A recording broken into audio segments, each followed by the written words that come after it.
this. So can we expect the president to be reaching out personally to Republicans? Has he spoken to Leader Schumer? And if this vote does fail, is that a setback?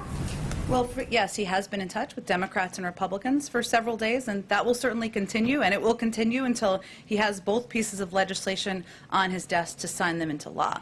I think the question I'd flip back is, why not? This is a motion to proceed. It is not a final vote on the legislation. I'd also note that earlier this year, the same sequence was followed on May 17th for the Endless Frontiers bill with strong bipartisan support, in which there was a successful vote to proceed, and then the bill's text was finalized later because the substance was understood.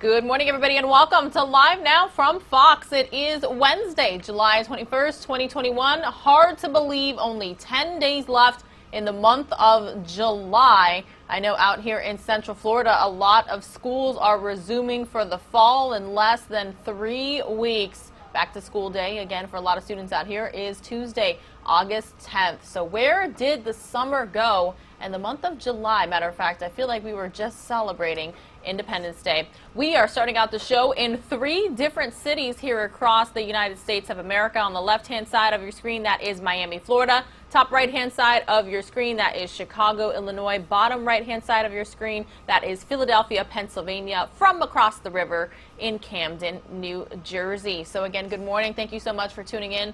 Hope you guys are all having a great morning so far, and the week has gone swell. I would like to say hello. My name is Pilar Arias. I'm coming at you live from our East Coast hub right here in Orlando, Florida. I'd like to invite you to please join me on social media. I'm on Facebook, Twitter, Instagram. All you have to do is search for Pilar News Now. I'd be happy to connect with you while I'm hosting the show and outside of the hours as well. And you never know, if you send me some pictures of weather conditions, sunrises, sunsets where you are, you give me permission to put them on the show, I might just do that. A little incentive to join me on social media. Okay, I do have your morning brief ready to go for you. The top stories that you want and need to know about as you start your day. Coronavirus is definitely in the headlines a lot these days. We're talking about vaccinations. We're talking about possible mask mandates being re-implemented in different cities across the U.S. So I do want to get the latest right now on Live Now from Fox. The safest thing to do is to get vaccinated. A rare moment of bipartisanship between the White House and Congress, Republicans and Democrats. And the facts are the vaccine works. If you're vaccinated, you're protected against death, hospitalization, and almost always protected against infection. Lawmakers are urging hesitant Americans to get the COVID-19 vaccine. Less than half of the U.S. population is fully vaccinated. The easily transmissible Delta variant is now the dominant strain. And in states with lower rates of vaccination, it's causing an uptick in hospitalizations. These shots need to get in everybody's arm as rapidly as possible. In D.C., at least one White House aide has tested positive. We have to stay vigilant. And in the group of Texas Democrats who fled their state to Washington, at least 6 have tested positive for COVID-19. Despite being vaccinated, a senior aide in House Speaker Nancy Pelosi's office also has the virus after meeting with those Texans. Breakthrough infections are a concern, even in the fully vaccinated. But health officials point to it as proof the vaccine is effective, as those who do become infected after vaccination are likely to have little or no symptoms. We know that there will be breakthrough cases, but as this instance shows, cases in vaccinated individuals are typically mild. The CDC does not plan to reimpose broad mask mandates for the vaccinated. Masks are, however, still recommended for the unvaccinated. In Washington, Lauren Blanchard, Fox News. Taking a live now look this morning, everybody. This is Santa Monica, California. The pier out there, that roller coaster was just lit up. It was a gorgeous live picture, but perhaps oh, there we go. The lights, it looks like they come and go out there. Beautiful live picture for sure. Not just an amusement park that is enjoyed during the summer months, but all throughout the year out there in Southern California, as the weather is pretty much near perfect year-round. Well, public health officials out there in Santa Barbara County, California, issuing new guidelines asking people to mask up indoors. This as the COVID-19 Delta variant continues to rise across the state. Masks are coming back in Santa Barbara County. It's called the Delta variant, and now over 50% of all of our new cases have this kind of virus. Santa Barbara County Public Health Department is now recommending everyone to wear a mask indoors, regardless of vaccination status. We just hope that the businesses will not feel offended, and that more people might put on a mask. Doctors say the vaccine is still the best tool against COVID, but wearing a mask while indoors or in crowded outdoor settings will slow down this latest wave. Some local gyms are not going to require masks indoors. We'll continue to respect our members. If they come in and, they feel comfortable not wearing a mask, it is optional in our gym. And some residents say wearing a mask is important. Love your neighbor as you love yourself. You don't want to wear a mask, don't do it for yourself, do it for the guy next to you. Public health officials are highly encouraging those who haven't gotten vaccinated to do so. They are safe, they really are. They're available, they're free. Nobody is checking your immigration status or whatever. Anybody can go to a pharmacy and get it without an appointment. Ventura County Public Health says unvaccinated people are 22 times more likely to be hospitalized. But there have been some cases where vaccinated people were hospitalized. San Luis Obispo County is still following the current guidance from the CDC and the California Department of Public Health. Karen Cruz Orduña, Fox 11 News. I'm coming at you live, everybody, from the Live Now from Fox East Coast Hub right here in Orlando, Florida. This is what I like to call mission control, and you can see exactly why. We've got tons of buttons to push here on the set. We've got keyboards for days, mice, and the like, an audio board, and this main board right here that helps us operate the show. So you do not just see or hear your Live Now from Fox host. Whoever is at the helm is in complete, total control of the show. I'm talking the audio, the video, the graphics, everything from right here, which is why I call it mission control. It's like flying a spaceship or an airplane. It's a lot of responsibility. But this show, it is a huge team effort, would not be possible without the help of the Fox-owned and operated stations across the country. So if you're wondering what city you are looking at there on the right-hand side of your screen, that is Seattle, Washington in the Pacific Northwest. Turns out cruising has actually resumed to the area. After more than a year-and-a-half hiatus due to the COVID-19 pandemic, tourists are back at the port of Seattle yesterday to set sail on the first leg of a cruise to Alaska. Fox's Steve Kiggins has more, and actually they were at the port on Monday. Let's watch.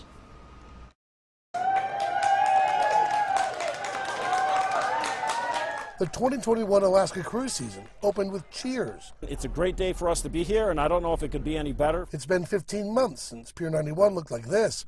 Royal Caribbean's Serenade to the Sea has been boarding passengers all morning. This family came all the way from Alabama, including the kids. 15 months homeschooling, and you're taking them on a cruise? Yeah, we're a little crazy. It's our daughter's birthday. It's one of hers, so this is kind of for her as well. It's her birthday. It's actually his birthday. We'll be on the cruise. Our parents' anniversary will be celebrating on the cruise. So it's a big one for all of us. This is our first time. Yeah. We're so excited. Yeah. And this family flew in all the way from the Carolinas for today's sailing. But just to get on board, both crew members and passengers have to prove they've been vaccinated against COVID-19. And the cruise line says they have a plan for those too young to get a shot. Underage, they are doing some testing to let them in. So I think that is making us comfortable now. Yeah, we feel a lot safer going on the cruise. The boat is also barely running at 40% passenger capacity. And when you add in the layers of sanitation protocols to minimize the virus's spread on board, it's enough to convince these passengers they won't come home with a spike of new pandemic infections. I think it's just as safe as what we have back at home right now, where we're back out in schools and going to businesses and restaurants, so I think they're just as much. Kind of reminds me, everybody, of when the theme parks started reopening, especially out here in Central Florida, Disney World. When it first started happening, There was very few people in the parks, and it was somewhat of a pleasant experience because much fewer crowds out there. Elliott Bay is a part of the Central Basin region of Puget Sound, but now we have come all the way over to the East Coast. This is Ocean City, New Jersey. Everybody, you can see the current weather conditions out there. There are some people getting in their morning jog, perhaps walk-in, bike ride out there right along the shoreline. Just wanted to show it to you right here on Live Now from Fox. Coming up next here, everybody. Ambulance services are facing a nationwide shortage, and the demand for EMS workers is higher than ever before. Fox multimedia reporter Jayla Whitfield is in Atlanta with the details. Charles McFall has worked as a paramedic for over 20 years. So when COVID hit, it really hit our staff. McFall says they shut some trucks down and stopped giving service. There's not a truck on the street. There is no patient care. The Georgia Institute of EMS says the biggest problems are salary and training. The training requirements have been going up, but the salary requirements have not been following. Thomas Kaplan provides 70% of online training and 30% in person to several students, but he says that's not enough. We're seeing more students who are coming here to stepstone into other career fields versus coming in to stay in EMS. But if more EMS workers don't get trained and hired, communities will suffer. People who are really economically impacted due to COVID. Donald Dreamus, a paramedic in Pennsylvania, says they have nearly 35% of unfilled shifts. We're really short-staffed, and I don't know of any ambulance service in this state that has basically full staffing. Dreamus says the shortage has caused an access to care issue nationwide. There's been incidences in Pennsylvania where ambulances responded from 1 or 2 counties away to take out calls in the rural environment because there's just no ambulance services available. While EMS services are working to meet the demand, communities are expecting paramedics to show up for every call. The first 3 digits you dial is 911. You expect someone to show up. And if this shortage keeps happening, nobody's going to show. According to the Bureau of Labor and Statistics, the annual salary for paramedics and EMT workers is about $36,000 a year, and it requires months of training. In Atlanta, Jayla Whitfield, Fox News. All right, Jayla, thank you so much for that update there.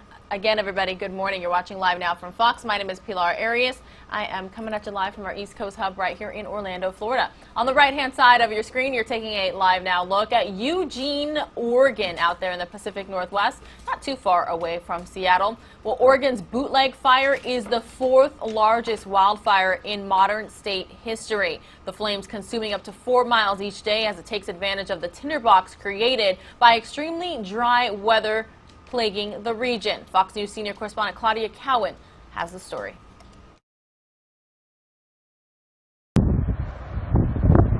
Oregon's bootleg fire is now nearly half the size of Rhode Island, scorching treetops, ground brush, and structures in southern Oregon about 300 miles southeast of Portland as firefighters battle the blaze fueled by heat, gusty winds, and dry conditions. 90% of the state is either in exceptional, extreme, or severe drought conditions. While the bootleg fire is not the only blaze burning in the western part of the country, it is the nation's biggest and one of the most concerning.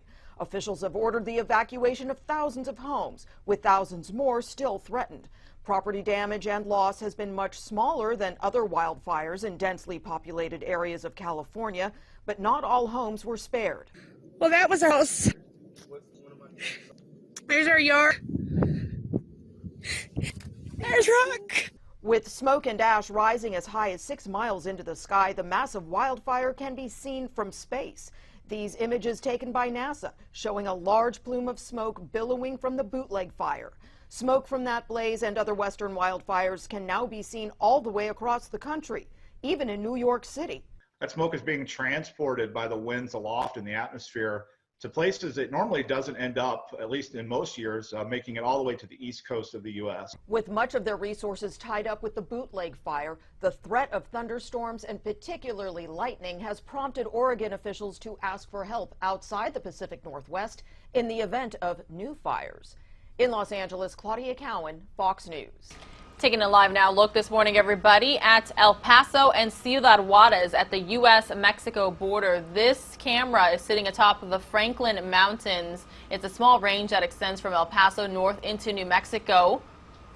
I used to live out there. It's very cool to drive and hike on top of the Franklin Mountains for sure.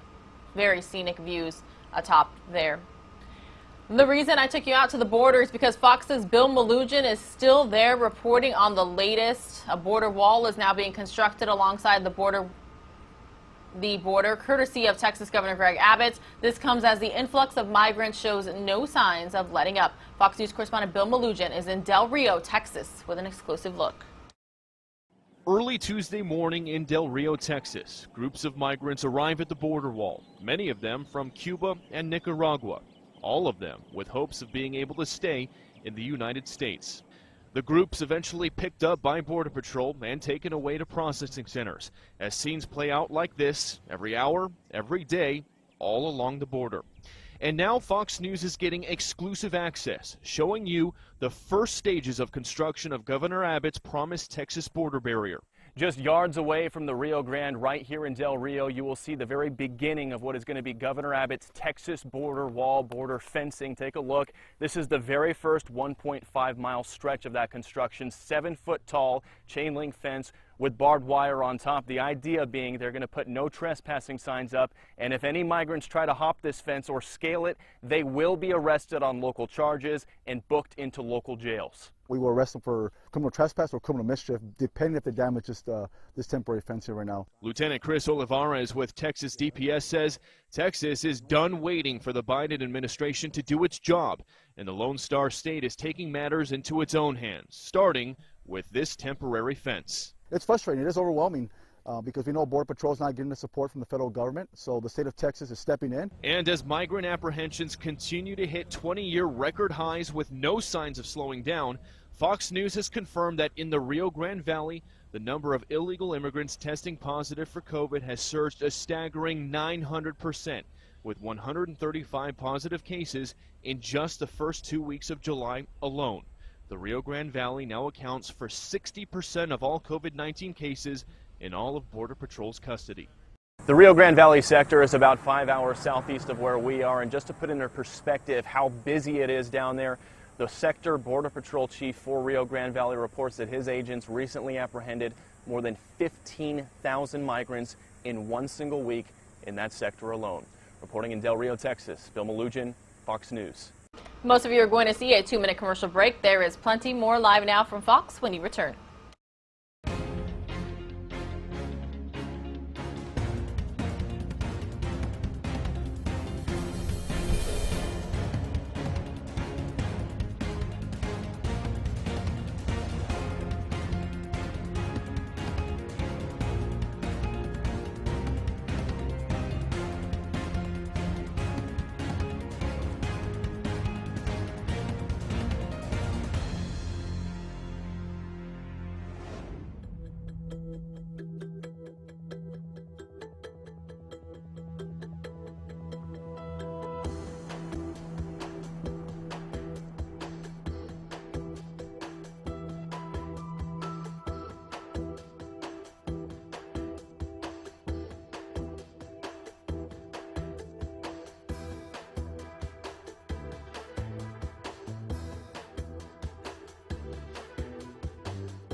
on how it felt, Oh my God! Jeff Bezos blasts off into space Tuesday, calling it the best day ever. The billionaire's company, Blue Origin, successfully launching their first flight with people on board. The New Shepard rocket taking a 10-minute flight that was fully automated, with crew controlling everything from the ground. The most profound piece of it for me was looking out at the Earth and looking at the Earth's atmosphere. Blue Origin reaching an altitude of approximately 66 miles and accelerating to Mach 3, which is 3 times the speed of sound. The rocket's booster eventually separating from the capsule, landing safely back on Earth. Along for the ride, Bezos' brother Mark, 18-year-old Oliver Damon from the Netherlands, and 82-year-old aerospace pioneer Wally Funk, who has waited decades to get to space. It was great. I loved it. I can hardly wait to go again. Amen. Yeah.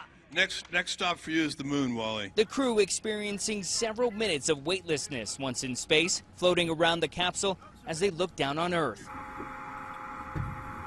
Yeah, well done! The capsule then making its way back down to Earth via parachute, safely landing to cheers from family and friends below. Bezos saying this is just the start of the company's work towards expanding space tourism and exploration. We're going to build a road to space so that our kids and their kids can build the future.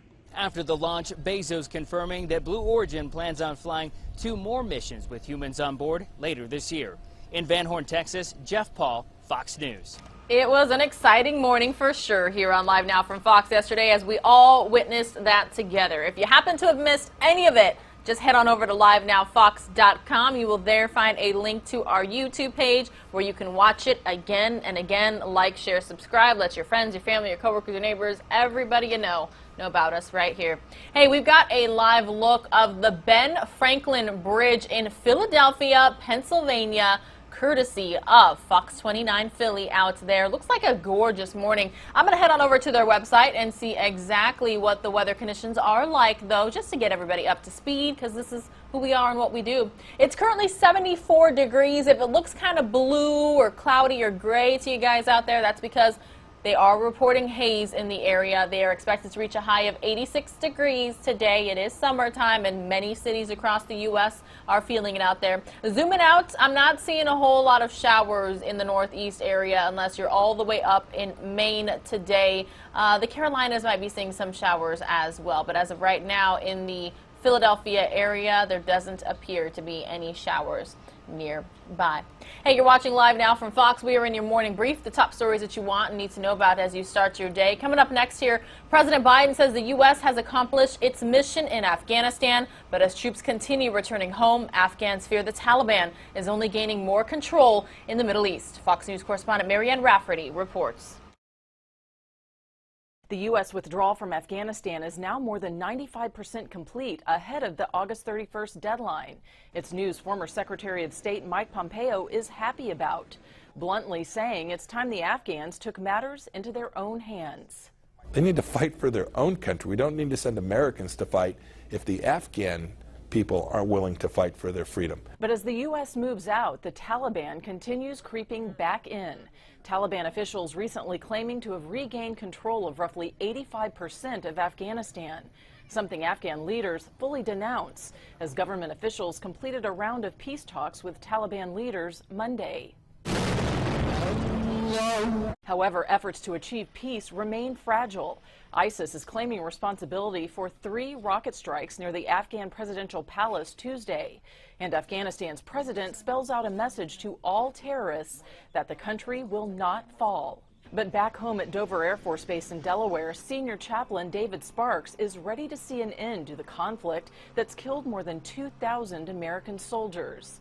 Sparks has spent the last 20 years guiding the families of the deceased through prayer as the remains of their loved ones killed overseas return to U.S. soil. Pray for a time when nations do not rise up against nations. Meanwhile, fears of the Taliban's resurgence haunt many Afghans, with the Biden administration now working to help more than 2,000 who previously worked for the U.S. settle at a military base in Virginia. Marianne Rafferty, Fox News. The opioid epidemic could be costing some of the nation's leading drug manufacturers and distributors billions. Fox News correspondent Kevin Cork has more on the settlement aimed at trying to help states work to reverse the damage caused by the drugs.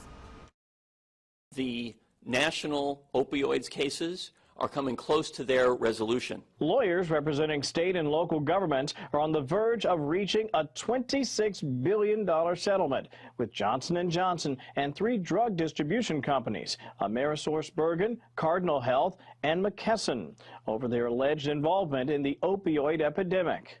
The money in this settlement would be divided among states based on their population, also the severity of drug crisis. Although the full extent of the settlement is still up in the air, experts say it would also prevent Johnson & Johnson from manufacturing opioids for 10 years and force the 3 distribution companies to develop a new system to monitor the nationwide shipment of their drugs. State and local governments have accused drug distribution companies, particularly, of sending drugs to where they're not needed, not flagging suspicious orders, sort of overfilling prescriptions. Officials remain hopeful the settlement will help states develop better treatment options to counteract the devastating impacts of the drugs. But opioid reform advocates say the $26 billion deal is actually underwhelming.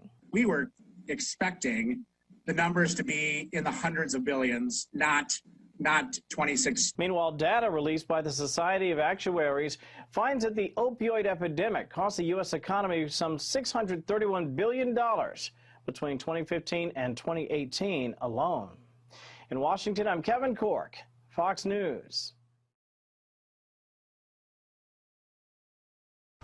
Taking a live now look, everybody, at the sun in Ocean City, New Jersey. Take a look at this. No, it's not quite an eclipse, but it's pretty cool to look at here this morning. You can watch it live, raw, unfiltered, here on Live Now from Fox. Don't have to have any special glasses or the like, because remember, you're not supposed to directly look at the sun. You do not want to damage your eyes by doing that. But we are continuing on with the morning brief here on Live Now from Fox. Critics say prosecutors, progressives, and the courts are letting criminals run free on the streets to victimize the innocent. Fox News correspondent David Spunt is at the Justice Department with this story.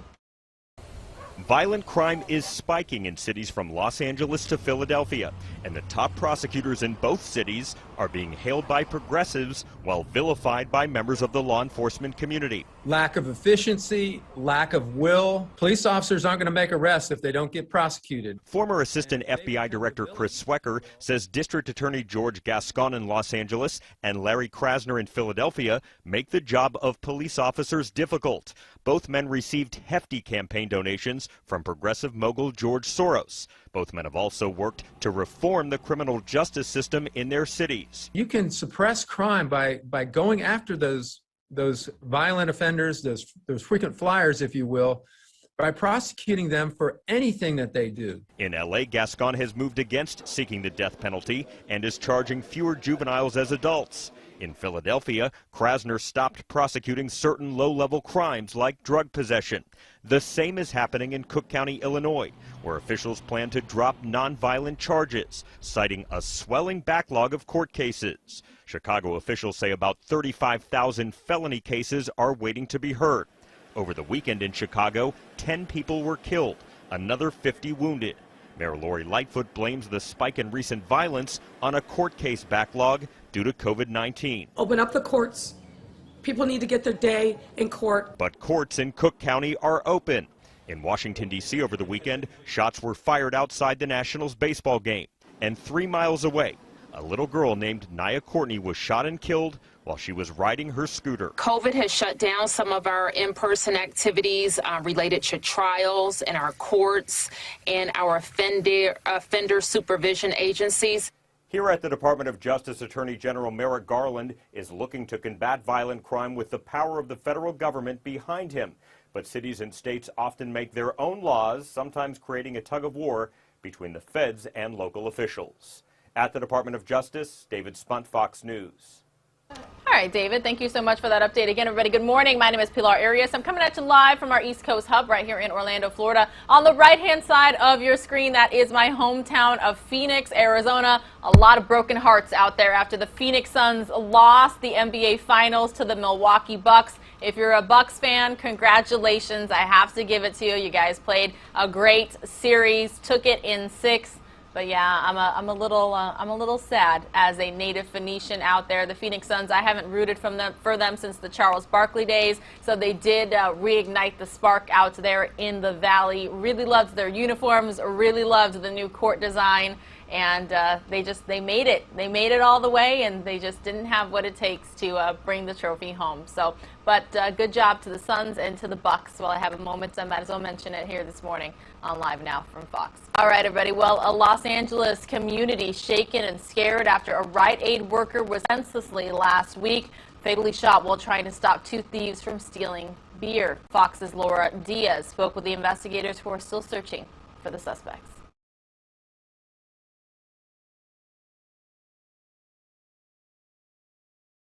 All right, everybody, I'll have this story for you in just a second. Meanwhile, let's get all up to speed with your Fox Business. Stocks snapping back, the Dow rebounding on Tuesday following its biggest one-day decline since October, finishing the day up 549 points. The S&P 500 and NASDAQ also closing higher as worries over a potential COVID resurge eased on Wall Street, at least for now. Meantime, you're probably seeing more construction crews around town. U.S. home building rising a strong 6.3% in June. That's more than expected and another big swing in a volatile year. Applications for future building permits falling sharply for the month, though, so we are going to be watching.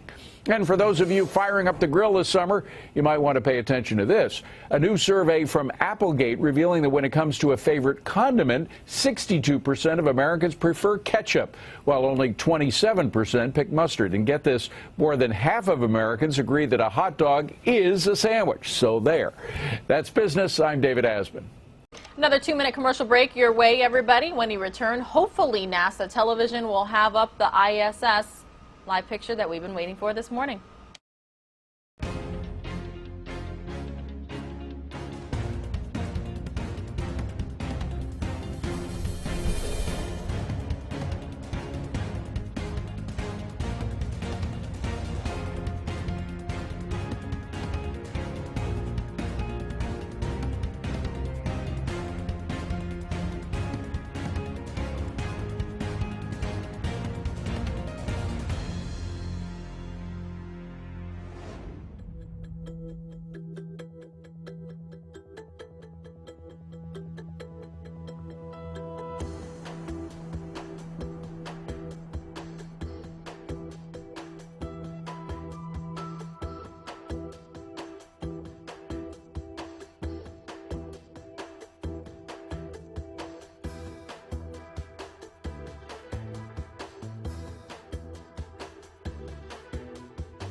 The joint NASA and SpaceX teams just completed their go, no-go for undocking, and all systems are go for today's relocation. Once Dragon pushes away from station, the full maneuver will last approximately 45 minutes. While Dragon is just moving parking spots, the crew and the vehicle have undergone all of the same checkouts and preparations as if they were getting ready to return to Earth. That way, in the unlikely event that we see an off-nominal scenario, the crew and the vehicle are prepared to deorbit and return home safely.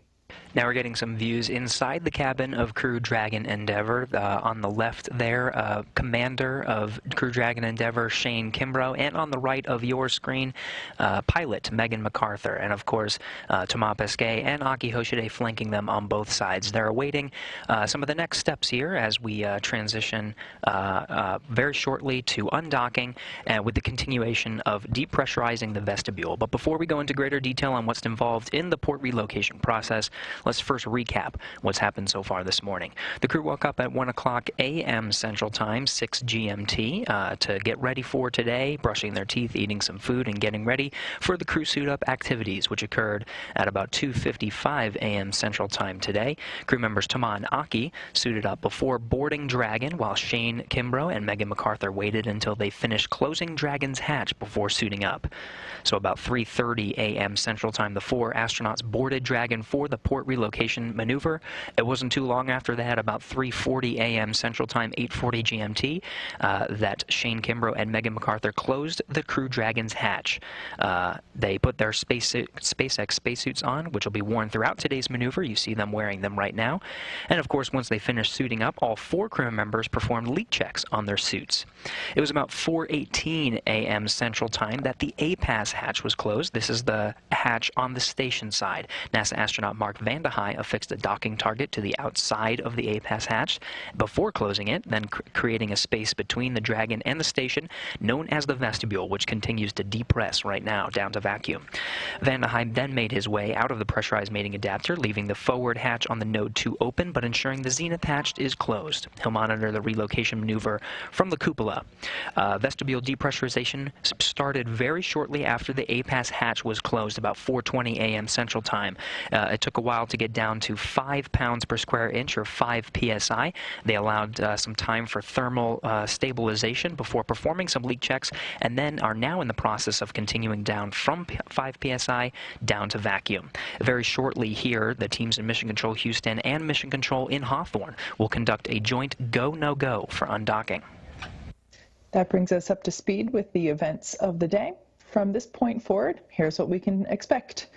Around 5:40 Central or 10:40 GMT, an undocking command will be sent, followed by a few minutes for the 2 umbilicals that connect power and data between the 2 spacecraft to detach, and for 12 hooks holding Dragon into place to retract.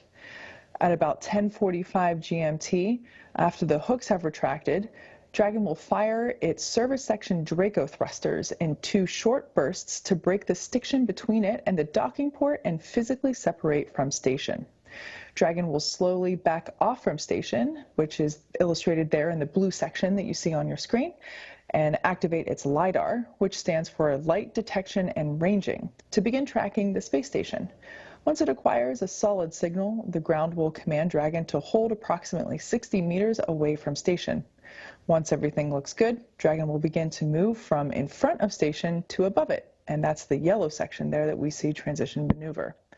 From there on, our times are approximate and will change in real time based on Dragon's performance. Around 5:54 Central or 10:54 GMT, Dragon will begin to maneuver towards the zenith port of Harmony and IDA-3. We expect Dragon to take about 15 minutes to make the trip up above station with a check-in halfway, and you'll hear that called out as the midpoint. It'll stop and hold once it's 60 meters directly above the Node 2 zenith port and prepare for final approach, which is the purple section there on your screen. Flight controllers in Hawthorne will once again command Dragon to begin its approach, flying in until it reaches waypoint 2, just 20 meters away from the station. Once Dragon reaches that 20-meter mark, it will hold one final time for our teams on the ground and astronauts on board the Dragon to do a final check before docking. There aren't any strict requirements to complete docking during the day or a night pass, but there is always the chance that they will hold to continue until lighting conditions on the docking port are ideal. Once ready, the Dragon will begin its final approach. Dragon will make initial contact with IDA-3, and its soft capture system will retract to bring the spacecraft in closer for a hard capture, which is accomplished by deploying 12 hooks to firmly hold Dragon in place. That process takes about 15 minutes. After all docking events are successful, flight controllers will configure Dragon for docked operations, connecting power and data to the spacecraft once more.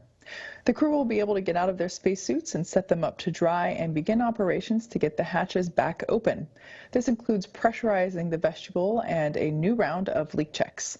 Depending on the exact timing, the crew has the option to have lunch inside Dragon or wait until they're back aboard station. We expect it to take about 2 hours before the hatch is open, and that'll happen around 8:45 a.m. Central.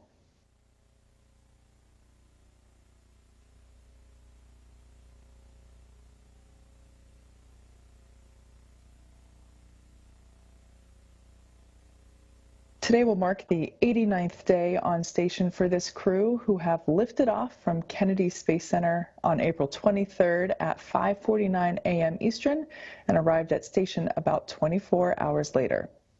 So far, the crew members have dedicated hundreds of hours to scientific research in the orbiting laboratory and have completed a series of spacewalks to install the first new solar array that launched this spring on the SpaceX Cargo Dragon spacecraft.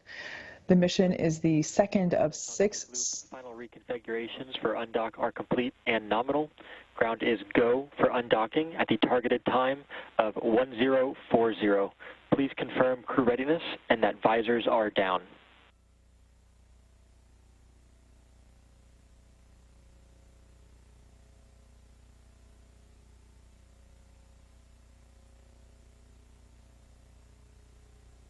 Copy all, go for undock, visors are down. SpaceX copies all. And Station Houston on the Big Loop performs steps 2 through the end of 1.602 Dragon departure monitoring. Station copies, ISS crew is ready for Dragon undocking. Copy.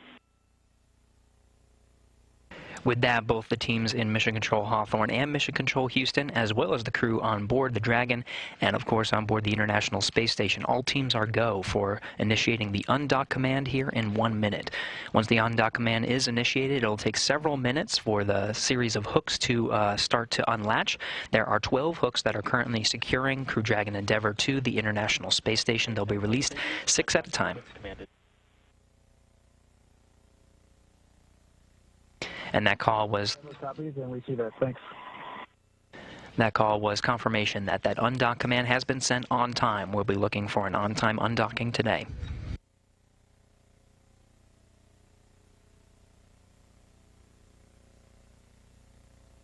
Several steps will occur to undock from the International Space Station for the Crew Dragon Endeavour today. The undock command being sent. First, the umbilical will retract. On the big loop, umbilicals are demated, complete and nominal.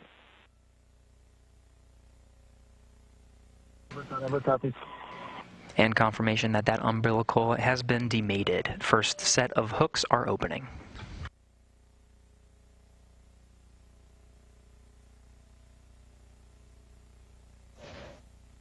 Like Gary mentioned earlier, these hooks, while there are 12 of them, we open them in sets of 2, going 6 hooks at a time.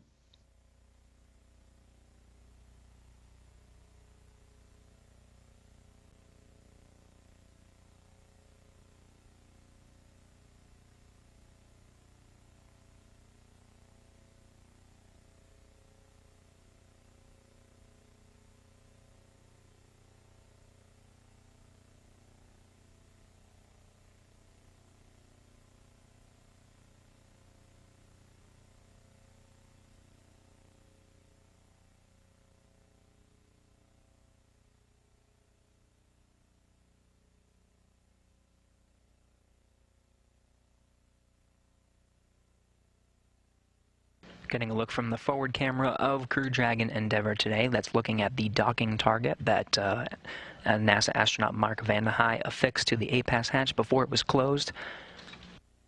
Vestibule is depressurized, and now the undock command has been sent. We're awaiting confirmation of 2 sets of hooks. There are 6 hooks on each set to start to unlatch. Once they're unlatched, the Dragon itself will execute a series of undocking burns, and we'll see physical separation of the Dragon from the International Space Station.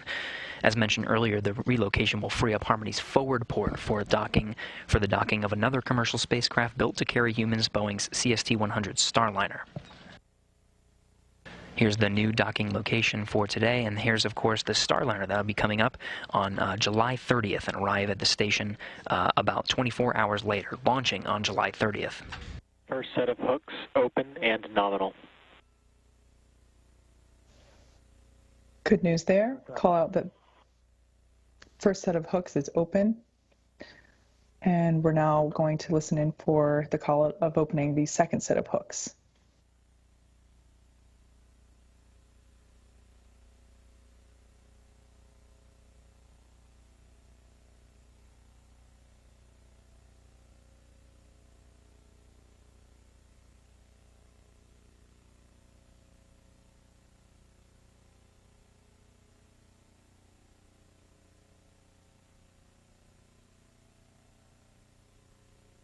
As those second set of hooks continue to drive, it will be very shortly after they are finished driving and we have successful confirmation that those last set of hooks are done from unlatching. Very shortly after that, we should be seeing physical separation from this camera view. That docking target you're seeing right at the crosshairs, the center of the camera view from the Dragon itself. We'll start to see that view getting a little bit smaller as Dragon itself backs straight away to the 60-meter mark.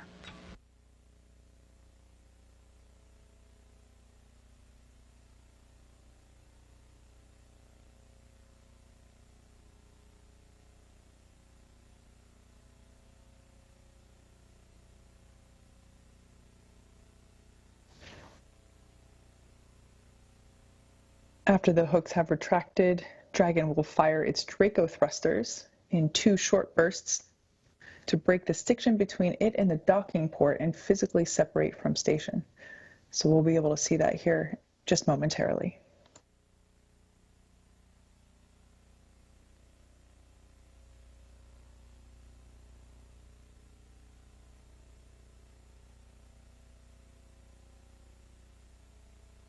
All right, everybody, most of you are going to see a 2-minute commercial break. We'll continue watching this action here, courtesy of NASA TV, when you return.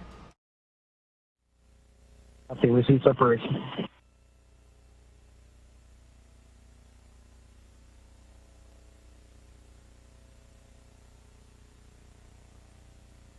Separation is confirmed. Double copies.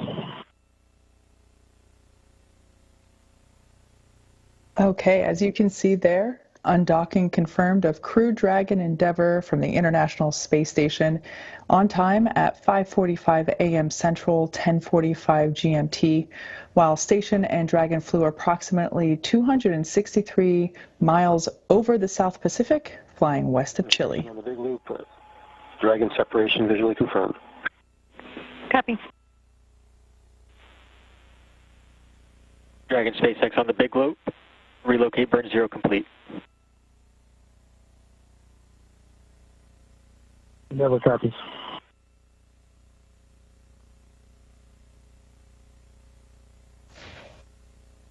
Also heard the call out there that the relocate burn was complete. That was the final of the 3 burns of the service section Dracos performed. That final relocate burn lasted about 21 seconds.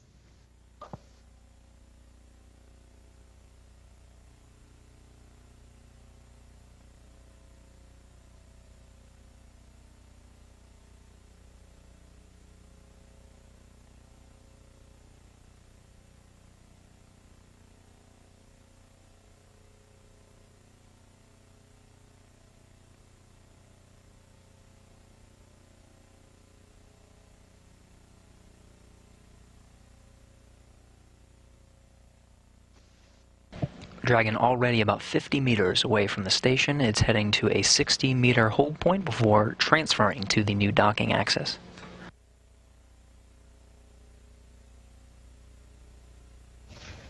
Dragon is working to acquire LiDAR tracking, which will be used by Dragon to autonomously execute this relocation maneuver. Like Gary mentioned before, we expect it to back straight away to about 60 meters.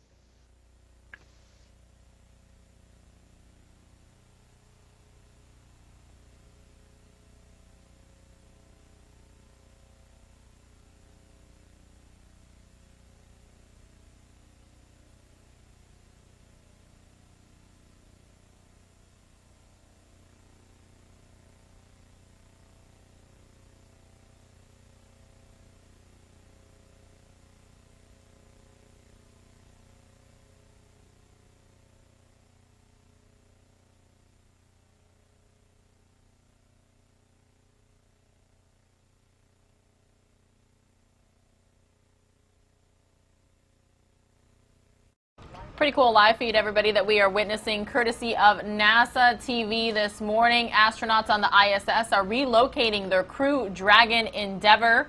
We already saw the detachment, and now we are waiting for it to land at its new location. Dragon SpaceX on the big loop. We've confirmed good position within the corridor, and we'll be commanding go to relocate shortly. You are go to raise your visors. Okay, we're looking good in the corridor. Good to raise our visors.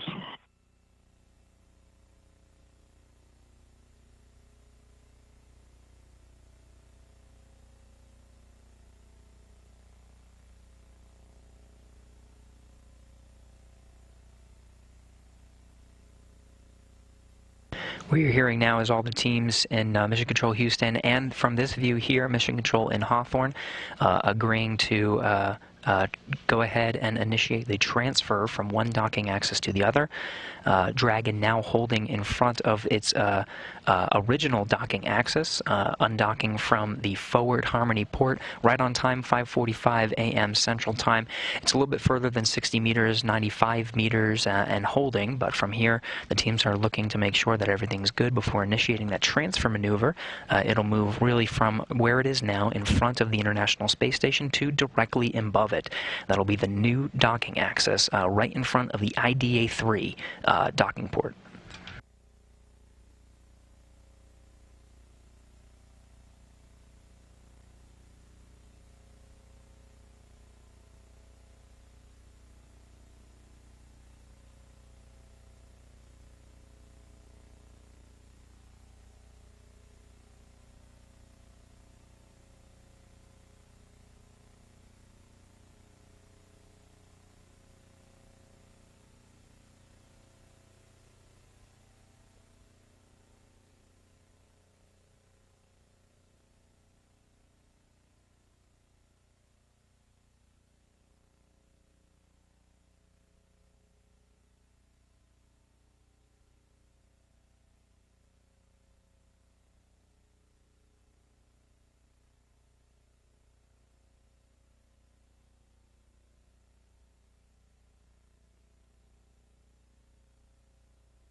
From the external cameras of the International Space Station, you can see there in the distance the Crew Dragon holding right now at about 87 meters from its original docking port.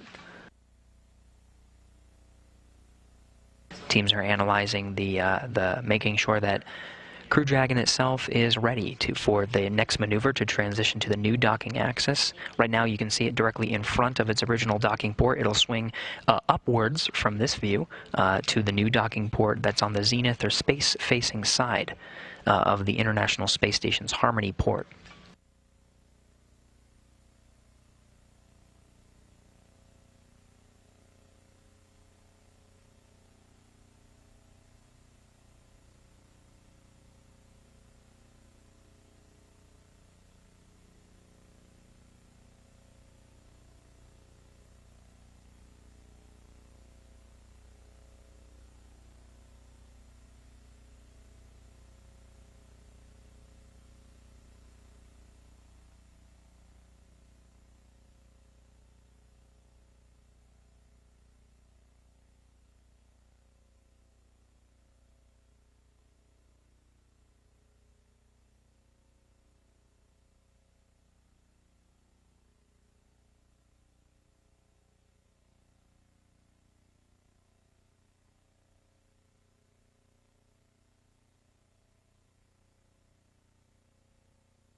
Now getting views from the International Space Station Flight Control Room. We'll be losing the views from the outside of the station periodically throughout today's coverage. And during the transition maneuver, we'll briefly describe why this is occurring. It is in part due to the location of Dragon relative to the Tejas satellites. But as we are looking at the live view from the International Space Station Flight Control Room, we're watching the Dragon itself move inward toward that 60-meter hold point. It went out commanded hold at 60 meters and moved out to about 95 meters. Now it's about 80 meters from the International Space Station. Teams are just analyzing, making sure the Dragon's in the right place and everything is configured, getting ready to execute that transition maneuver from one docking axis to the other.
In case you've just joined, SpaceX Crew Dragon had an on-time undocking at 5:45 a.m. Central, 10:45 GMT, while the station and Dragon flew approximately 263 miles over the South Pacific, flying west of Chile.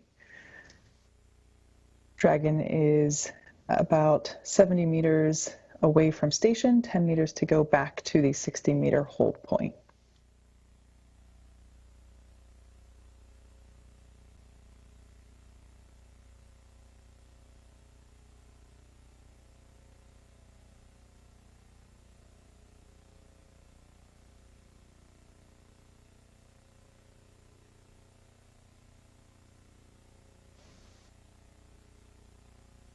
Teams here in the International Space Station Flight Control Room are busy not only monitoring Crew Dragon as it makes its way back to the 60-meter hold point, now at about just under 62 meters. We'll be arriving there shortly. They're also configuring the International Space Station itself.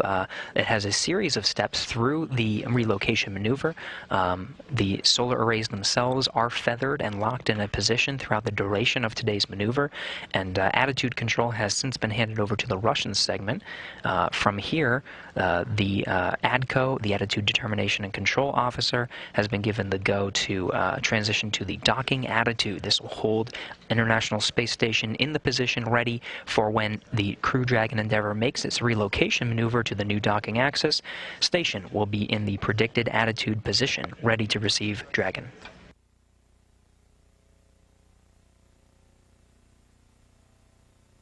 And we receive confirmation. Dragon has arrived at the 60-meter hold point.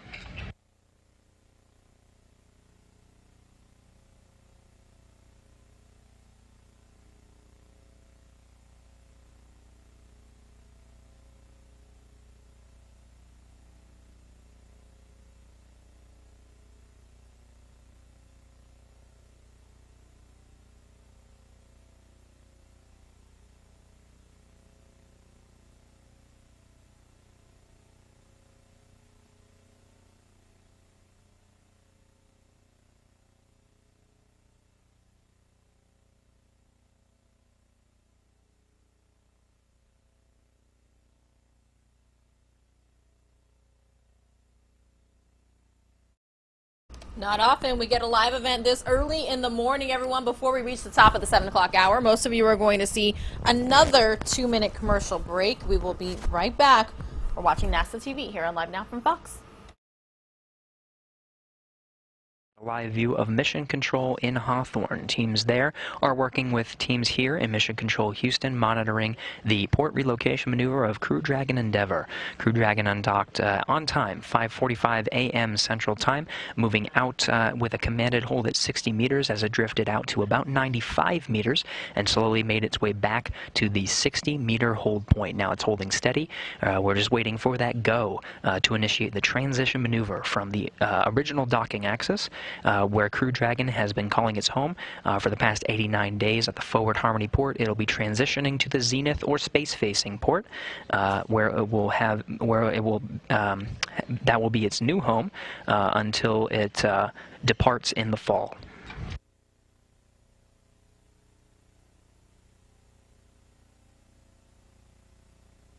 SpaceX Endeavor on the big loop. BC, we're holding. SpaceX copies and confirms we are holding at the 60-meter hold point. We are awaiting ground go to begin the access maneuver. We'll come back on board when ready.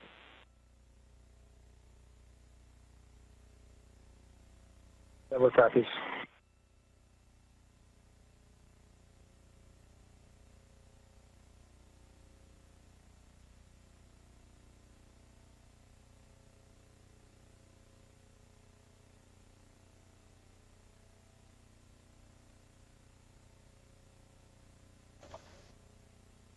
As Gary mentioned, this Crew 2 capsule will remain at this port until it returns to Earth in a couple of months. But before it does that, it'll get a visit from the new Crew 3 crew, as they will be using the IDA 2 port where this Dragon capsule just left. And similarly to how we had a full house with two Crew Dragons on station at once, both Crew 1 and Crew 2, we will have a similar... On the big loop, ground will be commanding relocate transfer to begin the access transition. As a reminder, the soft capture ring deploy will begin in relocate to access.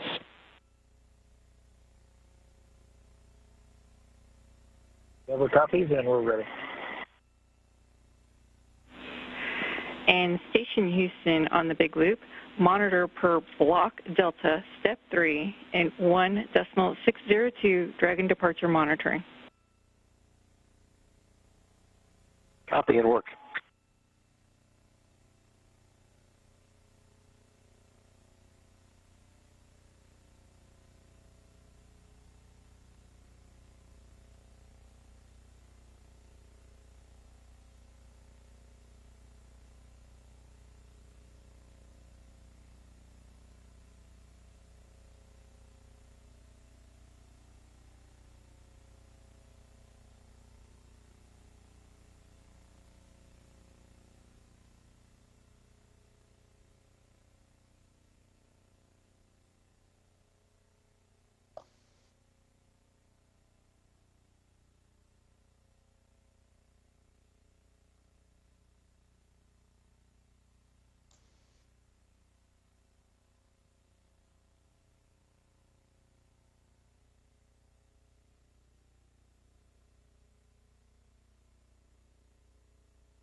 All right, everybody, welcome to Live Now from Fox. We've been watching NASA TV, the relocation of the SpaceX Crew 2 Crew Dragon at the International Space Station. Pretty cool feed from NASA this morning. We saw the undocking. Now it is headed to its new location.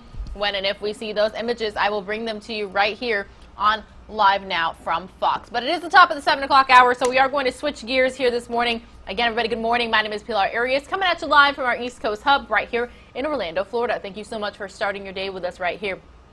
Regardless of how you are watching us, please like, share, subscribe. Let your friends, your family, your coworkers, your neighbors, everybody you know about us right here. Right now, we are going to head on over to Los Angeles, California, where they're talking about, Fox 11 LA, the Olympic athletes who have been sidelined due to COVID-19. Seems like every day we hear of at least another case. More Olympic athletes sidelined today with COVID-19 within the Olympic Village. This comes as the opening ceremony is scheduled to start Friday. An alternate on Team USA's women's gymnastic team has contracted COVID and has been put in isolation. USA Gymnastics said she tested positive on Sunday. The athlete's coach says she was vaccinated against the virus 2 months ago. She is now quarantining along with a second alternate from the team. So let's bring in the former women's gymnastics coach for UCLA, the legendary Valerie Condos Field. She joins us from a camp with a bunch of coaches where they are getting great coaching advice, but not the best Wi-Fi. So there's a bit of a delay.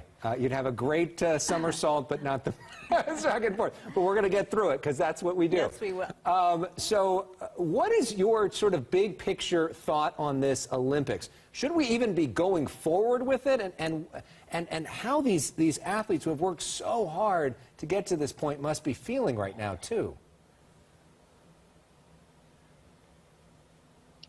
You know, that's the magic question as to whether we should be moving forward with these Olympics, and I don't think anybody has that answer. But I do know that every Olympian of many different sports whom I have asked, is it worth it? And they all say yes. Even I am at this camp with past Olympians, and we were talking about Kara getting testing positive for COVID. And I said, is it still worth it? And they all said, yes, absolutely it is. Well, given the Olympic mentality that all of these athletes have, it's just that natural instinct for them. Do you think that these early reports, these cases of COVID, will inspire them to be even more vigilant and responsible within the Olympic Village? Or do you foresee more athletes testing positive? I don't have that crystal ball, but I know I am close to Simone as well. I know that these athletes and their coaches have been extremely vigilant and diligent with the discipline it has taken, and I do agree with you that they will be even more so now. They want to compete, and there's nothing that they would do to jeopardize that opportunity for themselves or their teammates. Jordan Childs, who's on the Olympic team, is from UCLA. I'm wondering if you've talked with her or talked with anybody on the team, and for you as somebody who's coached so many champions over the years, what would your message be to the athletes if you were in Tokyo with them right now? You know, honestly, Jordan is not at UCLA yet. She's coming next fall. But I am here at this camp with Samantha Peshek, who's a 2008 Olympian. And we all just agreed that all they can do is maintain those things that they are in control over and have 100% diligence and integrity to the things that are in their control, and honestly not worry and fret over those things that are out of their control, because there's so much noise right now in their heads. I hope those athletes are not on social media. I hope they're not reading a lot of the negative things that are being said, which is so hurtful. I don't understand that mentality. And to just keep focused on the things that are in your control. And as you know, we work our way to Friday with the opening ceremonies there. What do you think it would take to, again, I know you don't have a crystal ball, but to actually, we've seen the games postponed, so here we are, to actually be canceled?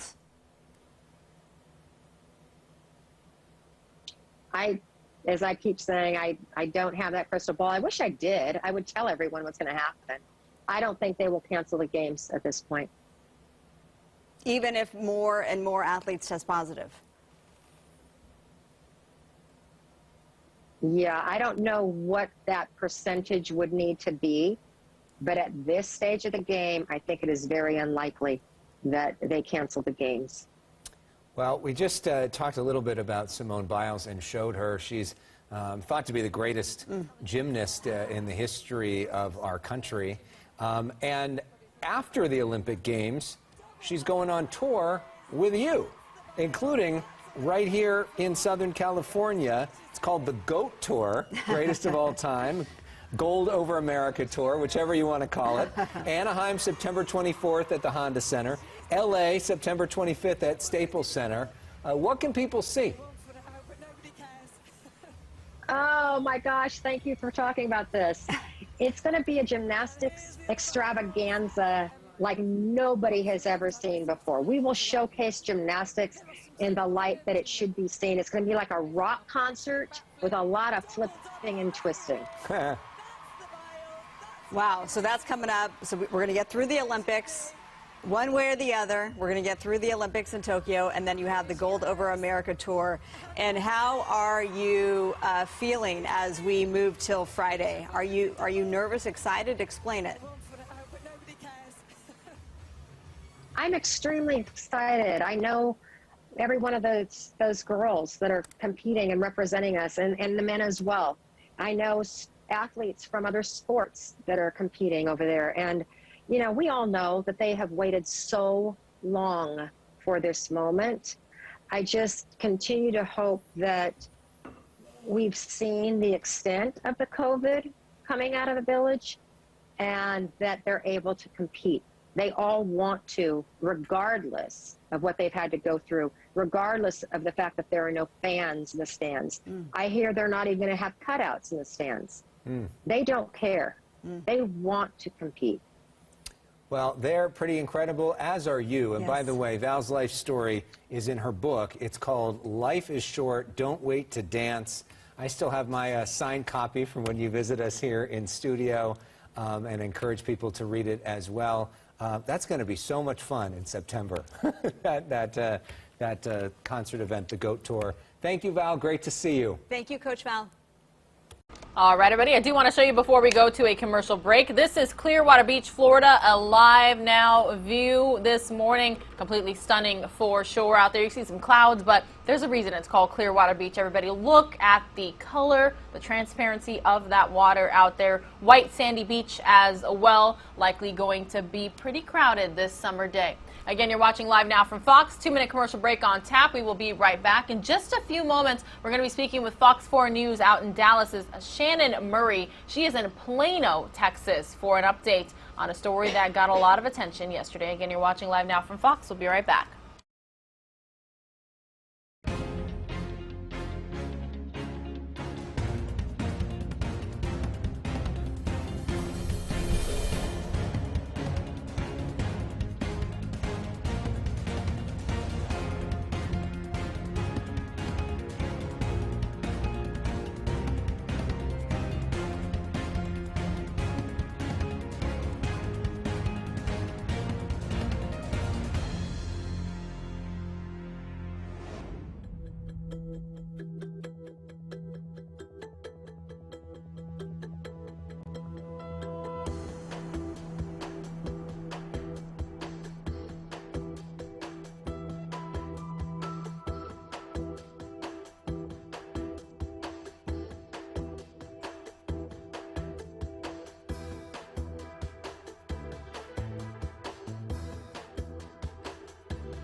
Again, everybody, good morning. You're watching Live Now from Fox. My name is Pilar Arias. I am coming at you live from our East Coast hub right here in Orlando, Florida. We are now in our portion of the show where we bring you some segments from our Fox-owned and operated stations from across the country. We're going to stay with Fox 11 Los Angeles until we take Fox 4 News in Dallas's Shannon Murray in about 4 or 5 minutes or so, and that's because there is a massive backlog to get a passport. Fox 11 LA reporter Bob DeCastro looks into the issue that will be affecting people's travel plans for what is expected to be a very long time. And everyone, I've looked into this myself recently, and it appears even if you pay to expedite the passport, you're still going to be waiting weeks, maybe even up to months to receive it. So let's take a listen. In traffic and travel news, if you're looking to get out of the country, travel out of the country, good luck getting a passport before November, even renewing it. Right now, there is a huge, just a massive backlog on passport services and requests. Bob DeCastro thought, well, I'm going to head to that West LA Federal Building and take a gander at the line myself. I was watching as you did the tease, and you mentioned that big number, 2 million. You said that out loud, and I saw one of the people in the line kind of give a start thinking, is that what I'm having to wait for? This is a terrible backlog. I was completely shocked. I mean, I knew that there was going to be a long line because we had been reporting about this for a couple of days, but came here just before 5 o'clock this morning and thought, well, let's check it out. Let's see what's going on. And guess what? There were already people waiting in line here. In fact, the first person waiting in this long line was telling me that they were here since 9 o'clock last night in the hopes of getting a passport. And that, let me tell you, does not even guarantee that you will get a passport. So I've talked to so many people in line. People have emergencies. They have loved ones who are sick in a different country. There are people who are trying to go to a wedding or trying to go to a vacation that they had planned for some time, and all of them still trying to wait and get that passport. Here's what some of them had to say. So all night, we slept here. Yeah. Where are you trying to go? Cabo. Just a vacation? Yeah, it's my friend's 21st birthday, so we're trying to all get there. Last night the security guy told me that they're not taking any more non-appointments, so I'm honestly not sure. It's 50-50 at this point. You can get through. They just tell you on the they say, okay, yeah, we'll transfer you. What's your emergency? They're very rude too. They're not like some of them are good, but usually they don't even answer you. They say, what's your emergency? And you tell them, and then you're silent, and you get through some line, and there's nobody there. Sent mine in to be renewed back in April when I was thinking about going on a trip, 6 to 8 weeks, and then now we're at 12 to 18. I still don't have it, and my flight's tomorrow. Wow. So I'm here. What's your hope, though? You try to go online, you try to call. I tried to make an appointment every day, and I'm going to sit here and I'm going to go to Mexico. So I'm going to make it through.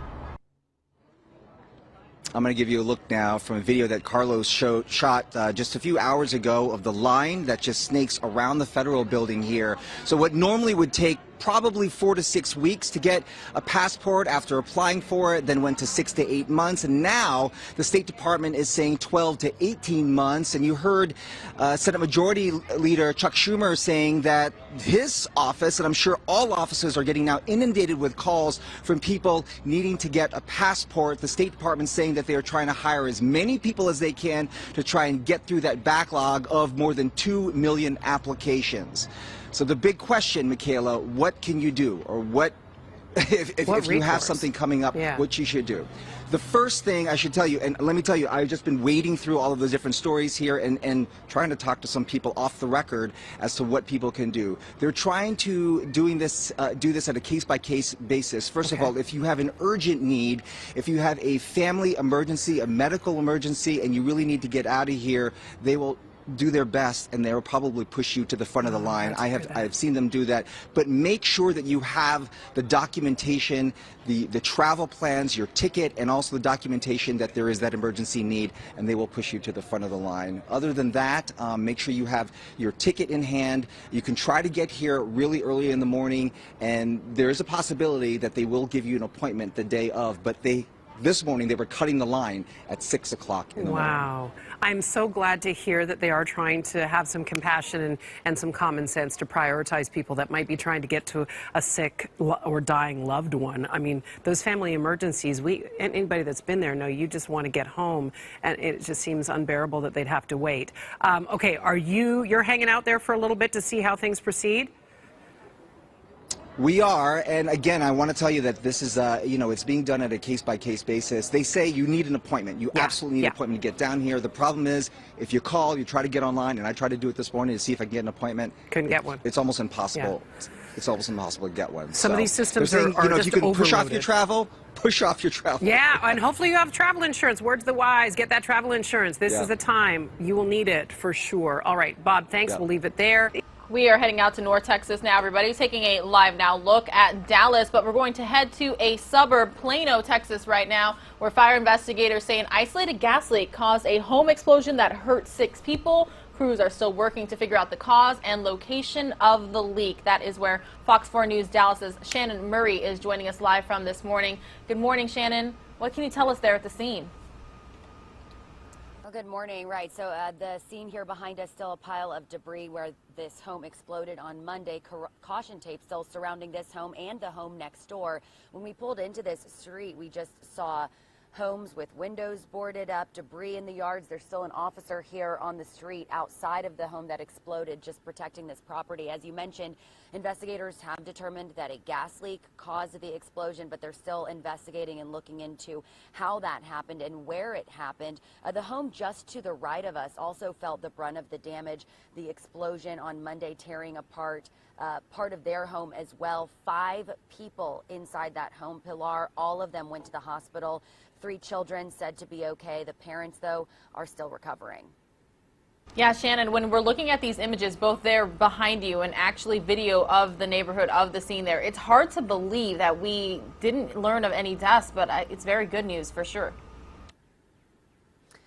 Right, and we know that the family here next door, we're told that one of their sons, a 6-year-old, had just had surgery a few hours before. The mother, Jennifer Jagelski, actually shielded her son during that blast. They were all home inside the master bedroom. She was tending to him after his surgery when the explosion happened, and she covered him and was able to protect him. Again, they are still recovering. The man who was inside the home that exploded is also still in the hospital. At last check, he is in critical condition. Investigators found him in the rubble shortly after the explosion happened earlier this week.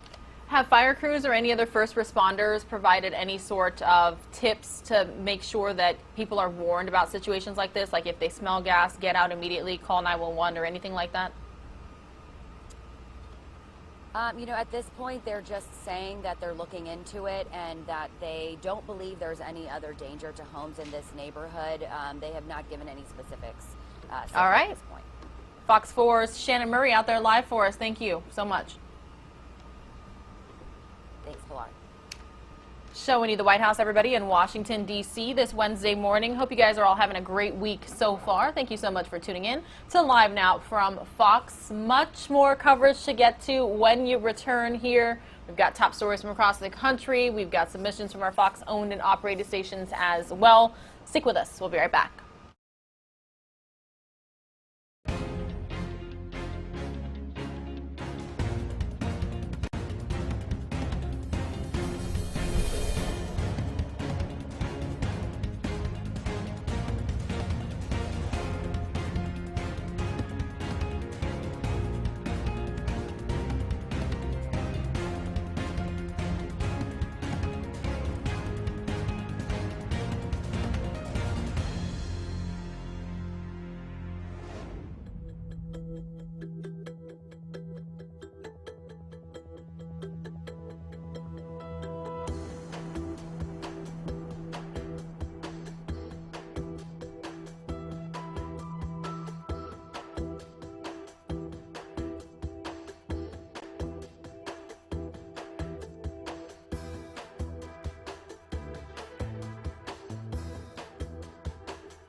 Welcome back, everybody, to Live Now from Fox. Taking a look at Miami, Florida. Absolutely stunning views out there right on the water this Wednesday morning. It is July 21st, 2021.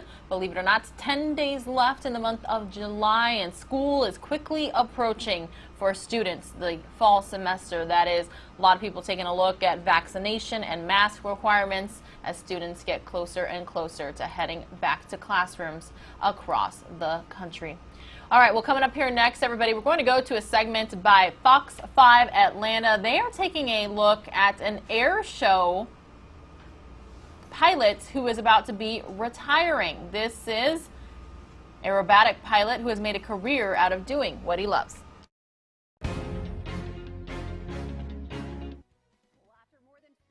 Years of thrilling audiences during air shows, a Georgia pilot says he's ready to wind down his career as a performer. Gary Ward hails from Lincoln County near Augusta and is retiring at the tender age of 80. Good Day Atlanta's Paul Milliken has a look back at the aviator's incredible career. I don't find it difficult at all. I mean, it's very light on the controls. It's obvious that Gary Ward knows his way around an airplane. After all, he was only 12 years old when he first felt propelled toward aviation. I live in a small community and not much flying going on there. And I talked my parents into taking me down to Augusta, Georgia, and I took my first ride in a little Piper J3 Cub. Little did his parents know that trip to Augusta would lead to this. Gary Ward isn't just a pilot, he's an aerobatic pilot. Gary is what I like to call a freestylist. Thrilling audiences with steep climbs, deep dives, and stomach-flipping loops. I've always had this kind of a need for speed gene. Though he's been flying since he was a teenager and spent 4 years in the United States Air Force, Ward was something of a late bloomer when it comes to air shows. And I was 1998, I flew my first air show. I was 57 years old. Most people have already retired by then. In the 23 years since, Ward has performed at hundreds of shows in nearly a dozen countries. And so say you're controlling that with your feet. The impossible-to-miss MX-2 is his third aerobatic plane. You saw the cockpit. It's pretty tight, but it's reasonably comfortable. I'll sit in that thing for 4.5 hours sometimes. And even though there's plenty of gas left in both the plane and the pilot, Gary Ward turned 80 this month and says the milestone birthday has him ready for a little more time on solid ground. I can still do it. I just performed at the Pensacola Beach Air Show this past weekend, and I think I flew as hard as I ever did. Wow. But I do not want to reach a point where I wake up one day and say, well, man, I don't think I'm going to fly as hard today as I did. I haven't reached that point, but it's like quitting on top. But even as he winds down his air show career, Gary Ward can't resist giving our cameras an impressive takeoff. You know what they say, once a performer, always a performer. Paul Milliken, Good Day Atlanta. And get this, Gary Ward says even when he isn't performing in air shows anymore, he's still going to be flying. He also still manages about 2,000 acres of family timberland. That's incredible. Well, after more than 20 years of thrilling audiences during air shows, a Georgia pilot says he's ready to wind down his career as a performer. Gary Ward hails from Lincoln County near Augusta and is retiring at the tender age of 80. All right, everybody, again, you're watching Live Now from Fox. Thank you so much for tuning in. My name is Pilar Arias. I'm joining you live from our East Coast hub right here in Orlando, Florida. Well, Florida leads the U.S. in COVID cases amid this Delta-driven surge. So our doctors worried this could be pandemic 2.0. Fox 13's Linda Hurtado asked an expert from Tampa General Hospital. COVID-19 is back. Cases, hospitalizations, and deaths are all rising, and Florida is reporting some of the worst numbers. Doctors say this is the result of the Delta variant. Joining us now is Dr. Sita Lakshmi, the medical director of the Global Emerging Diseases Institute at TGH and USF. Thank you so much for being here. Thank you for having me. Well, we heard yesterday that hospitalizations in Tampa are 4 times higher than what they were just a month ago. Can you describe for us what doctors are dealing with on a day-to-day basis and just how bad it is right now? Yes. So unfortunately, the Delta virus is, we believe, 60 times more contagious. So that has resulted in its very rapid spread. We call it exponential or logarithmic spread. That means it's just going up like a rocket really fast. And the byproduct of that is unvaccinated individuals, unfortunately, are the ones that are getting admitted to the hospital. So right now we have 90% of our patients who are admitted to the hospitals are unvaccinated, and 99% of our deaths are in the unvaccinated group. In fact, I think, young people think they're going to be okay. I just saw my patient who's 36, has 2 kids at home. And, until it happens to us, we feel like it's not going to happen to us. And it's really heartbreaking to see an avoidable suffering. Are the numbers as high as they were at the peak, or do you feel like it's heading that way? What is your feel about this? Yes. So unfortunately, we've done this song and dance in the past, right? We see the numbers starting to rise up. And that's usually, a precursor of hospitalizations. Now we're seeing the hospitalizations go up as well. And the death rate will follow eventually. So definitely we are close to getting to our peak very soon if this continues at this momentum. Vaccinated people can still get the Delta variant. We call them breakthrough cases. But what have those been like? Are they milder cases? Yes, actually, if you spend any time in the ICUs here, it's essentially 2 very different stories. There are the unvaccinated individuals that are on like very high amount of oxygen, really getting worse very fast, and there are a smaller number of vaccinated individuals who it might be for most people like a bad head cold, but even those who need oxygen, they don't end up in that path of needing to be on the breathing machine. So a hugely different story from what we saw last time. And, I think that is a really big reason why there is still time, to protect yourself, get vaccinated. So there have been some reports that some of the COVID treatments doctors used in the past have not been as effective against this Delta variant. What are you seeing? Yes, that is actually a very good point, and thank you for that question. I think regardless, since we started with the pandemic, we're in a much better place, right? We have multiple ways to protect. We have the masks, the mitigation strategies, which we are all very familiar with. Then we have the vaccines, and then we have the monoclonal antibodies that do offer protection, but not to the extent that they used to. But still, if you are somebody who's unvaccinated and you catch COVID, there is no reason to die. Every death with COVID today is preventable. So monoclonal antibodies are a really good option to get. So that way they prevent the virus from multiplying. It's like having bullets against the virus, so it buys your body time. So there is still data forthcoming, but so far, even for the Delta, the monoclonal antibodies, if done early, that's the key, right? You have to get it done early. So within the first 7 to 10 days of getting COVID, if you get the monoclonal antibody, it will decrease your chances of getting worse by 80%. Wow. Okay. One last question, if you don't mind. I know how you feel about vaccinations. People should get vaccinated. But in your opinion, are we getting to a point again where we need to wear face masks and social distancing? Yes, that is a great question. When you see those slopes that go up so fast with the spread of the virus, we definitely need to put into place, mitigation measures, which is essentially the masking. And really, it's not just for yourself, it's for the other vulnerable population in the community. And there is a belief that, the vaccinations do protect from you getting deathly ill, but with the Delta variant, they still make you vulnerable. So you definitely want to, wear your masks, even in your vaccinated circles, because it is highly transmissible. Dr. Sita Lakshmi with TGH and USF with some very important information for all of us. Thank you for joining us. Perfect segue for our next live guest here on Live Now from Fox. Everybody, currently joining us is Dr. LaShawn McKeever. She is with the Centers for Medicare and Medicaid Services, CMS for short, Director of the Office of Minority Health. Good morning. Thank you so much for joining us. And you're here this morning to tell our viewers about how they can get affordable health insurance at healthcare.gov if they received unemployment benefits this year. How are you, doctor? I am doing well. Thank you for having me today. So what is the difference now this year, and is this pandemic related? So as a result of the COVID relief law or the American Rescue Plan, Now there is expanded financial assistance available for those who may be in need of health insurance.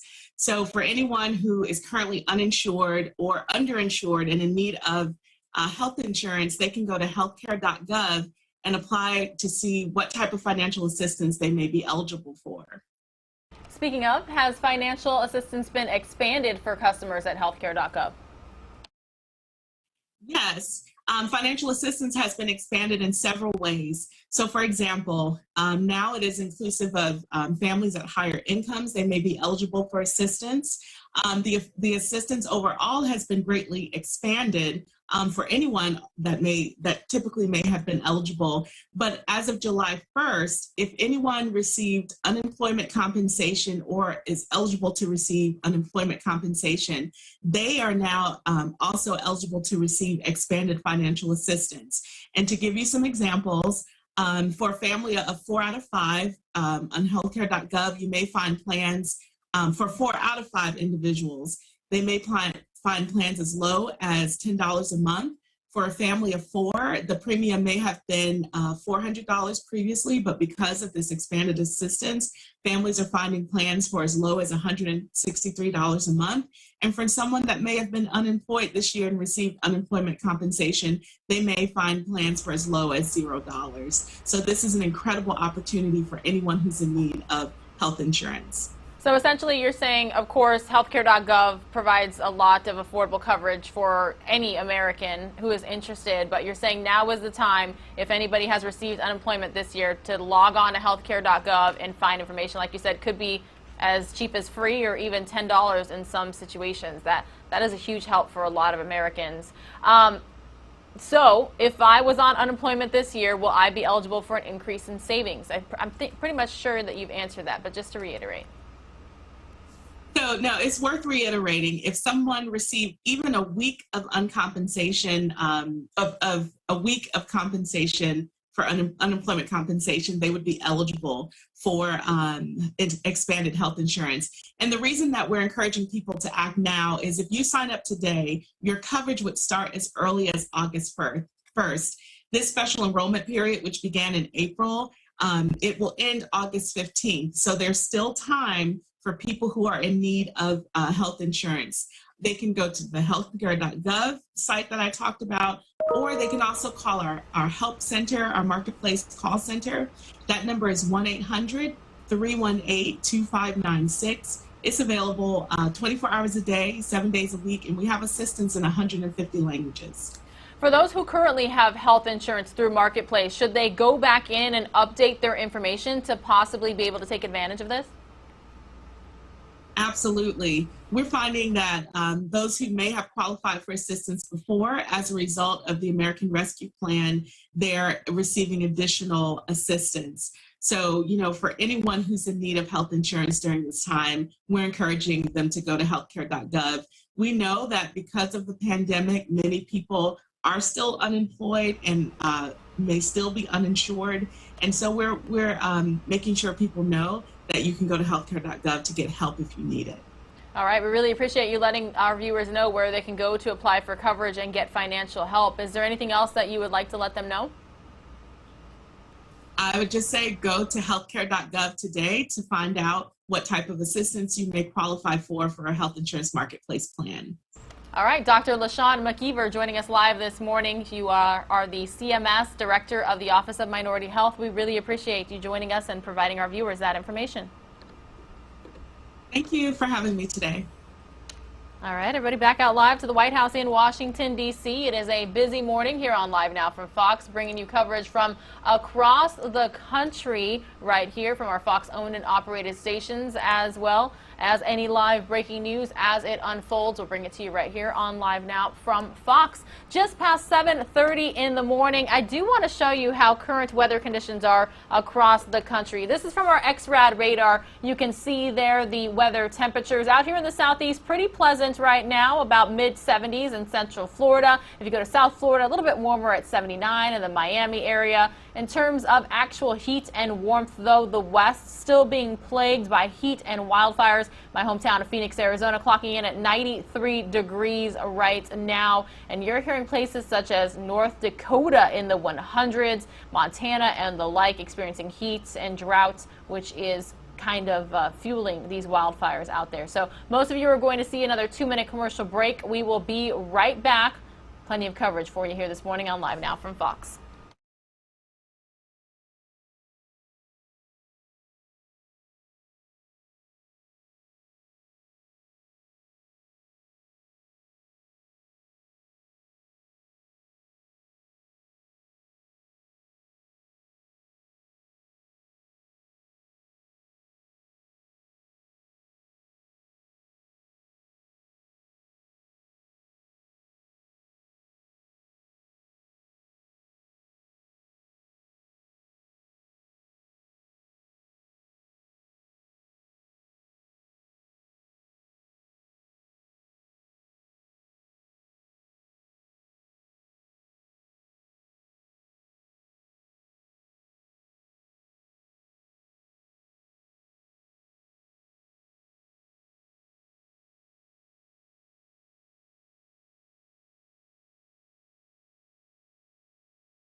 Welcome back to Live Now from Fox, everybody. We are taking a look at Tampa, Florida, Wednesday morning, July 21st, 2021. Don't forget, Live Now from Fox. We are now a 24/7 operation. All you have to do is go to livenowfox.com. Again, it's livenowfox.com. See all the different ways you can watch us and tune in and take us with you wherever you may go. All right, coming up here next, everybody, a SoCal, that stands for Southern California company that trains dogs, is accused of mistreating and even losing animals. Fox 11 LA's Gina Silva looks into the claims and talks with Michaela Piera about the case with some advice for dog owners. Okay, so here's a story about being very careful. Careful about who you leave your beloved fur babies with. The SoCal company that trains dogs, one of them, is accused of mistreating, even losing animals. Our colleague Gina Silva has a story. When is it going to stop? When is enough going to be enough? How many more dogs have to get hurt or lost? It's been 6 months, but Angelia Gaxiola and Sergio Ornelas of Encino are still searching for their dog Kino, a German Shepherd Husky mix they left in the care of this man, dog trainer Eli Hernandez, owner of DogFit 23 in Southgate. He doesn't show any empathy. He gaslights you. He blamed Kino running away on Kino. What happened to Kino? In a training session, he got away and he took off running. He was a very fast dog, wasn't able to keep up with him. We made efforts to look for him. We hope for the best, but we expect the worst. You know, I don't know if something really ended up happening to Kino where he's not alive anymore, and the only thing that I think is maybe like something happened to him, and to cover himself, he just said, you know, like he ran away. DogFit 23 has numerous complaints from clients like Jackie Villalobos of Southgate. Good job, Coco. So I was shocked to see the injuries he had to his face. Jackie paid Hernandez $700 for a 7-day training session. She dropped off her dog, a full-breed boxer named Coco. When she picked him up, part of his facial skin had been torn off, and he was a lot thinner. When they took off the muzzle, it looked like his skin was attached to the muzzle because he lost a lot of skin on his face. If you look at his neck, he has cuts and lacerations on his neck. In Coco's case, what happened with Coco? He busted out of the kennel, he injured himself, and that's what caused the injury around here. And like I said, You didn't leave a muzzle on him for days? he did have a muzzle. Good boy, Buck. It's very upsetting. This shouldn't happen to us. It shouldn't happen to anybody who leaves their dog in their care. Juan and Irma Navarro of Downey saw DogFit 23's Instagram page and thought Hernandez could help train their beloved Buck. But after a few days later, the Malinois ended up in a vet hospital, attacked by another canine staying at DogFit 23. He tried to downplay the injuries. He told me that he only had a half-inch neck. He said things happened. It was not just his leg, it was actually his whole neck, the top of his head, and he had lost so much weight. And he was bleeding still at the time. When people bring their dogs to you, they want the dogs to come back healthy and better. And some of these dogs are coming back hurt.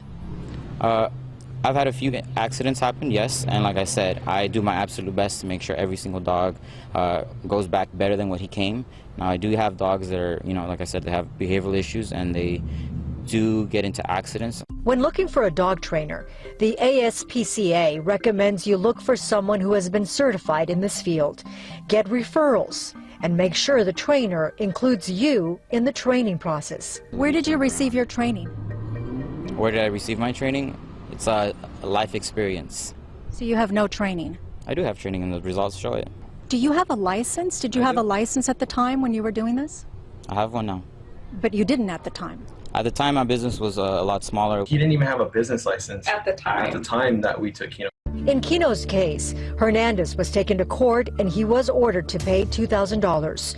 In Coco's and Buck's case, Hernandez refunded the $700 fee, and he did pay for Buck's vet bill. But to these dog parents, it's not enough. They want DogFit 23 to be shut down. We just don't want anyone to feel the way we do on a daily basis. I cry all the time. Like, it just hurts my heart that somebody can do this to an animal, somebody that's part of our family. I'm so grateful our colleague Gina joins us now. Thanks for coming on early. This is earlier than your shift normally starts, but there's so many pet owners right here in the studio. They're part of your family. I'm so glad you put a light on this terrible, terrible actor. What is the takeaway for you as a pet owner, for other pet owners, do you think, Gina, from what you've discovered? Well, I think it's very important that we do our homework. You know, you really research the person that you choose to train your dogs.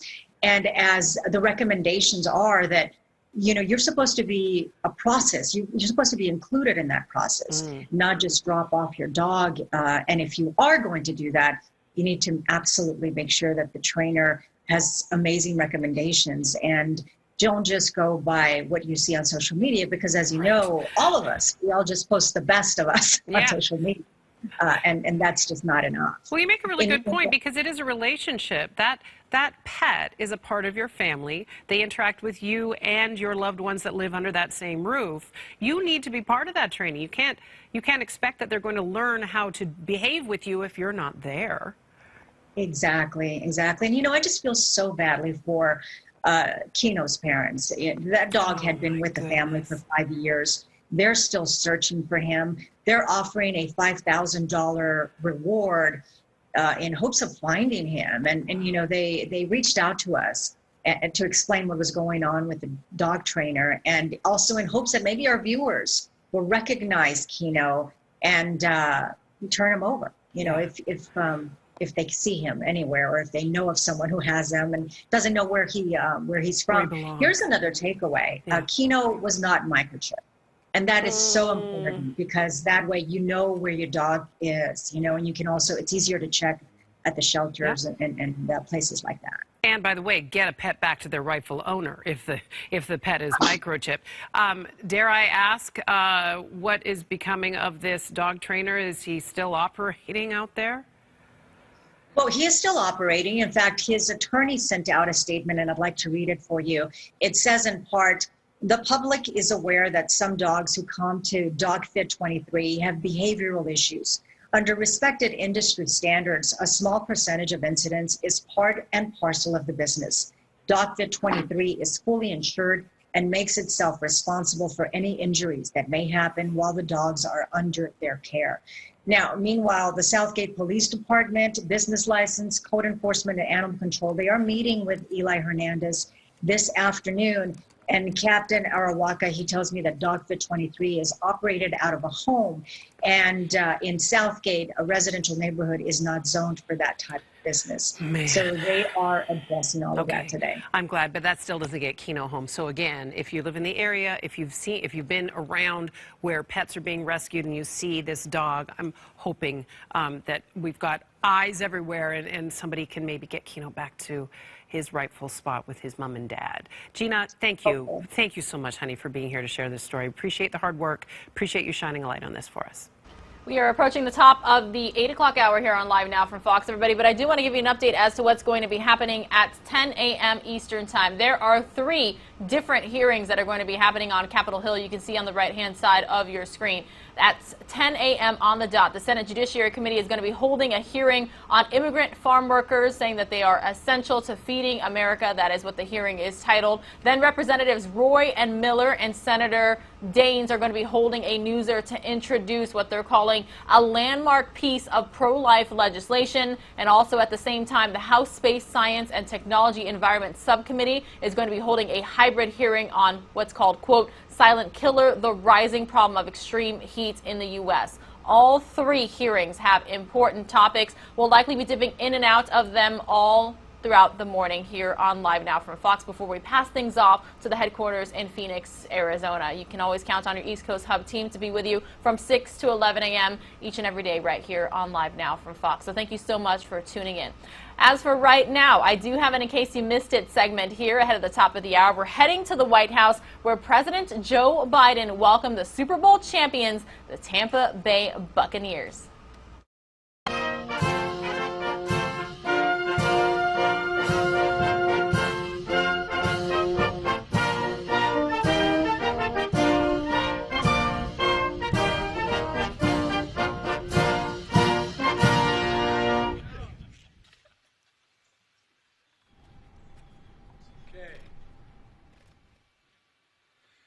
Well, good morning, I think. Still good morning. And it's great to see everybody here. I want to thank the representatives here. The second gentleman is here. Representative Castor, Christ.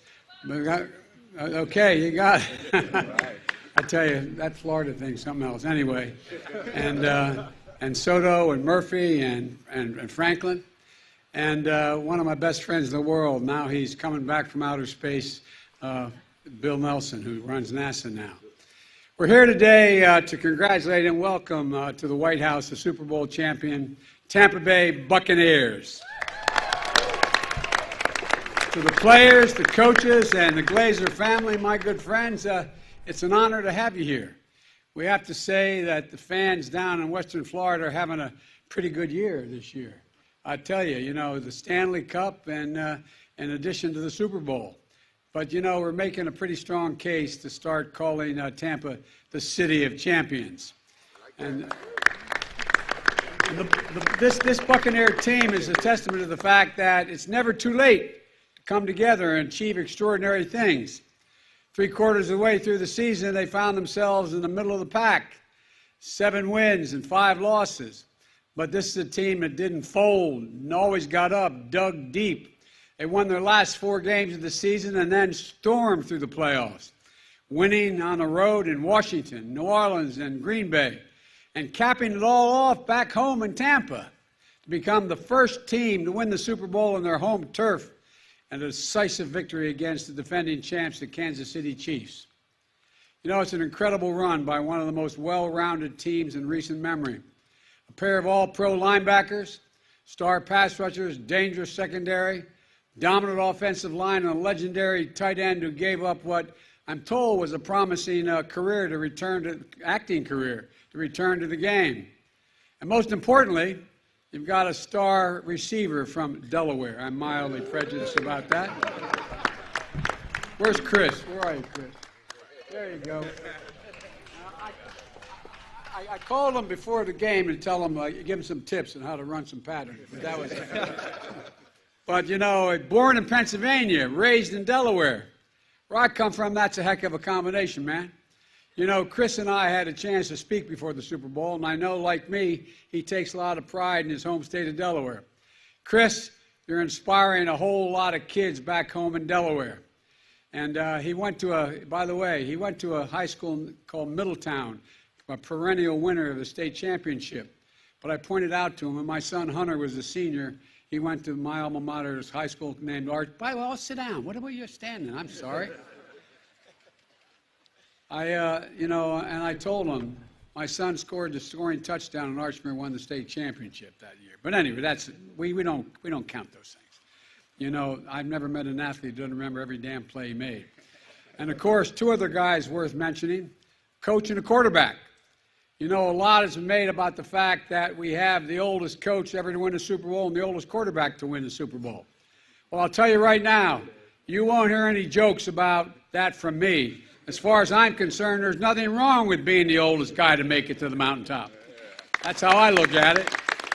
And Tom, looking at you, got about 20 more years left. You're just about the best ever to play. And making it to 10 Super Bowls in the last 20 years, that ain't bad, man. I tell you what, we've never seen anything like in the game. And of course, these guys all know that sports are more than just a game. It's some of my strongest memories, most enduring memories and lessons and cherished friendships come from the days I played, not when anywhere near anybody on my stage. Started in grade school, playing in CYO League. I'll never forget getting knocked out when I was in 5th grade, and my dad walking out to me and said, "Get up, get up, get up. Unless something's broken, get up." Well, I think that's what sports tell you. You just get up. You get up. I went to the University of Delaware to play football, although it didn't do much for my career. I didn't do very well. But, you know, I found out that your career can be embellished a little over time. It's an amazing kind of thing. You know, there's an awards banquet that many years later, which is called the Timmy Award. It was held here in Washington. Supreme Court justices and presidents would show up to this big banquet. The University of Delaware football program received the award. And I had a chance to introduce a Hall of Fame coach, the backfield coach when I played. I didn't play much. His name was Tubby Raymond. And so I got up and I said, "Here's my coach, Tubby Raymond." Said some nice things about Tubby. Tubby was really kind of nervous and stand in front of presidents and Supreme Court justices and so many distinguished people. And he went up on to talk about what an incredible ball player I was at the University of Delaware. It was amazing. It was amazing. That's why I decided to run for president. I figured if he was still around, I'd get to be elected president. I would have been an All-American. I could have been big. I could have been big. But all kidding aside, you guys did it the hard way. And I hope you all know just how important it was after such a tough year for the nation. In the middle of a long, dark winter, every Sunday, people were able to sit down and watch you play. You created memories that helped folks make it through and believe that we could get back to normal again. And you did it as a team, trailblazers, including the first team with 2 women full-time coaching positions.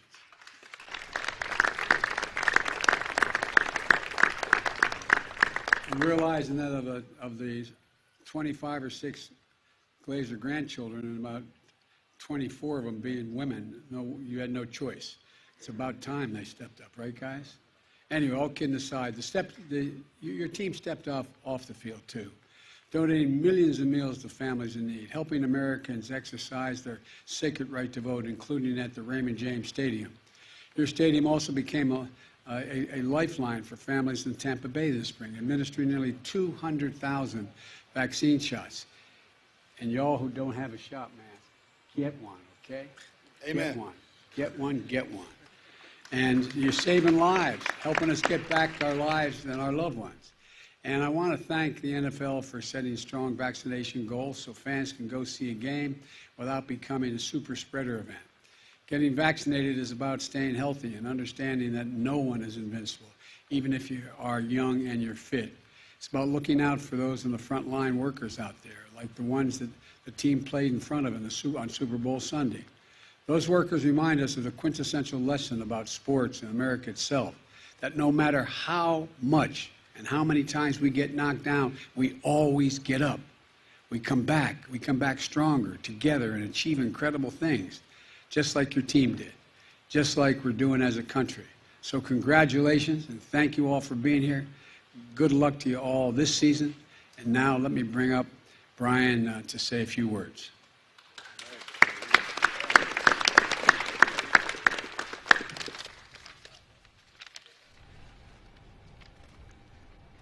Mr. President, on behalf of our family, the Tampa Bay Buccaneers coaches, players, and staff, and all of our loyal fans, thank you for hosting us today. It's an honor for us to be at the White House. For our family and fans, this day has been nearly 20 years in the making, because despite this being our second Super Bowl championship, this is our first visit to the White House. In 2003, following our Super Bowl 37 victory, there were world events that prevented us to visit. So that makes today even more special. And we're here today because this team did the impossible.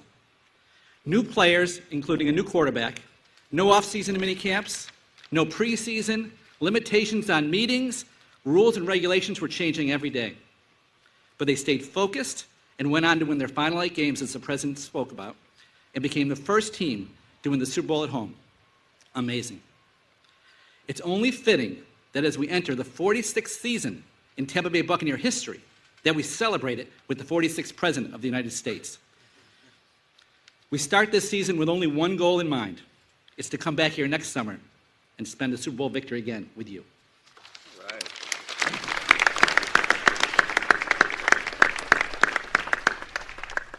Thank you, Mr. President, for giving us this day. I get emotional, but it's very, very special. This is actually my 3rd time. It never gets old.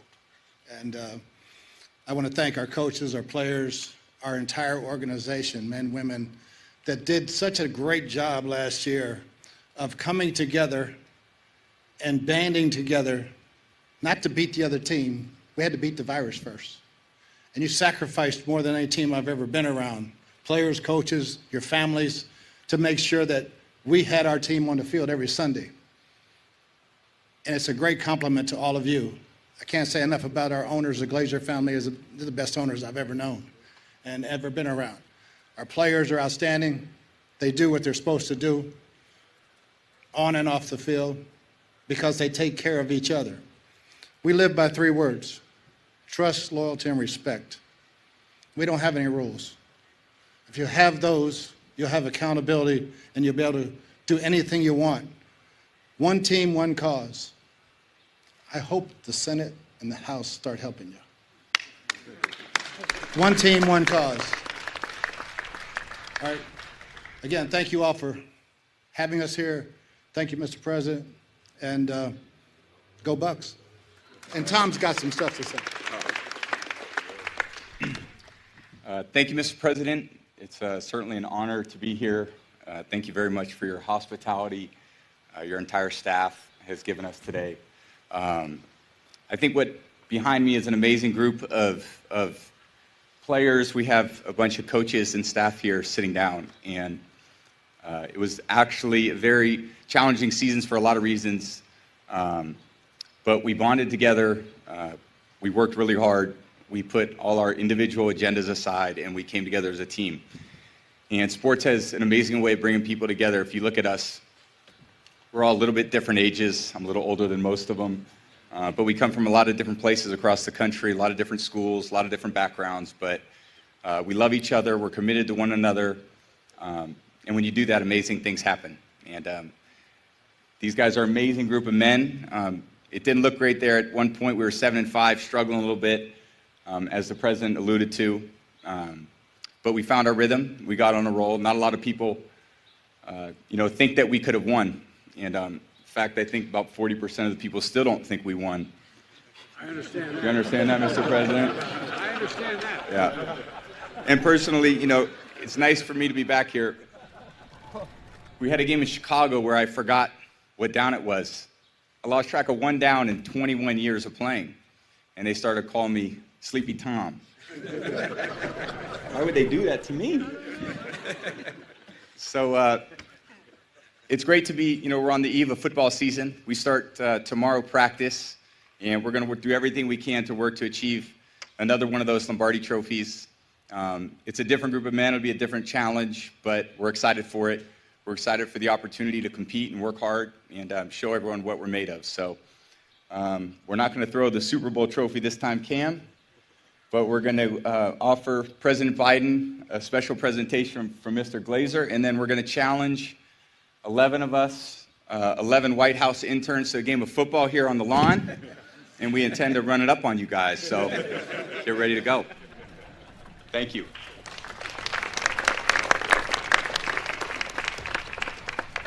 Thank you, man. Unusual number, huh? 46. Thank you, thank you.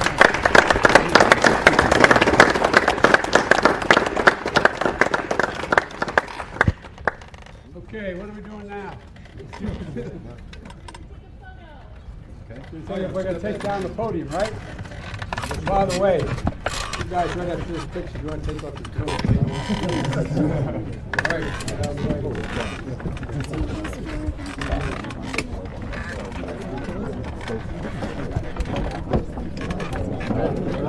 Thank you, sir. You've seen like before.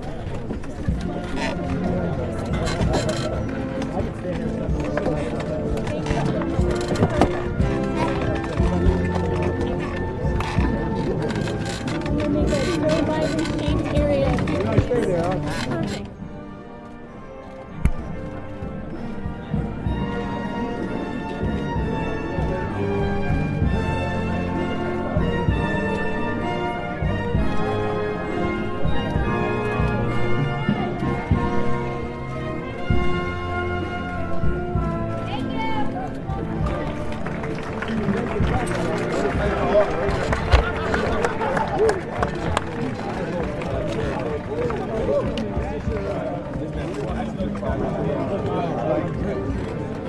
You're streaming live now from Fox. In case you missed it, we're taking a look back as the Tampa Bay Buccaneers visited the White House on Tuesday to celebrate their Super Bowl win. Now, although this is not the team's first Super Bowl win, it is the Buccaneers' first visit with a United States president. So just taking a look back in case you missed the exciting moment.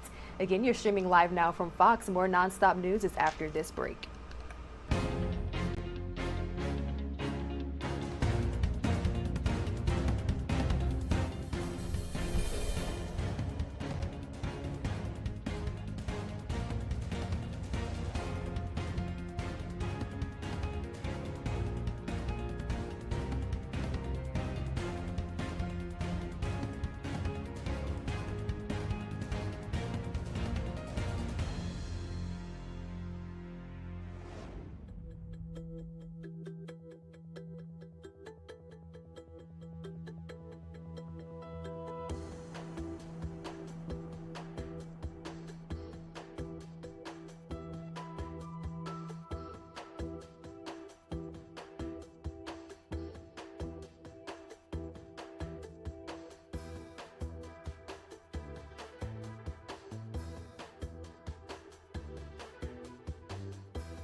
Good morning, everyone, and welcome back to Live Now from Fox. My name is Rain Augustine, and I will be your host for the next few hours, bringing you all the latest non-stop news from across the country. This next segment is courtesy of our friends at Fox 5 Atlantis. They're answering the latest questions when it comes to COVID-19.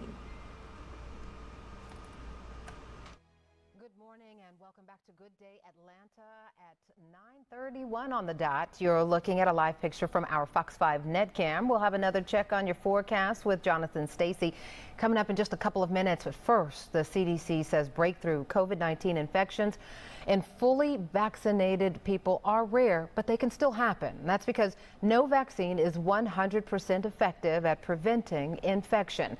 As of mid-July, nearly 5,500 COVID-19 hospitalizations or deaths in fully vaccinated individuals have been reported to the health agency. And that's out of 159 million Americans who are now fully immunized. The Fox Medical team's Beth Galvin joins us now to discuss this. Good morning, Beth. We know the vaccines work well at preventing severe disease, but how much protection do they offer against infection? Good morning, Portia. So they do a pretty good job. I'd say they do a very good job at preventing symptomatic COVID-19.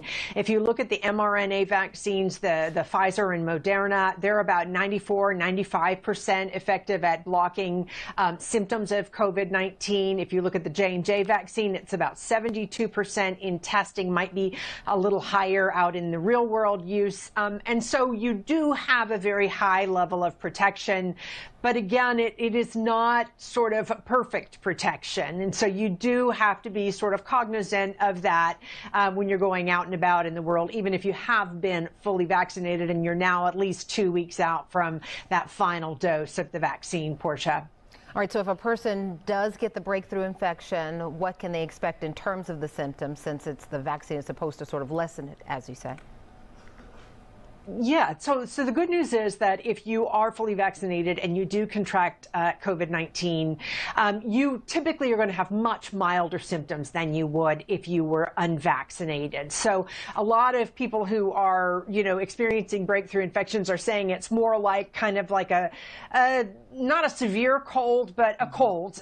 So congestion, cough, that kind of thing, not sort of as heavy a hit as many people who've had COVID-19 who've been unvaccinated with the all over body aches and the, more severe complications. So if you do get infected, at least maybe you're going to have an easier go of it if you're vaccinated. Portia? Yeah, Beth, I think I read there are some states on the East Coast where 100% of the new cases of infections were people who were not immunized. Are there certain people who are more at risk for contracting this Delta variant versus more at risk for this breakthrough infection if you are fully immunized?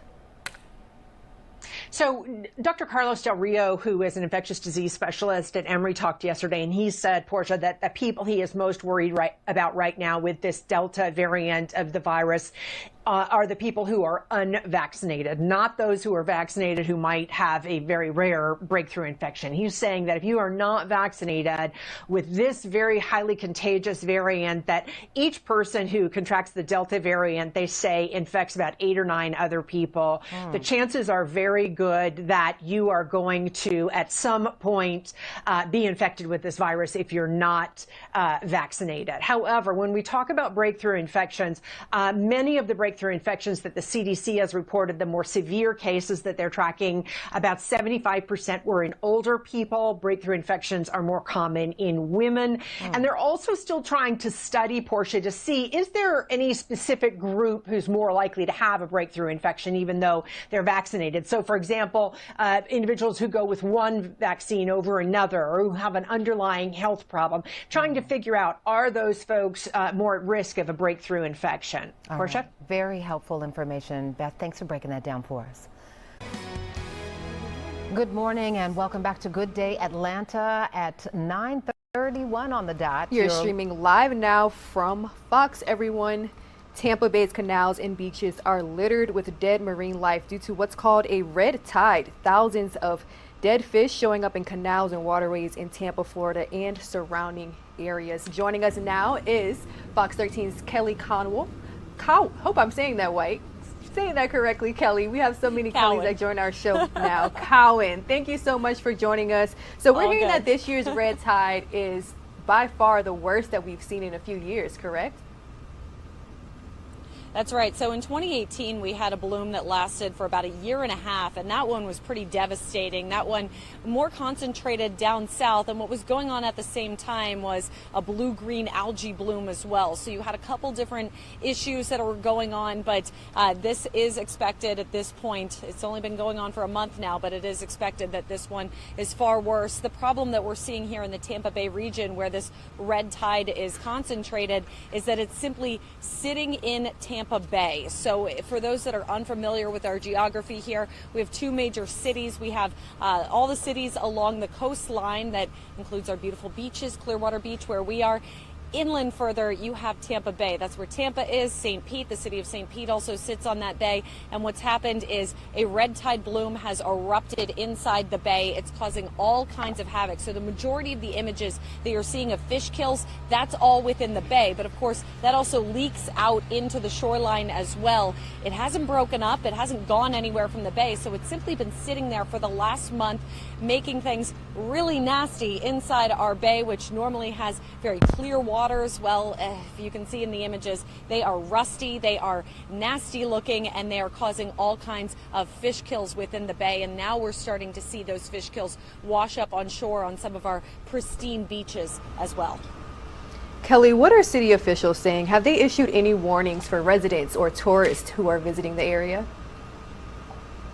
Absolutely. So all of the beaches right now have warnings. And what officials are saying is, you know, there are different concentrations and different conditions at the beaches every single day. So it really depends on a lot of things. The way the tide's moving, the way the wind is blowing, that can dramatically change what it's like out here on the beaches. So here at Clearwater Beach this morning, absolutely beautiful start to the day. There's none of that distinct smell that you get when red tide is present, none of that scratchy throat feeling or irritation detectable right now. And down on the beach, you're not seeing dead fish, but we are further north of a lot of the beaches that are closer to the mouth of Tampa Bay. And when you get closer to the mouth of Tampa Bay, well, those beaches are starting to see the dead fish wash up. They're starting to see high concentrations. So what officials are saying is that they want you to check the maps each day. The Florida Fish and Wildlife Commission, as well as a lot of our local marine labs, they put out beach condition maps every single day. Those are updated daily with water samples that will tell you whether or not there are detectable levels of red tide in the water. So some days you're going to be good to go for a beautiful beach day, no red tide detectable, but other days you might not have those conditions. So they want you to check ahead of time and have a backup plan for a beach if you're dead set on heading to the beach that day. Such unfortunate news for such a beautiful area. Many people visit this area during the summer especially, and also many homes are on the beach. So I'm wondering, when it comes to cleanup efforts, how is this done, and also are there any cleanup efforts underway? There are, and there have been for the past month, because really that's the only thing that officials can do to combat red tide. And it's important to get those dead fish out of the water as quickly as possible, because as they break down, the nutrients that they release end up feeding the red tide bloom. So if you don't get them out of the water, you can only make the situation worse. So at this point, there's about 30 boats that are heading out in the Tampa Bay waters in Pinellas County alone every single day. They're working 12-hour shifts, and they're using huge boats too, shrimp boats, to try to get as much of that dead marine life out of the water as possible. They're doing a pretty good job, especially when you look at the canals and things like that. The scenes that we've seen about a week ago, it does appear that they are getting better, but it is frustrating work. Every single day we see more and more fish dying in large numbers. We're also starting to see larger aquatic animals as well. Heartbreaking images of things like dolphins and sea turtles, manatees as well, washing up dead. No one wants to see that, obviously. And again, it is an important thing to get it out of the water as quickly as possible so that you don't end up making a bad situation worse. Definitely heartbreaking to see, but I'm glad that officials are doing everything they can during this red tide. All right, Fox 13's Kelly Cowan, thank you so much for joining Live Now from Fox. Thank you.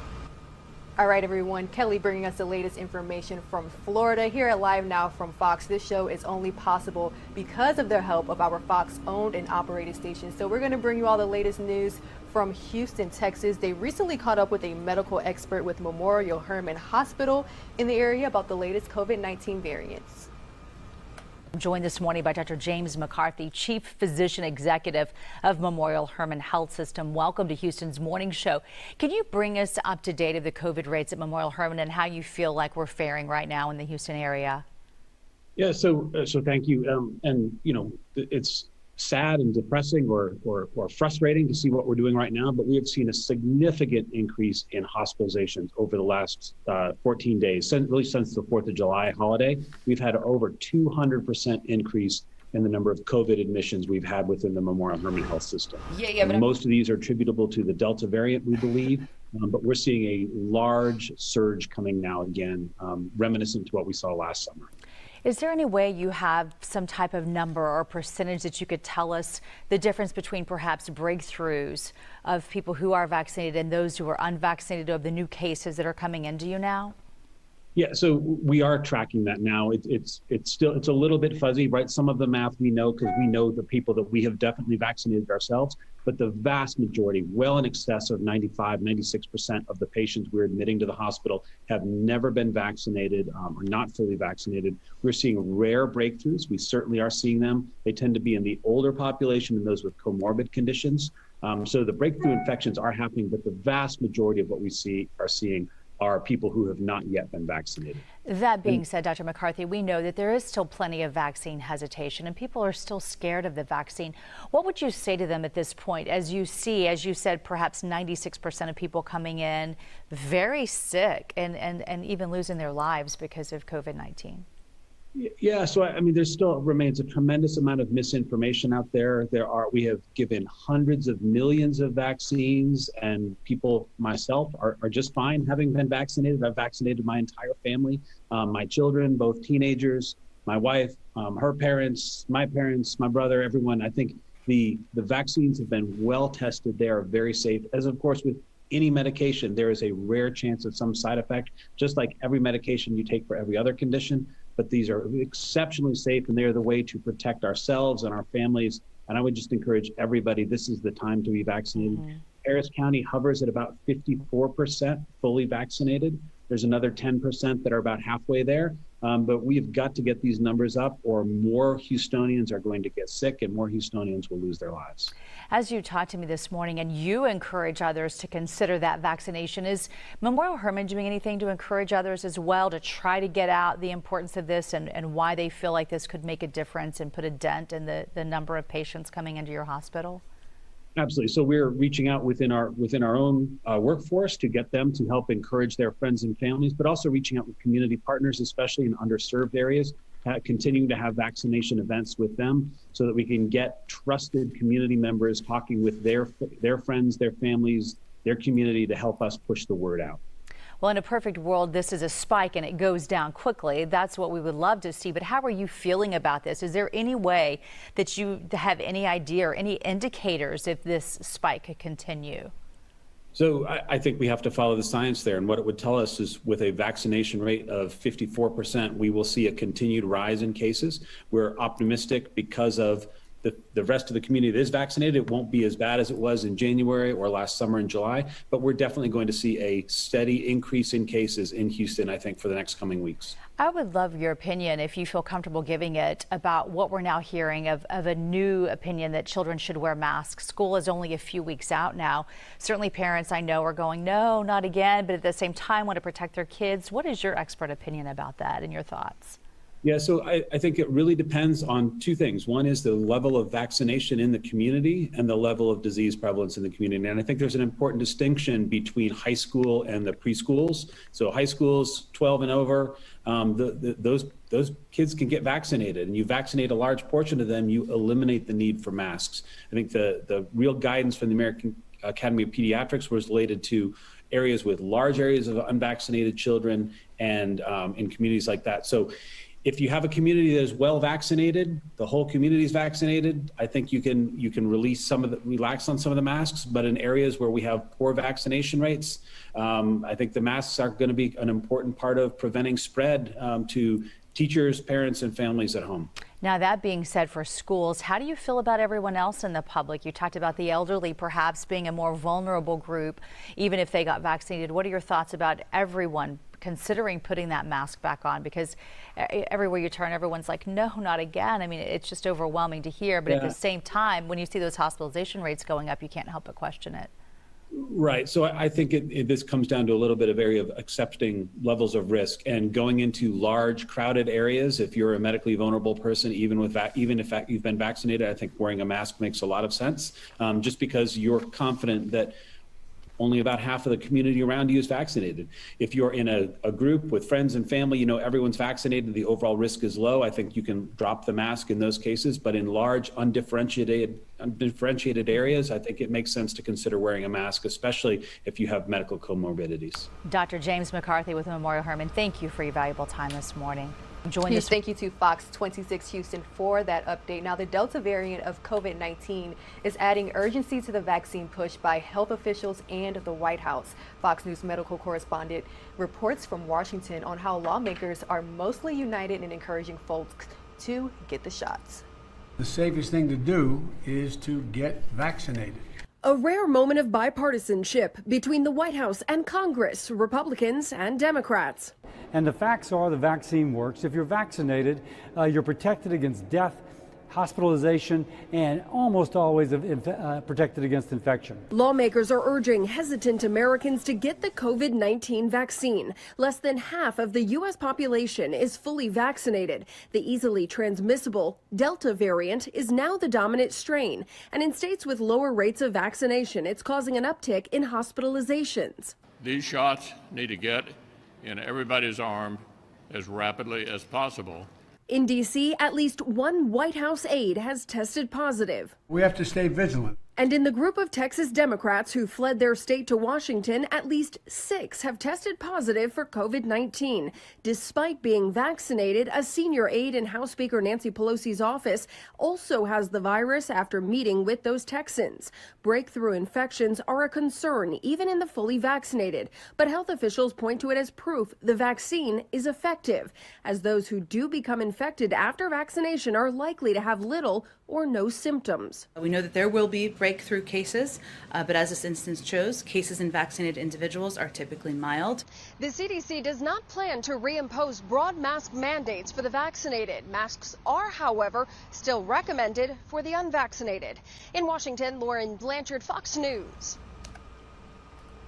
You're streaming live now from Fox, currently taking a live look from Miami, Florida. Right on the other side of this break, we will have a live conversation on the future of building codes following Surfside's Florida deadly condo collapse.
Welcome back to Live Now from Fox. An exact cause for the condo collapse in Surfside, Florida has not yet been determined, although there were previous warnings of major structural issues on the building. Joining Live Now from Fox is Dr. Szymon Witowicki, professor at Florida International University in Miami, Florida. Professor, thank you so much for joining Live Now from Fox. Now, we do understand that Champlain Towers was in the middle of a 40-year recertification. However, it may be surprising that, according to your research, the condo building had been sinking for decades, correct?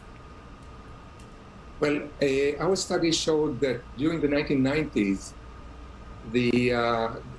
this building was subsiding at a very slow rate, but still was detectable, of 2 millimeters per year. This is a very low rate that we can see it in other places around the world, but it was unusual for this particular building because we didn't expect to see some movement in that part of the city. We studied land subsidence in Miami Beach and also in other community in Norfolk, Virginia, because both community have been subjected to repeat high frequency of coastal floodings.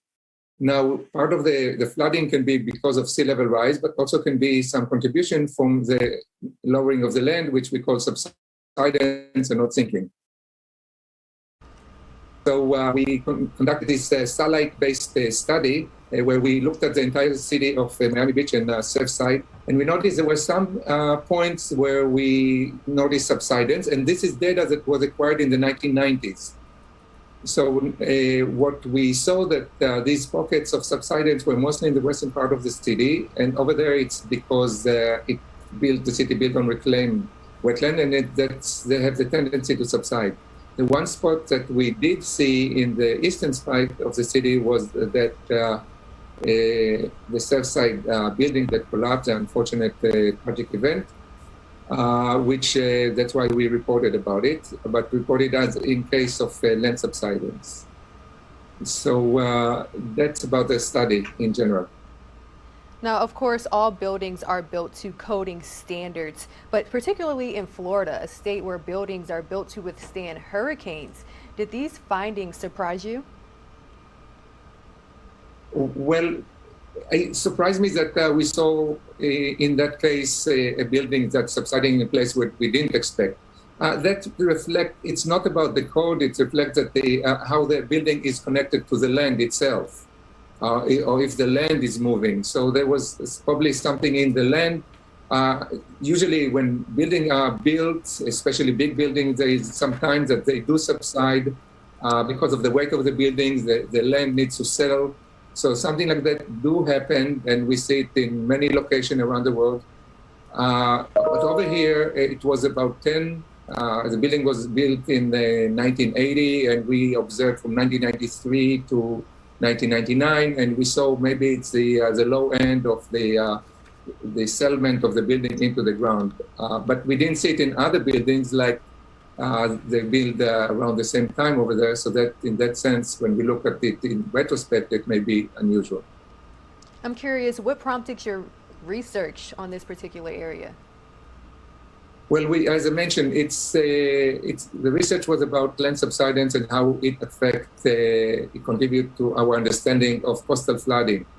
Both the Miami Beach and Surfside and other communities in Southeast Florida are being affected a lot by sea level rise. They have repeated flooding events, and we try to understand the contribution of land subsidence to the sea level rise. So if we have sea level is rising at a certain rate, if the land is lowering, there is amplified effect, and we try to understand what is this contribution of the land subsidence to the coastal, the hazards that come from flooding event along the coast.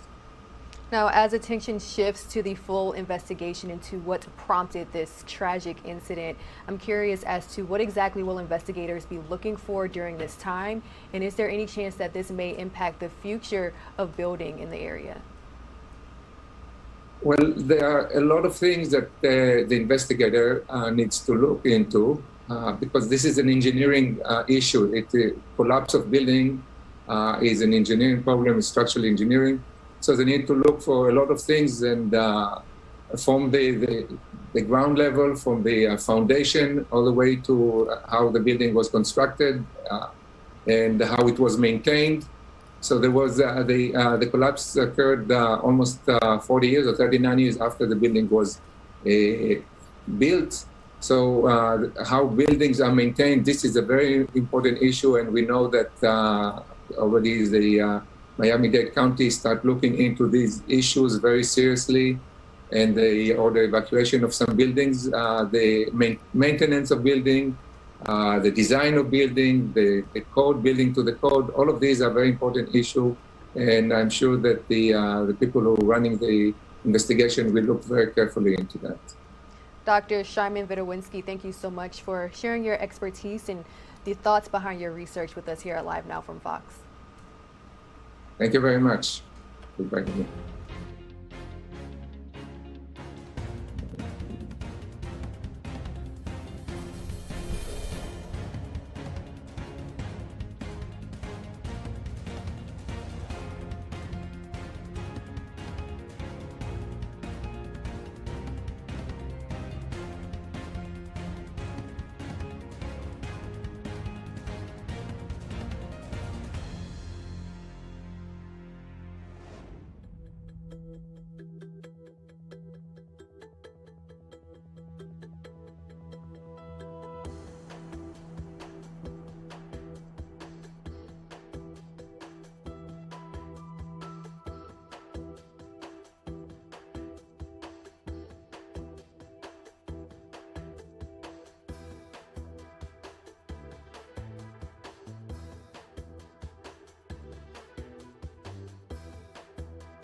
Welcome back to Live Now from Fox, your source for raw and unfiltered non-stop news. Some good news for cruise lovers. After more than a year of a hiatus, tourists are back at the port of Seattle, ready to set sail on the first leg of a cruise that's going to Alaska. Fox's Steve Kiggins has more.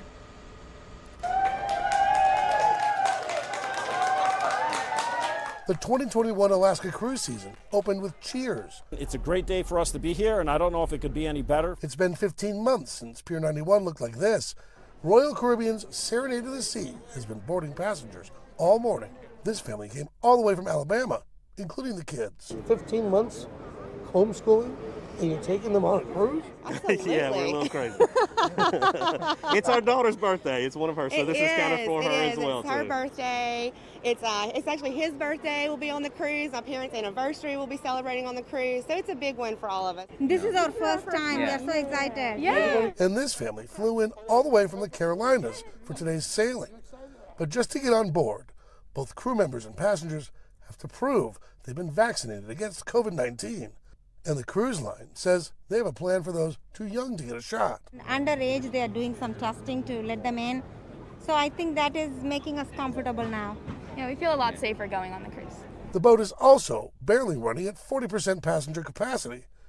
And when you add in the layers of sanitation protocols to minimize the virus's spread on board, it's enough to convince these passengers they won't come home with a spike of new pandemic infections. I think it's just as safe as what we have back at home right now, where we're back out in schools and going to businesses and restaurants, so I think they're just as much.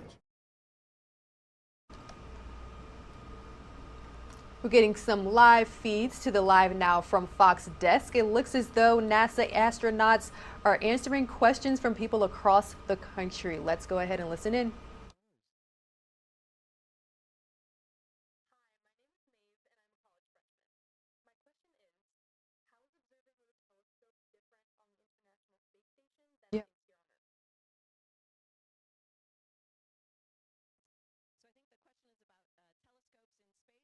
Telescopes on Earth, and it's a great question. So telescopes on Earth, when the light from whatever celestial object you're observing comes through our atmosphere, it's altered by our atmosphere. So telescopes or observing platforms that are in space are outside the atmosphere, and so the light from the object is not impacted by going through the atmosphere. So it makes the International Space Station a great platform for observing, and we do have a variety of instruments on the outside of the space station to observe the composition of neutron stars, for example, to help in the search for dark matter. So it's a really great platform to host astrophysics instruments. We don't, unfortunately, spend a lot of time looking through telescopes ourselves, but Tama is particularly good at night photography, so there are some neat pictures of stars that he's taken from our cupola. Hi, my name is Ruth Ann. I'm from New York, and my question for you is, have you ever experienced any emergencies on the space station, and how did you deal with it? That's a good question. We haven't experienced any real emergency, but we've had a couple failures. You know, systems fail once in a while. Things break down. It's like a car or an aircraft. It's very complicated equipment, so it happens and it's normal. There's nothing to be worried about. But nevertheless, you have to react. And very recently, it happened in the middle of the night when a cargo vehicle was going to dock on the Russian end of the space station. Mission Control lost some commanding abilities into the space station, so they woke us up, and we had to do all the commandings. We had to rotate the solar panels. We had to control all the systems to allow for the progress, the cargo vehicle to dock. We went to bed quite late at 3 or 4 in the morning, but it was actually kind of fun to do. We enjoyed doing this, and we have training to respond to all the failures and all the emergencies, and it usually goes well. Hi, my name is Colin and I'm from New York. And if I were to ask an astronaut a question, my question would be, does each planet have a different kind of space rock? Does each planet have a different kind of space rock? Well, in our solar system, we have rocky planets, which the Earth is one of those, and then we have gas giants. So the rocky planets tend to have iron at their core and be made up of similar minerals. And then the gas giants are mostly made up of hydrogen and helium. Hello, my name is Griffin. I'm from New York State. I'm a 5th grader, and I was wondering, why is space black? Because our sun is so powerful and so bright, but space is so dark. It's actually a great question, and the reason, I'm not an expert, but the reason I think we talked about it, the reason why space is black is because what happens on Earth is you get all sorts of molecules in the atmosphere and particles, and actually break down the light that comes from the sun, which is very white and very focused, into the different components that your eye can see, and that's why the sky is blue. But you need a lot of particles for this. We're outside of the atmosphere, so that phenomenon is not happening. You see the sun, when you look directly at it, you see a big shiny dot full of light, but that's only when you look at it. When you look at the rest of the sky, you see only black. You can see some of the stars as well, but they're very far away. Sometimes they're very faint, and also your eye is not used to the light, the level of light. It's like when you come from outside to inside a dark house, sometimes your eye needs to adapt. Well, it's the same for us. If you see some light and then you look at a darker part of the sky, then you don't see the stars are there, but you actually don't see them because your eye is not adapted yet. Hello, my name is Carmela. I'm from New York, and my question is, how many rooms does the space station have? how many rooms does the space station have? Well, it has about 12 rooms that we can move around in, and it can also dock up to, I think, about 6 more spaceships. So we have our cargo dragon, or sorry, our Crew Dragon is docked to the front end of the space station, and there's a Soyuz crew vehicle at the other end of space station, and then a cargo vehicle right now. At one point we had 5 different vehicles docked to the space station. But the space station is really big, including all of our external structure. It's about the size of a soccer field. Inside of it, it's more like the inside of an airplane, but it's also full of lots of equipment, as you can see, and we each have our own little space. It's kind of the size of a small closet that we get to call our own, where we hang our sleeping bag and we have our computer. So we each have a little bit of private space in our big space house. Hi, my name is Andon. I'm from New York, and my question is, what do you guys do for entertainment in the space station? Also for entertainment, we do a lot. We can watch movies, read books, we play sports, and also we call our families and our loved ones on Earth. We try to keep up with what's going on. And sometimes we try to have dinner as a crew. You know, just like a social life on Earth. You're trying to see your friends, spend time with them, talk and exchange, and that's how you have. And sometimes ideas just come up, and that's why that's how we had the idea of the Olympic Games. So that's how you have fun on the space station. Get together with friends, get the ideas going, and then do something. Hi, my name is Lauda. I'm from New York, and my question is, do you ever sing in space, and does it feel or sound different than what you would expect? So, Laura, I am not a very good singer, but I found that singing does make me feel good. It makes me feel happy. And so in the area of our space station that is kind of our little space gym, when I'm working out in there, I will play my music out loud and sing along. Hopefully, usually nobody else is nearby or can hear me because they might have their own headphones in. But I do enjoy singing. It sounds the way it does on Earth. So our atmosphere is made up of all the same components that yours is right now on Earth. And so we need that to survive. And so it sounds the same way that it would to you on Earth, just as bad in space as I am on Earth. Hi, I'm Michael Hakel, and I'm from Saratoga Springs, New York, and I'm wondering why astronauts get weaker in space. Oh, that's a good question. Well, you see why. It's because we're floating all the time. We don't need to stand. We don't need to sit. Because when you're standing, when you're sitting, when you're climbing stairs, when you're walking around, you're using a lot of muscle that we don't have to use. I can just push with one finger on the wall and go across the entire space station. If nothing is going to stop me, it's just very, very, very easy to move around. But obviously the seamy side is that you're losing a lot of muscle because you're not using them. You're losing a lot of bone mass because your bones are not needed in space anymore, not as much as on Earth. So to counteract that, we have to exercise. Hi, my name is Sylvie. I live in Milton, New York, and my question is, how do astronauts exercise in space? So as you just heard, exercise is really important for us. We have a couple of different exercise machines. We have a cycle ergometer, which is like a bicycle without a seat. We just clip our feet onto the pedals, and then the resistance changes, so we have to work harder or less hard, and that gets our heart rate going. That helps with our aerobic fitness.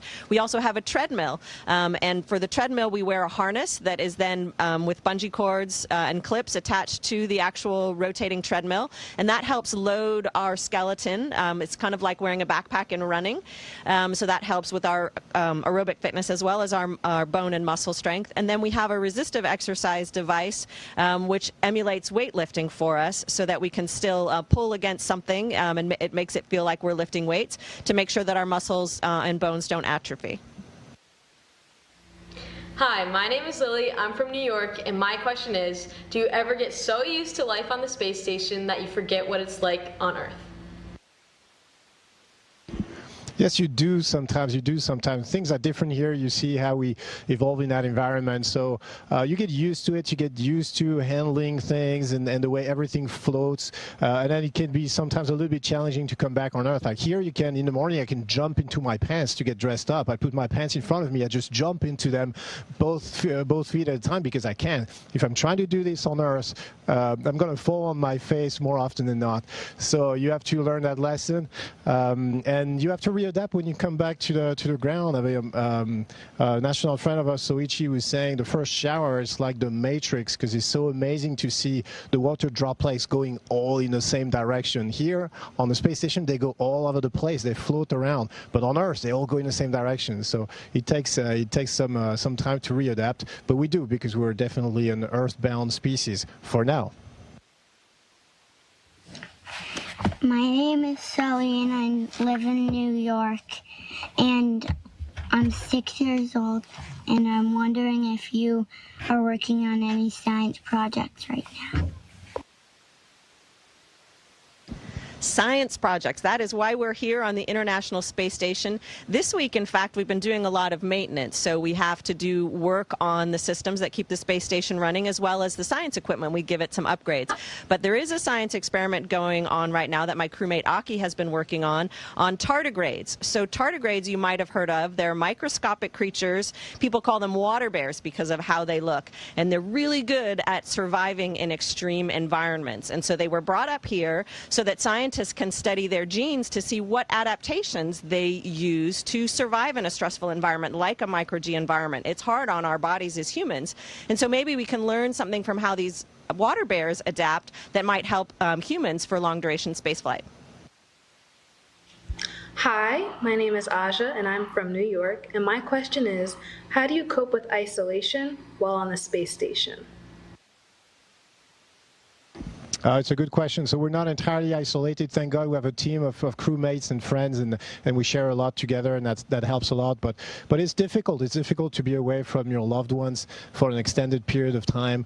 And the most difficult, at least to me, is that you can't be there for them, if they need you, and there's nothing you can do about it. You're here. So, well, you just hope that they understand, and you hope that they still love you when you come back.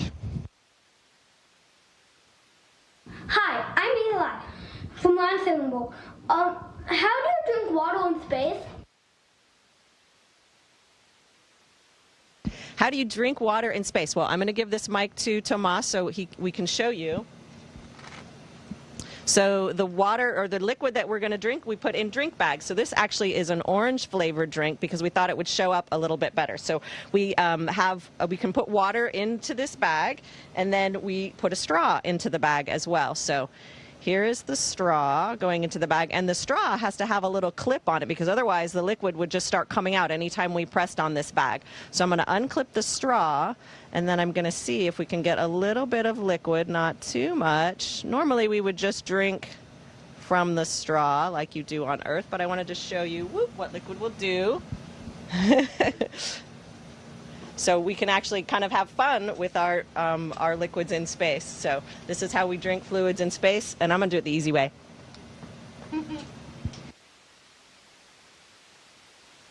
Hi, my name is Natalie. I'm from New York, and my question is, how does being in space change your perception of the scale of the universe?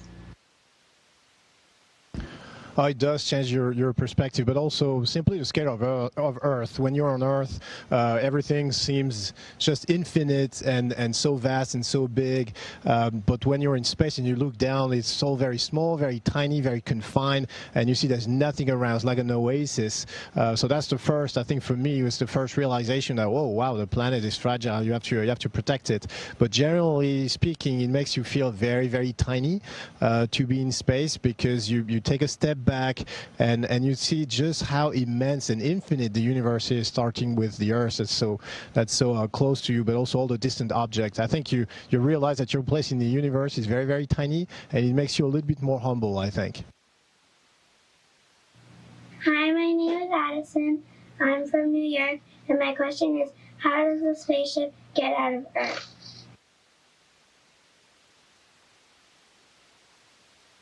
So the way we launch on a spaceship from Earth... Oh.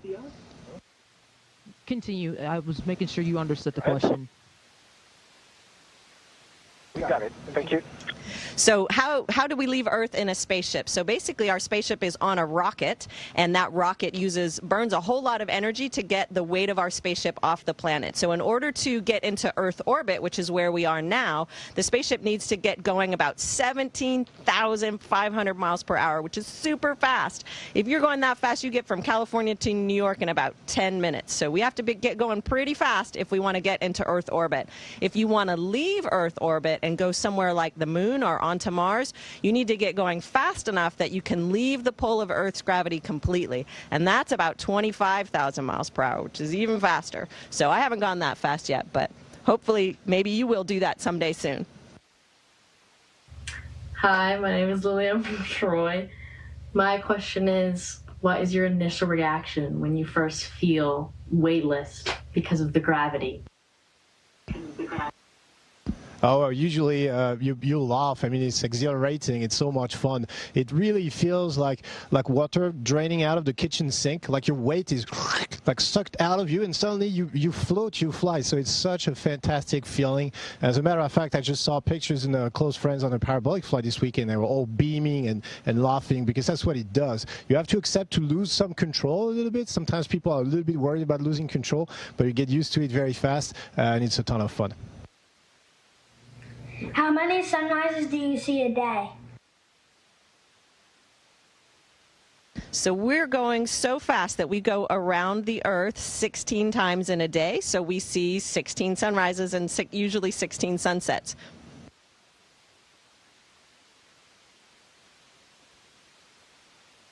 Hi, astronauts. How fast does the ISS go? How fast? Well, like Megan is saying, we're going 17,500 miles per hour, which is really fast. It's 30 times faster than a plane. So if you would go from, I have to pick another example, if you go from Los Angeles to Paris, for example, that's 20 minutes instead of 11 hours on a plane. So it's really, really super fast. And when you look out the window, things go by really quickly. So you take off, you overfly LA, you go have a coffee and maybe a meal, and then the next time you look out the window, you're in Paris. So it makes it seem very, very close. Hi, my name is Maeve Owens, and I will be starting college at the University of Delaware in the fall as a physics and astronomy major. Thank you to Congressman Paul Tonko and to everyone who participated and asked questions at today's event. Thank you also to our friends at the Clifton Park Half Moon Library for partnering with the museum for this event. On behalf of the Children's Museum at Saratoga, thank you to NASA and to the astronauts aboard the space station who answered our questions and continued to inspire us to reach for the stars.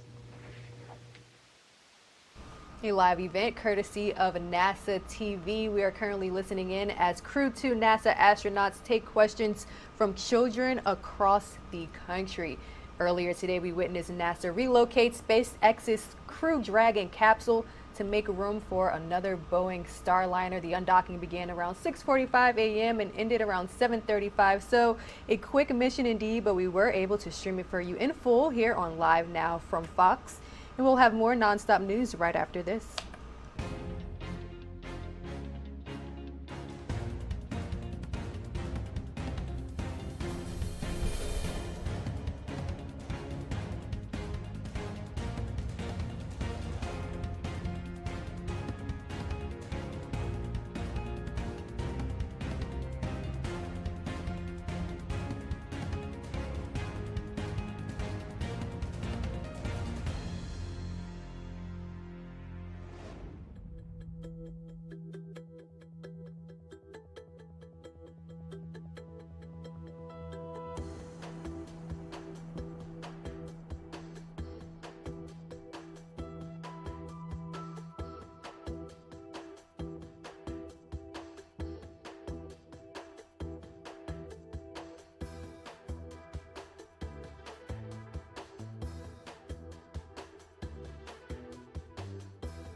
Welcome back to Live Now from Fox. A lot of space news this morning. We're listening in at a news conference after Amazon and Blue Origin founder Jeff Bezos successfully returned to Earth from his trip in space.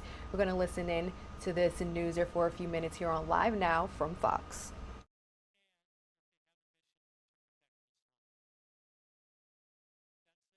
Would you join me?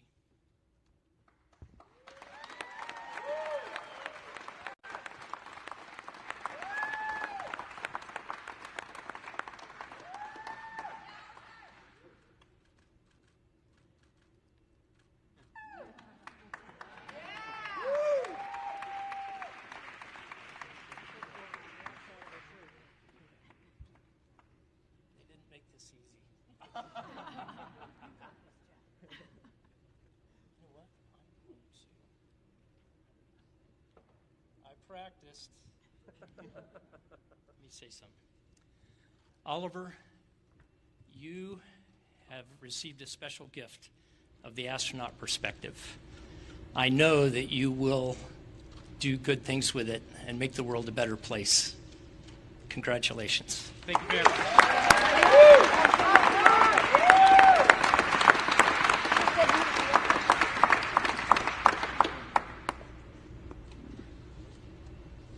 Mark, would you join me, please?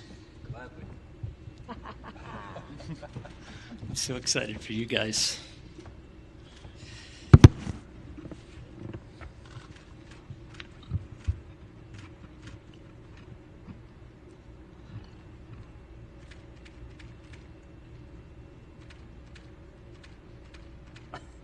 Pain yet? Not yet. Pounded into me. Yeah. I know you want to. I'm going to hand you this. Thank you. Mark, I hope this experience will help you to continue to do the great things you're doing for humankind. Congratulations. Thank you, Joe.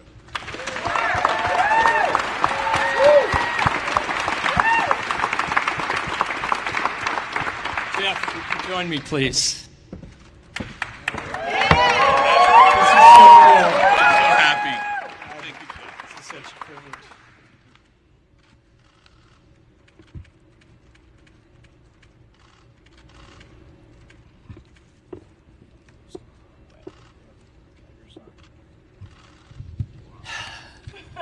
There are a few people I know more deserving of this, Jeff. Seriously. And I don't know what you're going to do next, but I can't wait to watch. Congratulations.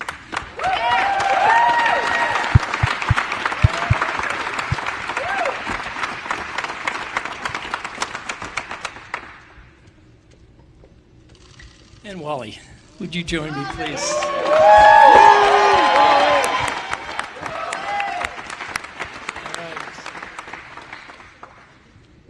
60 years, Wally.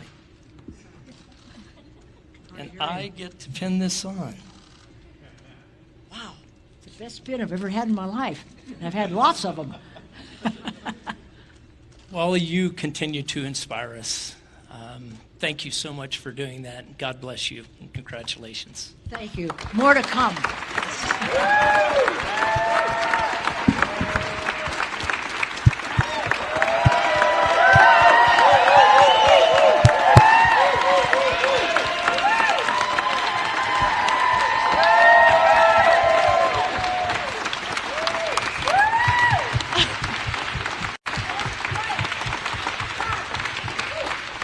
The first 4 of millions to follow. Again, the newest international astronauts, the crew of New Shepard. Congratulations, all 4 of you.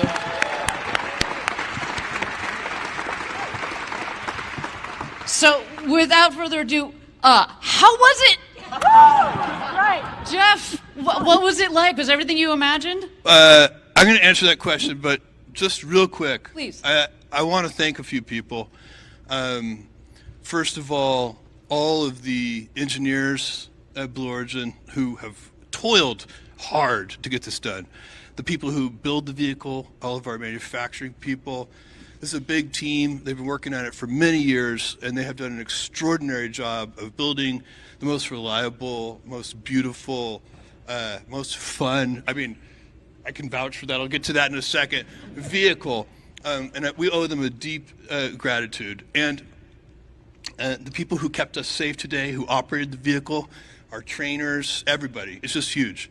I also want to thank the town of Van Horn. This is a small and amazing little town. You know, we're making a dent in it. And we appreciate you for allowing us to be part of your town. And then I want to thank every Amazon employee and every Amazon customer, because you guys paid for all of this. So seriously, for every Amazon customer out there and every Amazon employee, thank you from the bottom of my heart very much. It's very appreciated.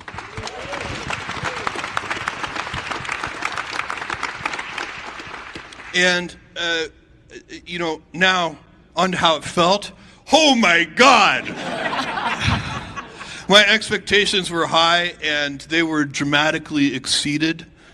We were talking about this a little bit in the car ride on the way back, and I don't know, the zero-G piece may have been one of the biggest surprises, because it felt so normal. It felt so almost like we were, as humans, evolved to be in that environment, which I know is impossible, but it felt so serene and peaceful, and the floating. It's actually much nicer than being in full one gravity. It's a very pleasurable experience, just from just the way it feels, the tactileness of it. The most profound piece of it for me was looking out at the Earth and looking at the Earth's atmosphere. Every astronaut, everybody who's been up into space, they say this, that it changes them, and they look at it and they're kind of amazed and awestruck by the Earth and its beauty, but also by its fragility. And I can vouch for that. When I look out, you know, when we're sitting in this room and when we're driving our cars and we're moving around the planet in our normal ways, the atmosphere is so gigantic. You know, we're these tiny little things, and the planet, the atmosphere is so big. But when you get up above it, what you see is it's actually incredibly thin. It's this tiny little fragile thing. And as we move about the planet, we're damaging it. And, you know, so that is, you know, that's a very profound. It's one thing to recognize that intellectually. It's another thing to actually see with your own eyes how fragile it really is. And that was amazing. Who wants to add? Oliver, you want to tell us how it was? Our first paying customer? You feel like you got your money's worth, sir? For sure. No, it was so amazing to see it from above and to move around. Like, yeah, I totally agree. It feels so natural, like almost like we should be doing this. And I hope that we are one of the first, and let's hope that many, many more people can do this, because this experience you should share with more and more people. It's so amazing. And a special congratulations to you on becoming the youngest person to have ever flown in space. Woo! Thank you.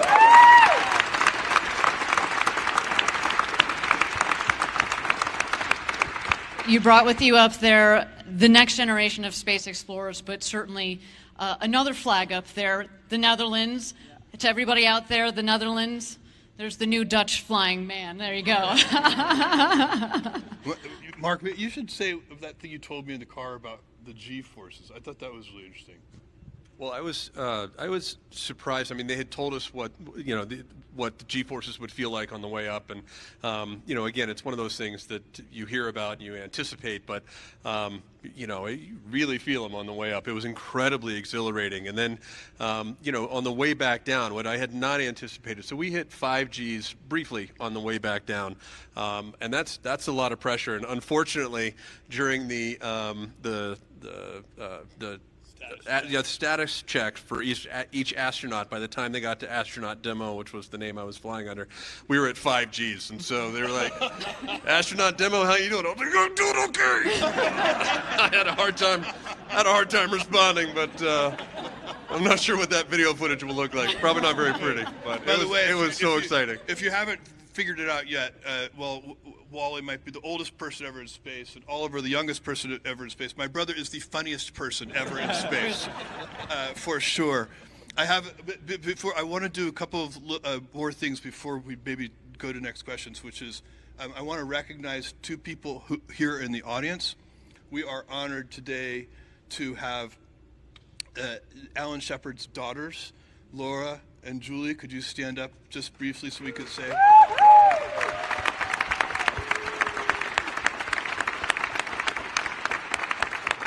And of course, Alan Shepard was a Apollo moonwalker and has a gigantic list of accomplishments. But for our purposes today, the thing that is most interesting about Alan Shepard is that he is the namesake for this vehicle, New Shepard, and that is because the mission profile that we did today is very similar to the one that Alan flew when he became the first American in space, I guess 60-ish years ago. So that is, we are very honored to have you guys here, and thank you for joining us. It's incredible. I got some pictures with them backstage, and I know those are getting blown up big. Thank you. And then I have a couple things to show. Can we start? You want to talk about the couple of things we flew? Go ahead. Well, we did. So we had the opportunity to bring with us, it was actually on loan from the Explorers Club. We were able to fly with a piece of canvas from the Wright Flyer. So the plane that the Wright brothers flew, we brought a piece of that canvas with us, which was really powerful, as well as a bronze medallion that was made from the first hot air balloon flight in 1783, which was the first time man ever left the Earth in controlled flight. So we were very thrilled to be able to bring both of those along with us. And we brought those precious objects back. Yes, we did. And the Explorers Club will be pleased to hear that. Yes, they're very happy about that. And we have one more thing, which I would actually just like to show you. If you could, who has the goggles, could you please bring them up to me? Would you hold up? A new chapter in the billionaire space race, as Jeff Bezos, as you see here, becomes the second billionaire to launch himself into space on his own rocket. He follows Richard Branson's successful trip with Virgin Galactic earlier this month. Stay with Live Now from Fox. We'll return right after this.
Welcome back to Live Now from Fox. Restaurant Week is back, currently underway in the city that never sleeps. We are currently taking a live look from New York, New York, the Empire State Building to be exact. Joining us now is Executive Director of the New York City Hospitality Alliance, Andrew Ridgie. Andrew, welcome back to the show. Good morning. Good morning. Thanks for having me. Thanks for joining us. Now, I'm sure there are so many business benefits to Restaurant Week, especially as we are approaching the end, hopefully, of the COVID-19 pandemic. So I'd like to start with, how is Restaurant Week helping New York City's economy post-COVID-19? Well, it's a great time. It's a great event. You know, there's so many local restaurants that are participating throughout the city, every type of cuisine you can imagine, and really good deals where you can get specials for lunch or dinner, you know, $21 for a lunch, $39 for a dinner. They have a signature dining experience that's a little bit more, but you can really go sample great restaurants that you've been to before, or really go explore new ones where it's maybe your first time. Now, Andrew, it has not been easy on Restaurants Weeks.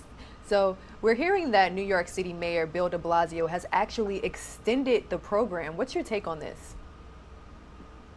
It's needed. You know, we need to get people out eating, drinking, socializing, supporting our small businesses. So the more resources that the city can put behind this program to promote our local small businesses, our local restaurants, support the workers, I mean, it's a really win-win, because I think we said it last time I was on the show with you, is if we want the city of New York to recover, we need our restaurants and other small businesses to be at the core of this recovery. And Restaurant Week is a great way to highlight all the amazing restaurants and cuisines, go out, support the workers, and really get the whole city moving again. And speaking of recovery, a restaurant organization is actually calling on Congress to help, saying that they want lawmakers to refill the Restaurant Revitalization Fund, and they're also asking for more money to replenish the fund. What's your thoughts, Andrew? Yeah, this is going to be critically important. So, you know, the Restaurant Revitalization Fund was really a savior. It was a structured support program for restaurants because, you know, PPP and some of these other programs didn't really work because people don't work remotely in restaurants. You know, if I'm on the computer, yeah, I can work remotely from home. But if I'm chopping carrots and making burgers in a restaurant, I can't do that on Zoom. So we needed a specialized program. Unfortunately, the money was exhausted. Here in New York alone, 65% of the restaurants that applied for the grant money, this relief, got shut out because the money was exhausted. And they were counting on this for their livelihood. They put their blood, sweat, and tears into their small businesses. Some of them got approved to only have that approval rescinded. So the federal government really needs to come through, support these restaurants, replenish the Restaurant Revitalization Fund. This is a bipartisan issue. It doesn't matter where you are in the political spectrum. You probably support restaurants. You love restaurants. I wouldn't be surprised if you've worked at one in the past. So I think this is just common sense, and the federal government needs to get it done. Now, as the restaurant industry as a whole, kind of as you just explained, continues to work through those coronavirus-related struggles, the return of NYC's Restaurant Week, what message is this sending to restaurant owners, not only in New York, but across the country? Is this a signal of hope? I think so. You know, listen, restaurants were back open.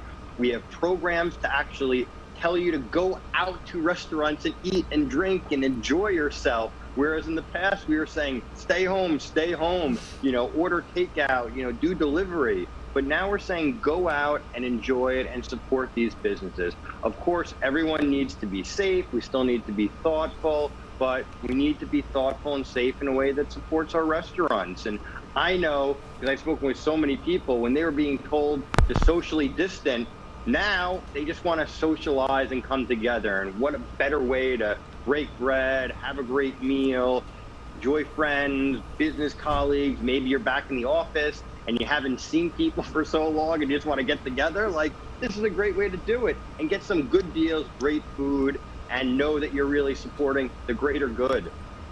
That's right. Sometimes the best conversations and memories are made over a great meal, as you mentioned. All right, New York City's Hospitality Alliance's Executive Director, Andrew Ridgey, thank you so much for joining us. Take care. Thank you. All right, guys, more Live Now from Fox is right after this break. We will have a recap of the top stories and events that we have seen throughout the week. Stay with us.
Welcome back to Live Now from Fox. My name is Rain Augustine. Time now approaching 9:25 here on the East Coast, but I do want to bring you all this live image from our X-Rad weather radar because the western states are still experiencing a heat wave.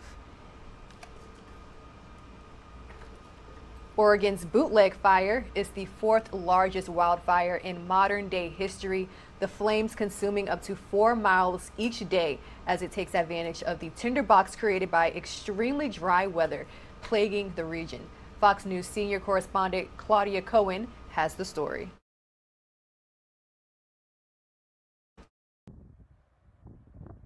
Oregon's Bootleg Fire is now nearly half the size of Rhode Island, scorching treetops, ground brush, and structures in southern Oregon about 300 miles southeast of Portland as firefighters battle the blaze fueled by heat, gusty winds, and dry conditions. 90% of the state is either in exceptional, extreme, or severe drought conditions. While the Bootleg Fire is not the only blaze burning in the western part of the country, it is the nation's biggest and one of the most concerning.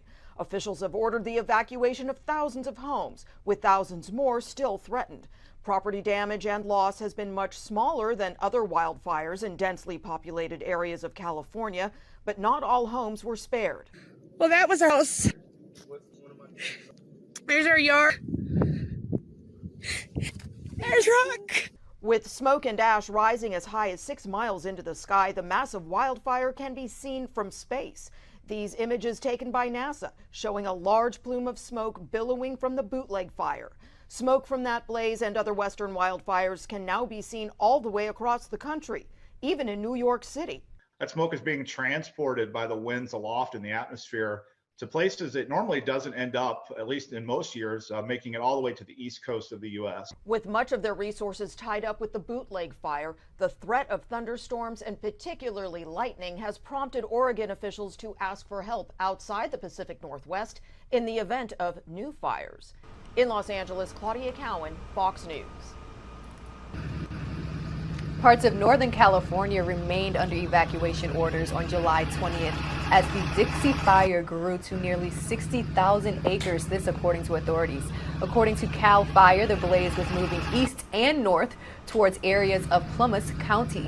This video, taken on Monday afternoon near Lake Alomar in Plumas County, shows the sky lighting up orange and red as smoke filled the sky. This is something we are continuing to follow here on Live Now from Fox. We are also closely following the latest on the United States-Mexico border. Let's dive into the details. Early Tuesday morning in Del Rio, Texas, groups of migrants arrive at the border wall, many of them from Cuba and Nicaragua, all of them with hopes of being able to stay in the United States. The groups eventually picked up by Border Patrol and taken away to processing centers, as scenes play out like this every hour, every day, all along the border. And now Fox News is getting exclusive access, showing you the first stages of construction of Governor Abbott's promised Texas border barrier. Just yards away from the Rio Grande, right here in Del Rio, you will see the very beginning of what is going to be Governor Abbott's Texas border wall, border fencing. Take a look. This is the very first 1.5-mile stretch of that construction, 7-foot tall chain link fence with barbed wire on top. The idea being they're going to put no trespassing signs up, and if any migrants try to hop this fence or scale it, they will be arrested on local charges and booked into local jails. We will arrest them for criminal trespass or criminal mischief, depending if they damage this temporary fence here right now. Lieutenant Chris Olivares with Texas DPS says Texas is done waiting for the Biden administration to do its job, and the Lone Star State is taking matters into its own hands, starting with this temporary fence. It's frustrating. It is overwhelming. Because we know Border Patrol is not getting the support from the federal government, so the state of Texas is stepping in. And as migrant apprehensions continue to hit 20-year record highs with no signs of slowing down, Fox News has confirmed that in the Rio Grande Valley, the number of illegal immigrants testing positive for COVID has surged a staggering 900%, with 135 positive cases in just the first 2 weeks of July alone. The Rio Grande Valley now accounts for 60% of all COVID-19 cases in all of Border Patrol's custody. The Rio Grande Valley sector is about 5 hours southeast of where we are, and just to put into perspective how busy it is down there, the sector Border Patrol chief for Rio Grande Valley reports that his agents recently apprehended more than 15,000 migrants in one single week in that sector alone. Reporting in Del Rio, Texas, Bill Malugin, Fox News.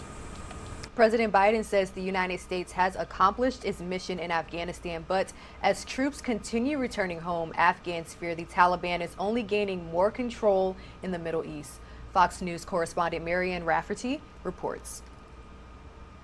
The U.S. withdrawal from Afghanistan is now more than 95% complete, ahead of the August 31st deadline. It's news former Secretary of State Mike Pompeo is happy about, bluntly saying it's time the Afghans took matters into their own hands. They need to fight for their own country. We don't need to send Americans to fight if the Afghan people aren't willing to fight for their freedom. But as the U.S. moves out, the Taliban continues creeping back in.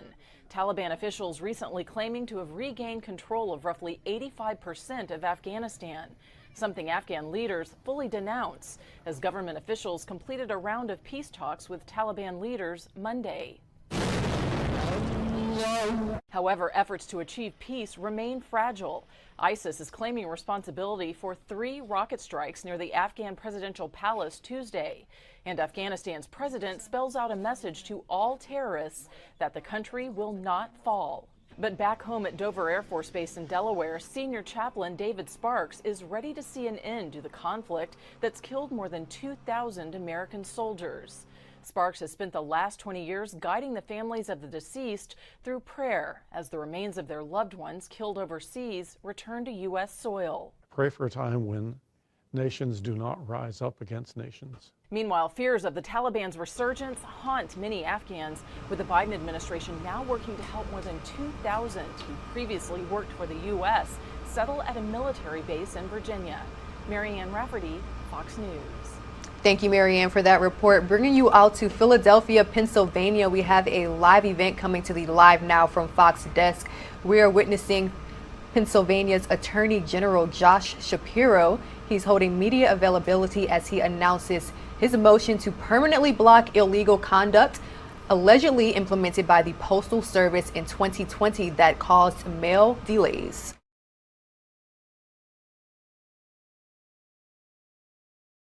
The attorneys behind me here today represented the good people of Pennsylvania in that case, and indeed represented the interests of people all across the United States of America. They stopped those changes, and they're going back in to finish that fight today. I've spent time visiting with postal workers. I've asked them about the effect of our injunction. They have told me from Erie to the Lehigh Valley to right here in Philadelphia that the effect of the good work of these attorneys behind me was the result of getting mail delivered on time and postal workers simply being able to do their jobs. Today in court, this team will be arguing for a final decision to block these changes, to just simply let postal workers do their jobs, and to put confidence back in our mail system. And we're here not just for the good people of Pennsylvania, but for millions of Americans, especially older Americans and veterans who rely on the Postal Service to pay their bills, to receive unemployment checks, or importantly, to get the medications that they rely on. Look, for millions of Americans, mail delays aren't just an inconvenience. It's a matter of paying your bills or running a small business, and of protecting your health and your safety. Look, consider this for a moment. 80% of the prescriptions that the Veterans Administration sends out are by mail. And over 840,000 veterans live in Pennsylvania. Hundreds of thousands of Pennsylvania veterans rely on the mail to simply get their life-saving medications delivered. Take Master Sergeant Charles Bladoff Jr. of Mercer County, which is in the western part of our state. He's a veteran whose prescriptions had to be temperature controlled. He can't have his prescriptions sitting in trucks or in sorting centers for extra days. Or consider the disabled veteran that I met just 3 weeks ago in Erie, Pennsylvania, who stopped me at an Erie Seawolves game and told me about the life-saving medications that he depends on day in and day out that come through the Postal Service. He choked back tears to thank us for the work we've done that has literally helped save his life. Pennsylvanians like them, those veterans, those people who served our country and deserve the best of the best, well, Pennsylvanians like them and Charles are why we went to court in the first place, why we continue to push back on this illegal rule, and why my team and I are here today at the federal courthouse.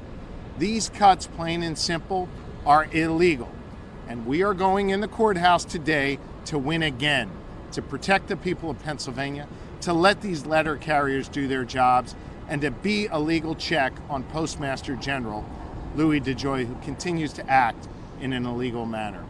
And with that, I'd be happy to do my best to answer any of your questions. Or I can let you get out of the heat, whatever you prefer. Okay? Good? Thank you all very much. Have a good day.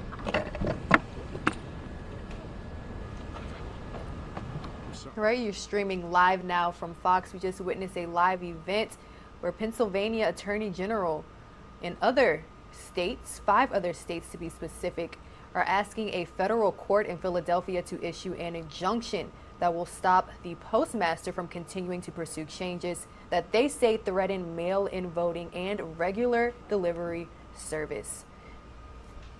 More nonstop news is right after this.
Welcome back to Live Now from Fox. We are continuing to bring you all the latest top stories and major headlines from across the globe.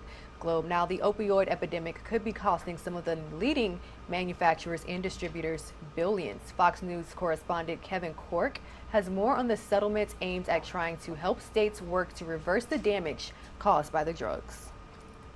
The national opioids cases are coming close to their resolution. Lawyers representing state and local governments are on the verge of reaching a $26 billion settlement with Johnson & Johnson and 3 drug distribution companies, AmerisourceBergen, Cardinal Health, and McKesson, over their alleged involvement in the opioid epidemic. The money in this settlement would be divided among states based on their population, also the severity of drug crisis. Although the full extent of the settlement is still up in the air, experts say it would also prevent Johnson & Johnson from manufacturing opioids for 10 years and force the 3 distribution companies to develop a new system to monitor the nationwide shipment of their drugs. State and local governments have accused drug distribution companies, particularly, of sending drugs to where they're not needed, not flagging suspicious orders, sort of overfilling prescriptions. Officials remain hopeful the settlement will help states develop better treatment options to counteract the devastating impacts of the drugs. But opioid reform advocates say the $26 billion deal is actually underwhelming. We were expecting the numbers to be in the hundreds of billions, not 26. Meanwhile, data released by the Society of Actuaries finds that the opioid epidemic cost the U.S. economy some $631 billion between 2015 and 2018 alone. In Washington, I'm Kevin Cork, Fox News. Critics say prosecutors, progressive, and the courts are letting criminals run free on the streets to victimize the innocent. Fox News correspondent David Spunts is at the Justice Department with the story. Violent crime is spiking in cities from Los Angeles to Philadelphia, and the top prosecutors in both cities are being hailed by progressives while vilified by members of the law enforcement community. Lack of efficiency, lack of will. Police officers aren't going to make arrests if they don't get prosecuted. Former Assistant FBI Director Chris Swecker says District Attorney George Gascon in Los Angeles and Larry Krasner in Philadelphia make the job of police officers difficult. Both men received hefty campaign donations from progressive mogul George Soros. Both men have also worked to reform the criminal justice system in their cities. You can suppress crime by going after those violent offenders, those frequent flyers, if you will, by prosecuting them for anything that they do. In L.A., Gascon has moved against seeking the death penalty and is charging fewer juveniles as adults. In Philadelphia, Krasner stopped prosecuting certain low-level crimes like drug possession. The same is happening in Cook County, Illinois, where officials plan to drop nonviolent charges, citing a swelling backlog of court cases. Chicago officials say about 35,000 felony cases are waiting to be heard. Over the weekend in Chicago, 10 people were killed, another 50 wounded. Mayor Lori Lightfoot blames the spike in recent violence on a court case backlog due to COVID-19. Open up the courts. People need to get their day in court. But courts in Cook County are open. In Washington, D.C. over the weekend, shots were fired outside the Nationals baseball game.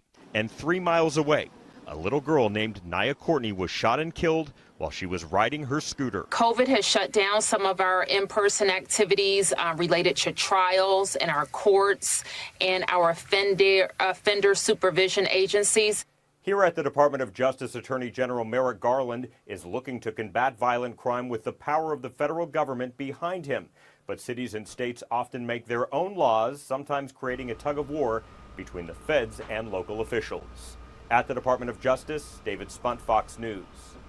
Bringing you all to Los Angeles for this next segment, our colleagues at Fox 11 LA are speaking to a special guest about elder abuse, and they're offering some safety tips for those who may have family members experiencing a similar situation. Let's have a conversation about elder abuse. It is shockingly widespread. It can range from physical and sexual abuse to emotional abuse, confinement, stealing. According to the World Health Organization, rates of elder abuse have increased during the COVID pandemic, with about 1 in 6 people 60 years and older experiencing some form of such abuse during the past year. Carrie Kasem, that's a name very familiar to you because she's the daughter of the late legendary radio personality Casey Kasem. And you may recall she experienced her very own, very public battle over the care of her beloved father in the last years of his life, which is now the focus of her new podcast. By the way, she has also become an advocate, starting her own organization to end the epidemic of elder abuse. Carrie Kasem joins us now. Good morning, beautiful. How are you? Good morning. It's so good to see you again. It is so nice to see you as well. And you know, I know that you want to mention for people that have followed your father's case that there is new information in the podcast. You spent a lot of time updating the case there on that show. That's right. We spent 6 years putting a case together, and it didn't make it to court, unfortunately. And so I said, well, I got to get this information to the public. We have depositions from the doctors, from the nurses, from the caretakers, from friends, things you never heard before. And the reason why me and my family fought so hard to rescue my father. So it's all in there. And, you know, it's an Audible original. They had the courage to put that up there. And Aliza Rosen, the executive producer, said, let's do this. And it took us a year. We got it all together. We've been #1 on Audible for the last few weeks. And I really do think it gives another perspective, not just mine, because I've been telling this story for 7 years. For a long time. Look, you have, I mentioned, because of your lived experience, you have become an advocate looking to end the epidemic of elder abuse. You've started an organization called Kasem Cares. Tell us a little bit more about that and what you're hoping that people can find at that resource. Yes, we have tons of resources. So if you are having trouble seeing mom or dad, you're in unfortunately, mom or dad or a friend is in a guardianship like Britney Spears that could possibly be abusive. We have all the information that you need up there, including bills that we have passed. We've gotten visitation bills in 12 states, with 9 other states adopting the Case and Cares visitation bill. So we have 21 states out there. We're working on the rest. We're working on a federal bill that will curb elder abuse. And that can be just isolation. It can be guardianship abuse, conservatorship abuse, whatever that may be. But the red flags are always there. It's isolate, over-medicate, steal the estate. You call mom or dad and they won't get on the phone because they're too tired. They're resting. They're not getting your messages. These are major red flags. You go over, they won't let you in. Mom and dad are not getting messages. And these caretakers can be another family member, whether it's a wife or a husband or a sibling. So you've got to look for these red flags. We have them up at caseandcares.org. And if you need help, if you need a support line, we have that as well. We have a number you can call if you go to caseandcares.org. Carrie, I'm glad you laid out some of those red flags, because I think sometimes we won't trust our instinct or our gut. We'll try to cerebralize it and say, oh, I'm being paranoid, or I'm reading into it. I'm letting my own feelings cloud my judgment. Your gut will tell you when something doesn't feel right with mom or dad or a grandparent. That's very, very true. And please don't think that some of these people, they always think, oh, they're going to have a heart. Oh, they're going to give in. They don't. And if you have somebody who is a sociopath or an extremely abusive caretaker, they don't care. And the problem is we've gotten so many calls during COVID, you're right. The elder abuse rate has gone up. We are fielding emails and social media comments and telephone calls because it is so horrific what's going on, and it has increased. So you have to look for these signs, and do not think that if somebody's abusing your loved one, they're all of a sudden going to change. They are not. You're going to need help, and we can do that. We can tell you, we can give you resources. You know, it's really interesting. I think, Carrie, we're probably a similar vintage. I think I've felt frustrated, and I've heard from several of my peers who have aging parents as well. It feels like it's not something that we talk about, right? Aging parents and how to deal with some of the things that come up as our parents age, if we're caring for them, if we're concerned for them. You actually have some ideas on things that we can be doing sort of in advance, right? Sort of advanced legwork, so that we're protecting ourselves and more importantly, protecting them from the potential of this kind of thing happening. Absolutely right. Prevention, prevention, prevention. And that is by talking to your parents. And a lot of parents don't want to talk to their kids about the end of life. Or Well, it's hard. It's hard. Yeah, it can be a very difficult subject. But, once you turn 18, you should have a will. You should have, well, why? I don't have any money. It has nothing to do with that. What if something catastrophic happens to you? What do you want done? Yep. What do you want done? Do you want to live on life support for the rest of your life? Do you want to be unplugged? What do you want? Let's say you have a pet. Where do you want your pet to go? It's so important that you have these things down on paper. Yes, and multiple copies of them too, by the way. Yes. And by the way, don't think that you're too young to have those conversations. Find yourself a trust attorney that can help you, walk you through it, love you through it, especially if you have children. Make sure you're doing that. Carrie, I want to point people to your podcast. It's called Bitter Blood, Kasem versus Kasem. As she mentioned, it's available only on Audible. #1, she said. Congratulations to you, and thank you for sharing what you have learned in your lived experience of dealing with elder abuse, and thanks for sharing it with us here today. And thank you so much for making this topic important to put on the show. I really appreciate it. Absolutely, my dear. casemcares.org if you want more information or if you have questions and need resources. Let's have a conversation.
Welcome back to Live Now from Fox. In case you missed it, we're taking a look back at White House Press Secretary Jen Psaki holds her daily press briefing, taking questions from reporters on vaccination efforts, bipartisan infrastructure negotiations, voting rights, and of course the political climate in Haiti and Cuba.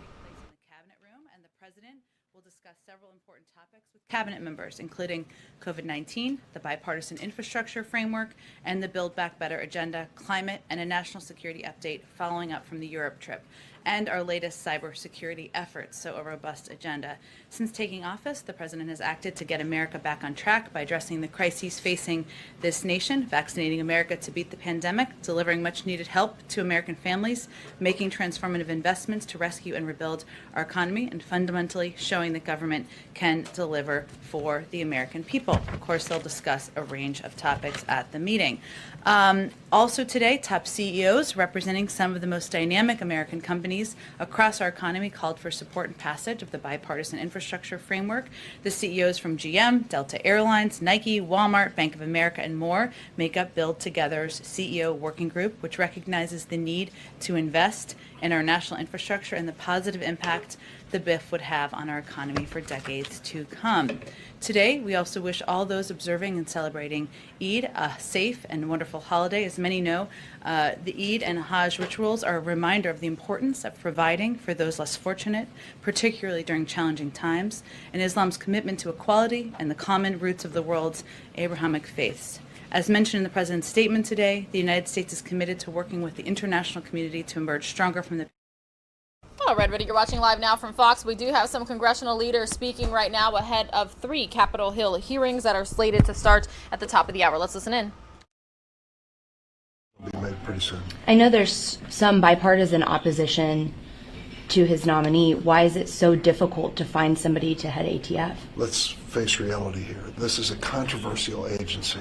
When you say the word guns in Congress, everything explodes right in your face. And even a person with 20 years experience at this agency is controversial to some. There are many people who want the Alcohol, Tobacco, and Firearms Agency to go away. They don't want it to regulate the sale of guns. I want it to do its job, to keep guns out of the hands of people who have no business having them. And then finally, I wanted to ask you, some people are pushing for Justice Breyer to retire. What are your thoughts on this? I'm not going to join that chorus. He is a respected jurist, and I admire him greatly. This is his personal decision. He doesn't need any push or shove from any member of Congress. And then Leader McConnell said yesterday that Democrats are going to have to do the debt ceiling on their own.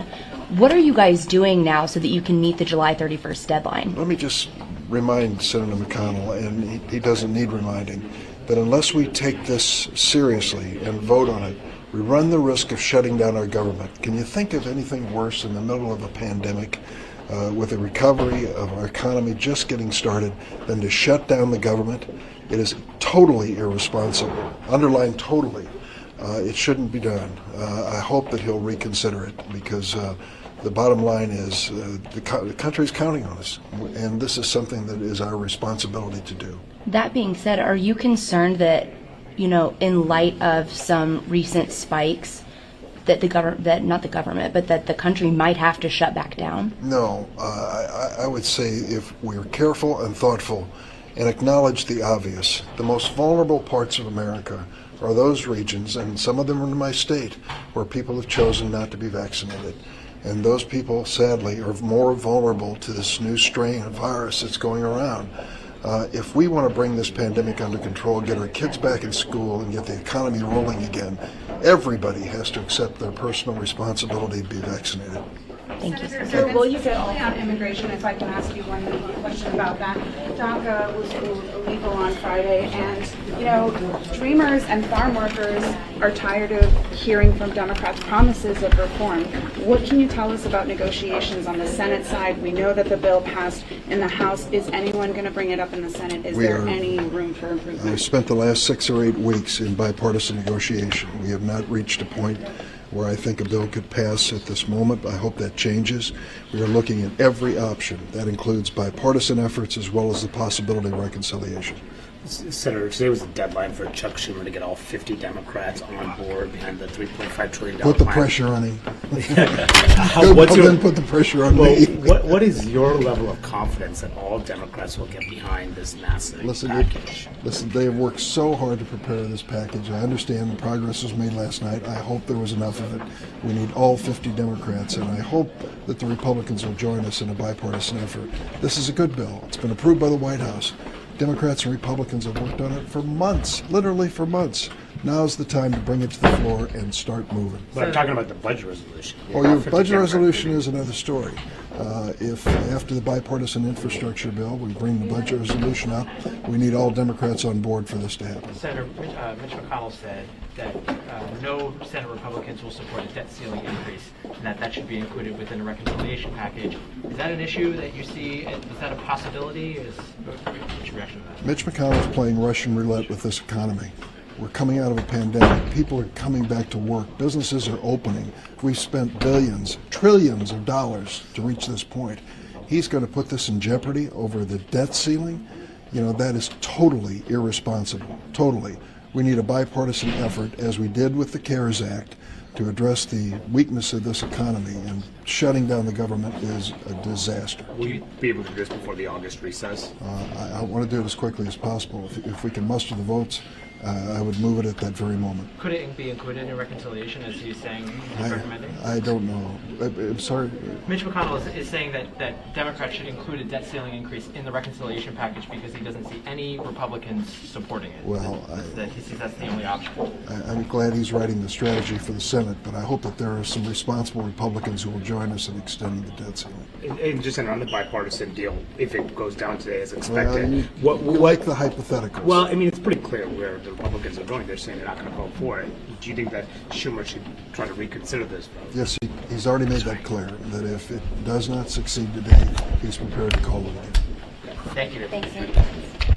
All right, everybody. Again, that was Senator Dick Durbin, the Democrat from the state of Illinois, ahead of some congressional hearings on Capitol Hill. Here is a live now look at what we are expecting here right at the top of the 10 o'clock hour. We are literally just minutes away here on Live Now from Fox. Lots going on in Washington, D.C. The Senate Judiciary Committee is holding a hearing called, quote, "Immigrant Farm Workers Are Essential to Feeding America." And then at 10 a.m. as well, Representatives Roy and Miller, as well as Senator Daines, are going to be holding a newser to introduce, quote, "a landmark piece of pro-life legislation." Also slated for the top of the hour, House Space, Science, and Technology Environment Subcommittee holding a hybrid hearing on, quote, "Silent Killer, the rising problem of extreme heat in the U.S." So all three important topics we're going to bring to you here on Live Now from Fox as quickly and as best as we can. Likely going to be switching a lot of gears to make sure that we can bring you all of this coverage here on Live Now from Fox. So this hearing that we're currently looking at, this is the Senate hearing on extreme heat. We know that the Pacific Northwest, the western portion of the U.S., they have severely been dealing with drought and extreme heat and fire conditions, wildfires raging out there, impacting so many people as well as those on the front lines trying to fight the fires. So before we get to the top of the hour, most of you are going to see another 2-minute commercial break. We will be right back, and we will be in full political coverage when you return right here on Live Now from Fox.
All right, everybody, I told you that we would play for you whichever hearing began first. The one with Senator Dick Durbin that we just heard from about immigrant farm workers is beginning right now. So let's listen in live, raw, unfiltered right here on Live Now from Fox.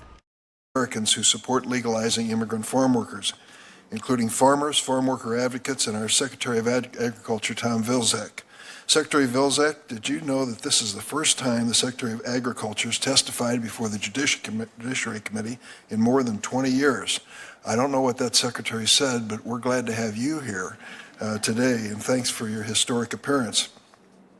Now, I have a little video that precedes this, and I'd like to ask that it be shown. It really reflects the reality of the work our immigrant farm workers do to keep our food on the table.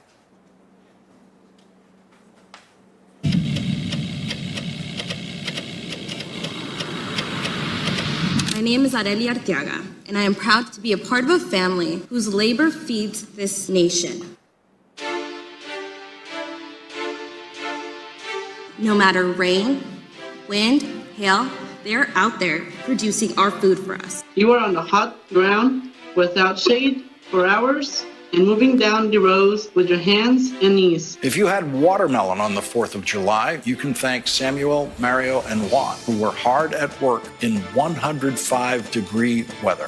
Farm workers face tough conditions even in good times, but during the pandemic, they were deemed essential and kept working, even though many lack the basic safety net they'd need if they got sick. People who literally keep the country fed. We've had farmers that I know take their own lives, a lot of farmers with really high stress. The truth is you leave with fear that you could make your children, your family sick. If you think about it, about the virus as a wildfire, we are dry tinder. Some workers are trying to cope with illness and economic hardship, even while fearing deportation. Shay's workers from Mexico were stuck at the border. That one day cost him and his family their entire asparagus profit for the year. Understand the ramifications of what's going on at the border and the lack of labor that we have in this country. If our work is essential, would my parents and others be protected from detention and deportation? Again, when we think about those frontline defenders, remember that the farm workers are part of that group. In fact, you might see that they are the base of the safety net. They're picking the food that's on your dinner table. Wherever I go, I see the people eating the food that we have harvested and drinking the milk my father has helped produce. My parents and I have not stopped working in the fields despite fearing deportation. Agriculture in general just deserves immigration reform. Long-term labor solutions that support the health of American agriculture and its workers. The food supply depends on these workers. During this pandemic, we've all been forced to face the reality that our food supply chain depends to a great extent on the labor of immigrants. At every step of the food production process, from the moment a crop is planted to the moment our grocery bags are handed to us, there's an immigrant worker who plays a critical role in feeding our families. Their work is essential and it's never easy. Our nation's farms, factories, and food processing plants can also be dangerous. I know a bit about that, probably more than some senators. Back when I was working my way through college a few years ago, I worked for a meat packing company in my hometown of East St. Louis, Illinois, Hunter Packing Company, now owned by John Morrell. I was paid $3.65 an hour, which was a pretty good rate. I stood elbow to elbow with the other workers on the assembly line as thousands of pounds of meat came marching nonstop down the conveyor belt. As summer help for 4 years, I came to work the worst jobs in the packing house. Under our union contract, an 8-hour workday meant processing 1,760 hogs, 220 an hour. Speeding up the overhead chain line meant building up numbers in the case of regular breakdowns. The work was hot, exhausting, dirty, and dangerous. In my home state of Illinois, the jobs at these meat and poultry processing plants are still exhausting, dirty, and dangerous. The next time you put a pork loin on the grill or chicken tenders in your kids' hands, just remember, our foreign-born workforce had a lot to do with the fact that you have that opportunity. And in the decades since I left the assembly line, food processing continues to be difficult and dangerous, especially because of COVID-19. Over the past year, the workers who kept our grocery store shelves stocked have endured immense hardship. The pandemic has torn through our nation's factories as well as our farms, because in these workplaces, social distancing is not an option. Whether they're packing meat or picking berries, the workers who supply our food tend to work in confined and crowded spaces. Many have been unable to protect themselves from exposure to the coronavirus. According to the Environmental Working Group, farm workers in more than a dozen states do not have access to PPE or COVID testing. And it's not uncommon for these workers to be transported to fields in tightly packed trucks housed in closed quarters. All of these factors have led to a devastating outcome. More than 500,000 ag workers have contracted COVID-19. And during the first year of the pandemic, more than 7,000 farm workers died of COVID-19. Sadly, the coronavirus is just one of many workplace hazards these workers face. They handle dangerous machinery, they experience repetitive strain injuries, they're regularly exposed to pesticides, and now we see in our western states, they face sweltering heat. In fact, farm workers are 35 times more likely than the average worker to die from heat exposure. These workers understand the risks of working on a farm. Many of them face another risk, one that is a direct result of our broken immigration system, the threat of deportation. About half of our nation's 2.5 million farm workers are undocumented. These workers head out to the field every morning to pick the fruits and vegetables that feed our families. But despite this essential work, they are at risk of being separated from their families. One of these workers was on the video, Vicente Reyes is a DACA recipient who is currently studying robotics engineering at Bakersfield College in California. Outside of class, he works on a farm in the Central Valley, and he's a member of the United Farm Workers. Vicente is also the son of farm workers. His parents are undocumented. Each morning before they head to the field, there's one brief moment. They're facing a 14-hour shift many times. The parents hug Vicente tight because they never know if it's the last day they'll be together. When the pandemic began, Vicente and his family were unable to shelter in place because they are designated essential critical infrastructure workers by the previous administration. Even though they make essential contributions to our country and our economy, Vicente's parents still live every day in fear of deportation. It is an embarrassment to this great nation that we allow this injustice to continue. We in the Senate can change it. We can pass legislation that will not only keep hardworking families like Vicente's together, but strengthen the durability and resiliency of our food chain. Earlier this year, the House passed the Farm Workforce Modernization Act on a bipartisan basis. This landmark legislation is the product of an historic agreement between farmers and farm workers. It would fundamentally change the lives of hundreds of thousands of farm workers who came to our rescue during the darkest days of the pandemic, and it would allow them to continue doing their essential work without fear of deportation. Many agriculture stakeholders, from dairy to specialty crops to livestock, have said they are facing serious worker shortages and that immigrant farm workers are critical. That's why across America, both farm workers and farmers are calling on the Senate to pass the Farm Workforce Modernization Act. Farm workers not only deserve a path to legal status, they are vital to our nation's economic future. For evidence of that, I look no further than my own state. A few years ago, a legislator from my home state said, quote, "Illinois has been a mirror of America." There is no state, I might add, that better reflects the diversified nature of America's economy. We have one of the largest metropolitan areas around Chicago and 27 million acres of farmland. And over the past couple decades, a troubling trend has emerged in our state. While the population growth rate in our urban areas has increased, it has decreased in our rural areas. To put it simply, declining population growth means that in years to come, our rural communities are going to have fewer consumers to shop and fewer taxpayers to fund schools and hospitals. And these divergent trends in urban and rural population are not exclusive to my state. They pose a long-term risk to our nation's health. But the Senate can help turn the tide. We can enact reforms to immigration system that encourage families to move to the rural parts of our states, not only so they can work on the farms, but so they can open businesses, restaurants, and shops, and contribute to the economy as consumers and taxpayers. Our farms and the communities surrounding them are some of our nation's greatest assets. Let's enact policies that help them to survive and thrive. When we debate legislation like the Farm Workforce Modernization Act, what we're really debating is the future of America, and particularly rural America. Let's invest in that future with hardworking, good people. With that, I'm going to hand off to Ranking Member Grassley for his opening statement. I did not have the same work experience you had, Mr. Chairman, at a packing company, but I can tell you that I can attest to the conditions that you described where you worked, because I saw them every day for 6 years at the Rath Packing Company in Waterloo, Iowa. And that paid for my way through the University of Northern Iowa. So I thank you, Mr. Chairman, for holding this hearing. Very important. We hear about the lack of labor in agriculture, even in my state of Iowa. I thank Secretary Vilsack for being here.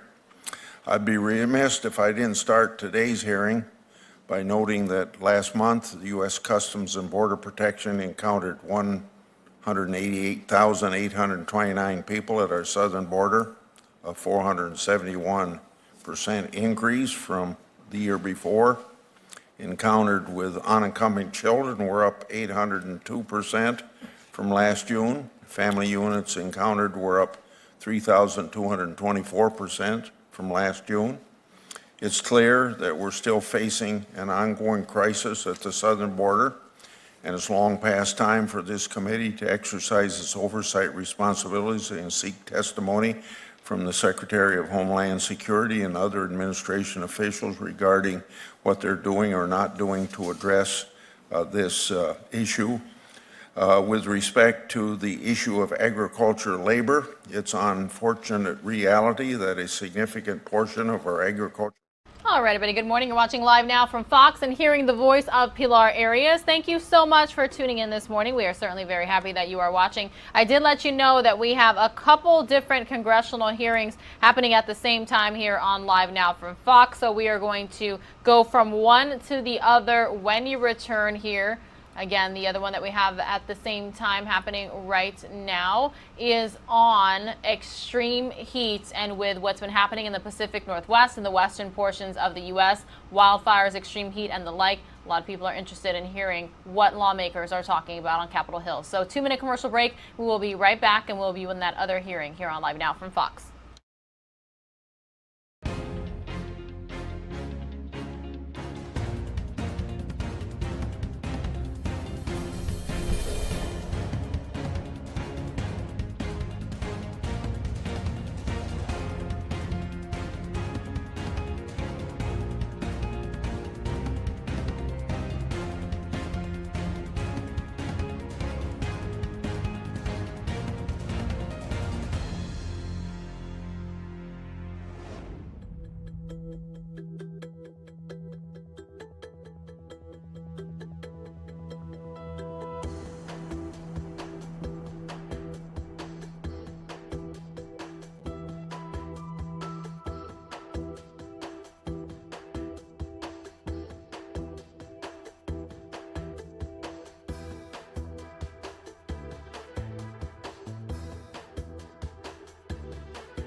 In these neighborhoods, concrete is more abundant, trees are scarce. I'm telling you, the second 10 o'clock hits, there's like so many live. This leads to urban heat islands that can be as much as 7 degrees warmer than any other part of the city. The unequal exposure to extreme heat and urban heat islands can cause harm beyond just public health. Extreme heat has always been linked to worse educational outcomes for children. The prevalence of urban heat islands throughout the U.S. is amplifying the heat stress from the uptick in the unreasonable warmth in this country. The Northeast saw some of its warmest June temperatures in almost a decade. Within a span of 5 months, Texas went from experiencing some of the coldest temperatures on record to bracing for an unusually early heat wave. These temperature extremes have led to energy grid failures, water shortages, imperiling the lives of millions. We're seeing the climate crisis happen right before us. When addressing crisis of extreme heat, our federal science agencies have a critical role to play. I look forward to the discussion with today's esteemed panel on how we can better coordinate federal resources to address the worsening extreme heat in the country. I thank you and yield back. Thank you, Madam Chairwoman. If there are members who wish to submit additional opening statements, your statements will be added to the record at this point. At this time, I'd like to introduce our witnesses. Our first witness is Dr. Vivek Shandas. Dr. Shandas is a professor in the Toulon School of Urban Studies and Planning. He is also the founder and director of the Sustaining Urban Places Research Lab at Portland State University. He's an interdisciplinary scholar whose expertise is in climate change, urban heat and health, environmental justice, air quality management, green infrastructure, and spatial mapping. Dr. Shandas's focus on climate equity involves direct engagement with historically marginalized communities in describing local stressors and effective approaches to improving accessibility to decision-making systems. Next is Dr. Melissa Guadaro. Dr. Guadaro is an assistant research professor in the Julie Ann Wrigley Global Institute of Sustainability and Innovation at Arizona State University and works for the Healthy Urban Environments Initiative and Knowledge Exchange for Resilience.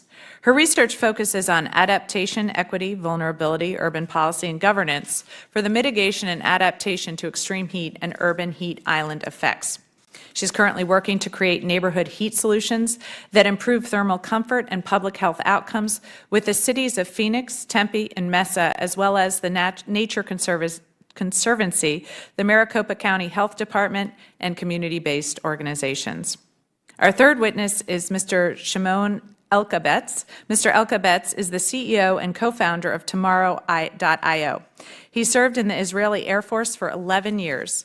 Multiple near-death, weather-related experiences during his service stoked a fascination with the weather.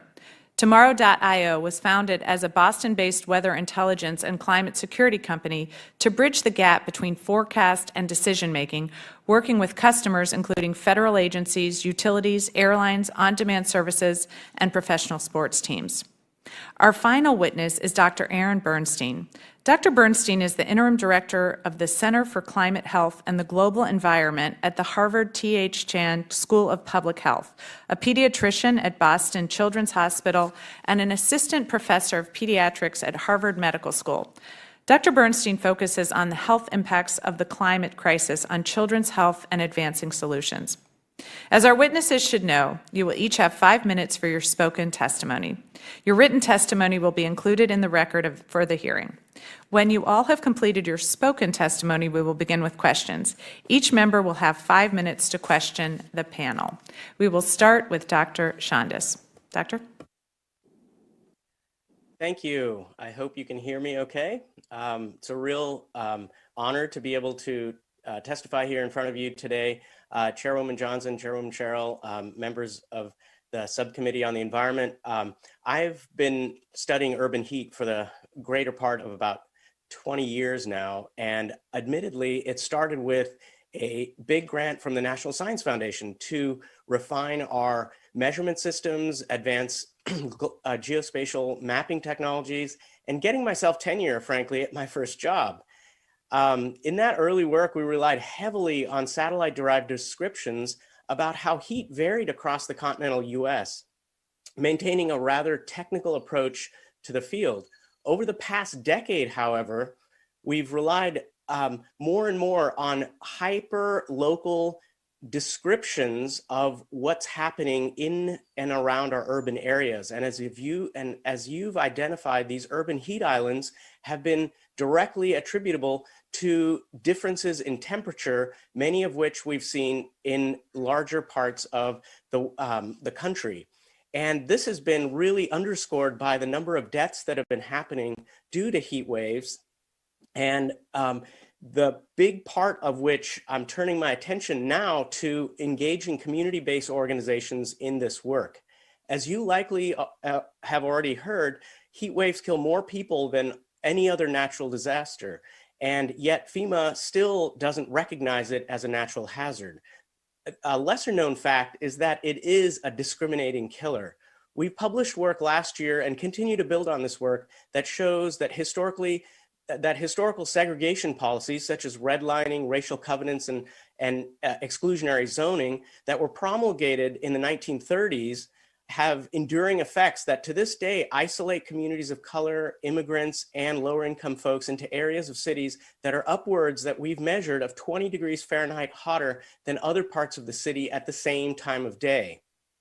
Just this month, we learned, as we were just hearing, that human-caused climate change was directly implicated in the heat dome event in the Pacific Northwest, where during that event, I measured temperatures that were 25 degrees warmer than other parts of the city.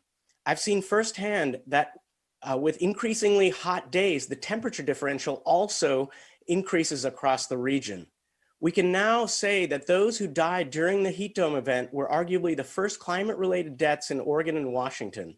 Those who died lacked access to financial capital, social networks, and had aging or injured bodies. We knew who was going to die. I wrote a report in 2009 stating as much, and yet local agencies had little capacity or understanding for taking swift action on this heat wave.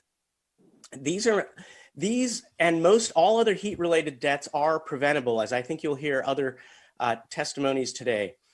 Though we're not connecting the dots, I'd like to offer you my opinion about the 3 things that are needed for reducing excess mortality and morbidity from urban heat. First, because we know that people die in their households, we need hyper-local data about where air temperatures vary at the scale of the city block. We've already mapped with unprecedented detail over 30 cities through a community-based civic science heat campaign, and most cities are lacking that evidence to take swift action. I'd like to propose supporting these cost-effective and highly engaging campaigns so that communities can socialize the concept of heat as a silent killer, collect the necessary local data, and then being able to take immediate action to move forward on infrastructure and social programs. Second, we need to integrate our understanding of heat with social and infrastructure vulnerabilities that urban regions face.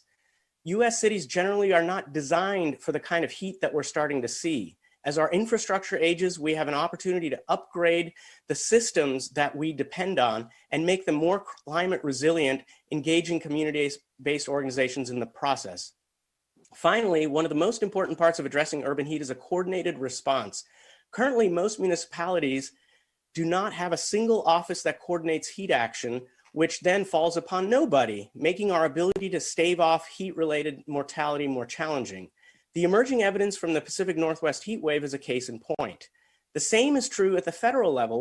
While both NOAA and EPA have extensive resources for communities to understand urban heat, we still have very limited coordination across federal bureaus. I would encourage you in my last statement to really think about connecting the dots across the federal bureaus so that we can support local municipalities in taking immediate action on this silent killer. Thank you. I yield back. Thank you. And next is Dr. Guadaro. Good time to take a 2-minute commercial break here on Live Now from Fox. Everybody, a lot of activity in Washington, D.C., our nation's capital. We've got more when you return.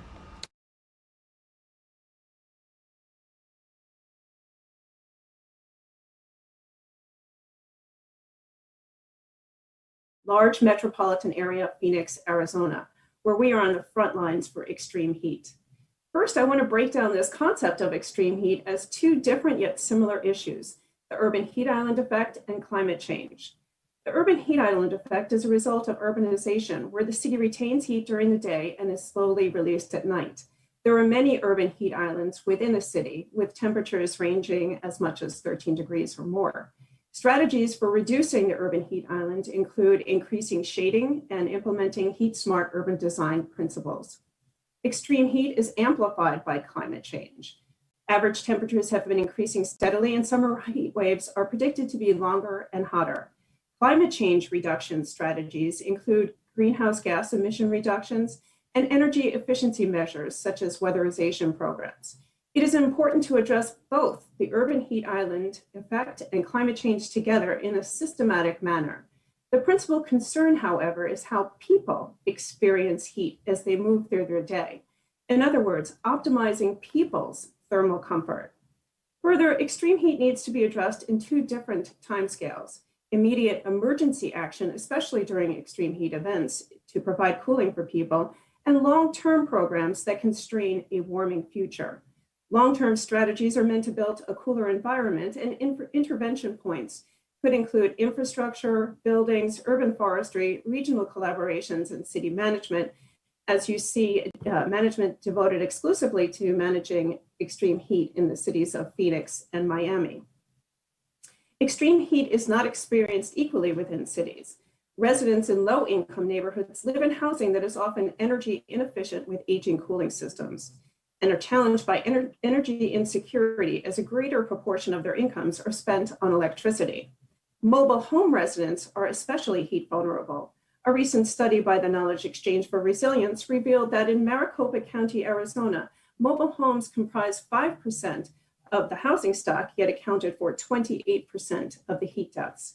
Affordable, livable housing is a critical factor for heat health safety.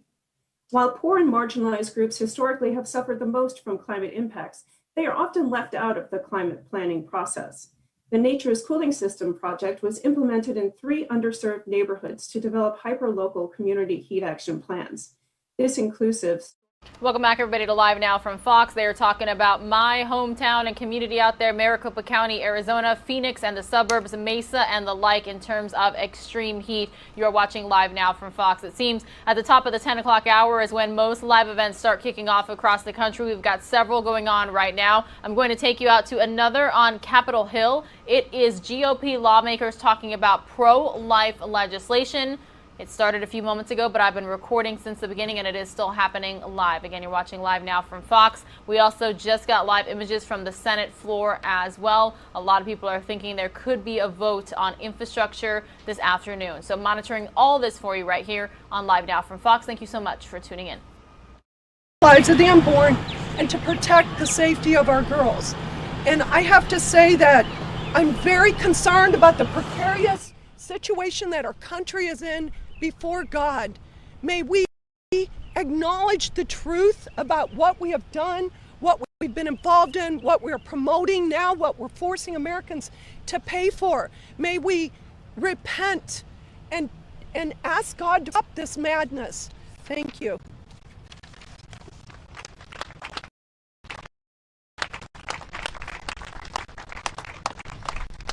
Thank you, Congressman Roy and Congresswoman Miller and Senator Daines, for your leadership on this issue. I'm so deeply honored to be here. My name is Kristen Hawkins. I'm the president of Students for Life of America and Students for Life Action.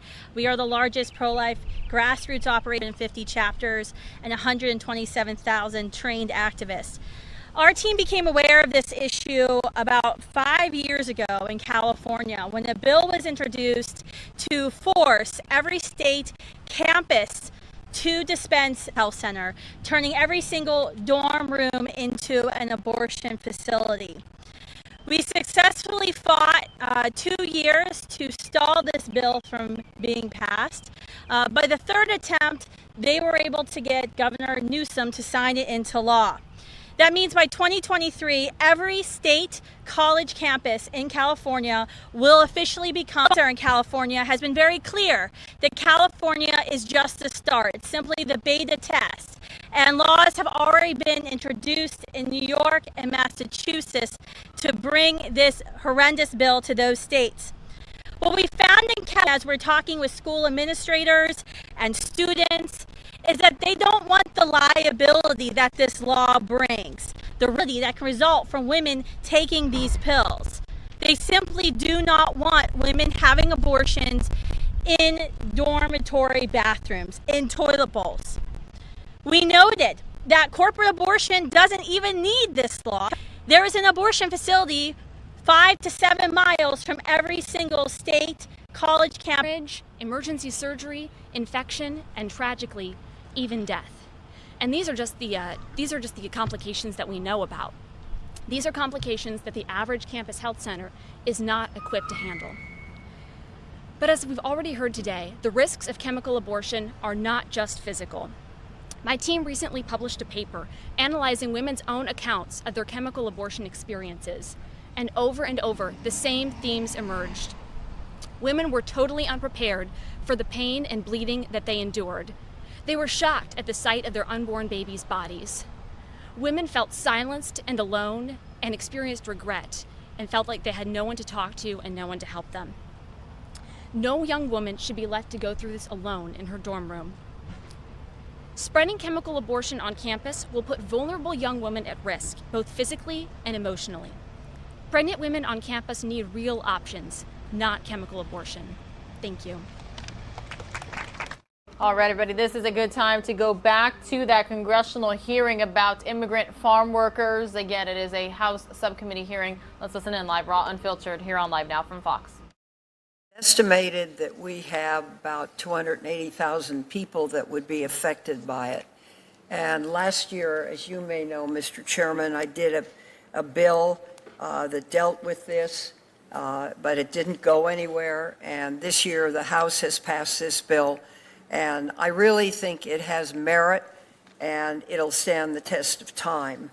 It passed the House in March, a bipartisan vote of 247 to 174. It allows undocumented farm workers who have worked for years in this country, who have paid their taxes, and who can pass a criminal and security background check to legally remain in the United States and potentially earn a green card. It creates a year-round H-2A visa category that will help industries like dairy, a big industry in my state, that needs more long-term workers. It also creates a pilot program for portable visas that will help states like a big one, California, where workers need to move from region to region according to the schedule of multiple crops. It's a good faith bill that reflects months of careful negotiations between lawmakers, growers, and labor. And all of us know that this isn't easy to do. What I like about it is it's comprehensive in scope, it's measured in its objectives, and it has bipartisan support. Most importantly, it gives farmers the help they need, and it protects essential farm workers who work hard to put food on our tables. So I just want to say that I'm delighted that you've scheduled this. I thank you and the ranking member, and I strongly support the balanced and thoughtful approach. One step is done because it's effectively passed the House, and we might just get something done. So thank you very much. Thanks, Senator Feinstein. Senator Tillis. Thank you, Mr. Chairman. Secretary Vilsack, thank you for being here. I have got a National Defense Authorization Act markup that I have to go to, and I'll be there for late into the evening, but this is a very important subject to me. I hadn't intended to speak, but I felt like I had to come down here weigh in on what I consider to be a very important subject. First off, I think you should be very proud of getting an A rating in your confirmation. 92-7 is a very strong indication that both Republicans and Democrats have a lot of confidence in your ability in leading the department. But Mr. Chairman, I think that I heard last night, I received an email where some pundit on the right says that our immigration negotiation discussions are dead. That's not true. I heard about a week ago some pundit on the left talking about if we did nothing more than legalize and double the salaries of those working in the fields, we would fix the problem. That's not true either. What we have is a working group here that's trying to put together a set of policies that will get the immigrant farm workers over the finish line, get DACA over the finish line, take a look at those who haven't enrolled in DACA, potentially get them over the finish line, and actually work to solve a decades-old problem where we get to the 1 yard line and we fumble. And we have done that for decades. We made a mistake when we did amnesty, as Senator Grassley talked about, without dealing with border security.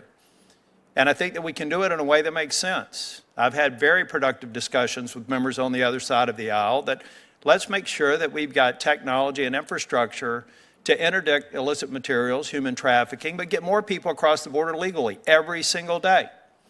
Use that same technology to have more guest workers come to this country, work, and then go home.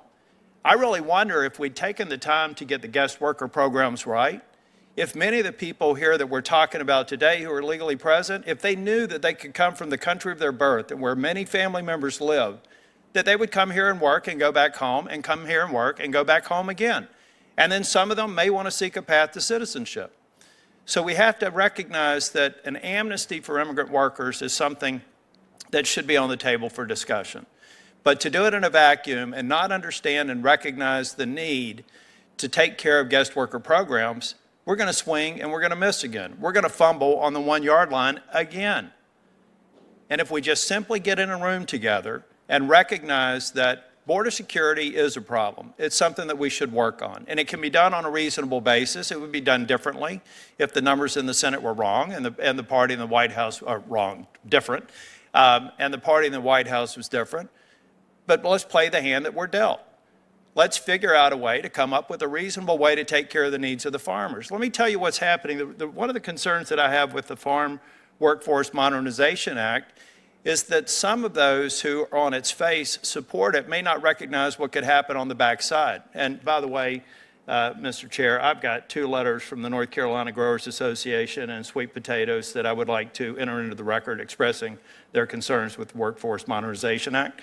But let me just tell the farmers out there, let's say, here's the good news. Those illegally present people are now going to have a path to citizenship, maybe along the lines of a DACA program, which probably makes sense given what Senator Padilla said about many of them having worked here for a decade or more. So the farmer thinks that they've solved their labor problem, only to find out that a provision in the Modernization Act now accounts for a private right of action for your guest workers where you could be sued. So the good news is you've got some stability with your workforce. The bad news is now a whole cottage industry could be created so that farmer is now, they got the workers, but now they have to spend a lot of their time going and defending themselves against frivolous lawsuits. These are the things that we need to talk about, and these are the things that I think can be worked out. And I believe it needs to be done. I don't believe in Big C because I'm a reader of history, and Big C comprehensive immigration reform has failed miserably every time it's been attempted. But I've used the term little c. I'm prepared to look at the right and the people in the ivory towers that say, we don't have a worker problem here. You know, all you got to do is just make sure you go out and get that indigenous workforce. It doesn't exist. Get out of your ivory tower and go talk to the farmers. Go talk to a surviving spouse of a farmer who committed suicide because they couldn't make their generations old farm work anymore. And to the left, I would say, go to your local Harris Teeter like I did over the weekend. I went into the seafood section and I saw East Coast wild-caught shrimp, $12.99 a pound. Argentinian red shrimp, $8.99 a pound. If you continue to heap regulatory and labor costs on these farmers, I agree that immigrant farm workers are essential to feeding America, But I also believe that farmers are essential to feeding America, and we have to get the numbers right. But I want to make it very, very clear. I'm not going to stop talking with members on the other side of the aisle who are serious about fixing this problem and willing to accept a compromise that can get 60 votes in the Senate and make progress for the first time since Queen was still topping the charts. So, Mr. Secretary, I apologize for not being here to ask you. I've got a lot of questions, but I would like to reserve the opportunity to get with you and talk about these things because I believe you understand these issues, and I know the people on the second panel do. And Mr. Chairman, I look forward to continuing to work with you to actually come up with a solution. And Senator Feinstein, thank you for all the work and the collaboration we've had. This is the Congress where we should get this done. Thank you, Mr. Chair. Senator. Live now from Fox, having a little bit of a microphone hiccup there, everybody. We are approaching the top of the 11 o'clock hour. That's when the Live Now headquarters in Phoenix, Arizona are going to take over the show. We are now a 24/7 operation. Another 2-minute commercial break coming your way. When you return, we'll be back on the congressional hearing in regards to extreme heat across the U.S. Again, this is Live Now from Fox. We're monitoring all of these different live events and breaking news feeds, not just here across the country, but worldwide. We'll be right back.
Pacific Northwest, I can say that many of us were holding on to to ourselves, thinking what else is about to break, because we all knew that the buildings, roads, cables, etc., were not designed with that particular level of heat in mind. And so generally speaking, our infrastructure is woefully inadequate to be able to manage the level of heat that we're seeing. And the concern that I have is the multiplicity of factors that are at play here. Heat is one thing, but then as some other panelists have identified, coupled with other serious climate-induced threats like wildfire, a family will have to ask, do I open the windows at night, let the polluted air in as I sleep, and that cooler polluted air as I sleep, or close those windows and just really bake in my own home? Those are real big trade-offs. Those are real trade-offs within the infrastructure system that we have right now in many of our cities. And so the evidence base that we really need to be thinking about here is to get down to the place where individual households, businesses, municipal planners, public health agencies can identify specific places where it might be very hazardous to be able to actually go during specific times of the day. We don't have that kind of granularity of information where if a parent is walking their child to school on a hot day, do they take road X or road Y, road Y being 10, 15 degrees cooler for that asthmatic child who might run into some serious health-related impacts taking road X versus road Y. So that level of granularity is an evidence base that we really need to get to, and groups like Tomorrow.io, groups like ours that have been trying to narrowly define and get to a point where we can see that level of difference will really advance our ability to make informed decisions about where the interventions will be most effective for the communities that are hardest hit. Thank you. I'm sorry, I have limited time, so I just want to get to one more question. Dr. Guardaro, in addition to making built materials like rooftops and pavement more heat resilient, how can green spaces or other natural solutions help lower temperatures in urban areas? Green infrastructure can certainly help lower temperatures in areas, and you can have something like an increase in your tree canopy and planting the right tree in the right place where people are to make this a people-centered approach would be effective in not only lowering temperatures, but also increasing people's thermal comfort. And then there are added benefits too, that it cleans the air, green infrastructure helps with stormwater management, but we also must take into account a systems view of this. Green infrastructure needs to be balanced with water usage, and we need to make sure that we are using these planting principles in places where people are as they move through their day. All right, everybody, I told you we have a lot of movement this morning on Live Now from Fox. We have Senate Majority Leader Chuck Schumer speaking live on the Senate floor right now. A lot of people are wondering, is an infrastructure deal going to happen or not? Let's get his thoughts. Americans pay their debts. Now, let's get into what's happening here in the Senate this afternoon. The Senate will hold a procedural vote to get the legislative process started on a bipartisan infrastructure bill. I have been very clear about what this vote is. This vote is only the first step in the legislative process on the Senate floor. It is merely a vote about whether the Senate is ready to begin debating a bipartisan infrastructure bill. I have also been very clear about what this vote is not. This vote is not a deadline to have every final detail worked out. It is not an attempt to jam anyone. If senators agree to adopt the motion to proceed, the bipartisan group of senators will have many opportunities to make their agreement the base of the bill, even if they need a few more days to finalize the language. My colleagues are well aware that we often agree to move forward with debates on issues before we have final text of the bill in hand. We've done it twice this year already: the Anti-Asian Hate Crimes Bill and the U.S. Innovation and Competition Act. Both times the Senate produced successful bipartisan legislation. There's no reason we can't repeat that process here on infrastructure. We are now in the fourth week of negotiations since the bipartisan group of senators reached an agreement with the White House on an infrastructure framework. 4 weeks. According to the negotiators, spurred on by this vote this afternoon, they are close to finalizing their product. Even Republicans have agreed that the deadline has moved them far more quickly. Given the process of the bipartisan negotiations, I believe senators should feel comfortable voting to move forward today. I know that since the vote was announced, or I know that since I set a date for the vote and announced it, my colleagues on both sides have worked very hard on finishing this legislation. I'm grateful for their work.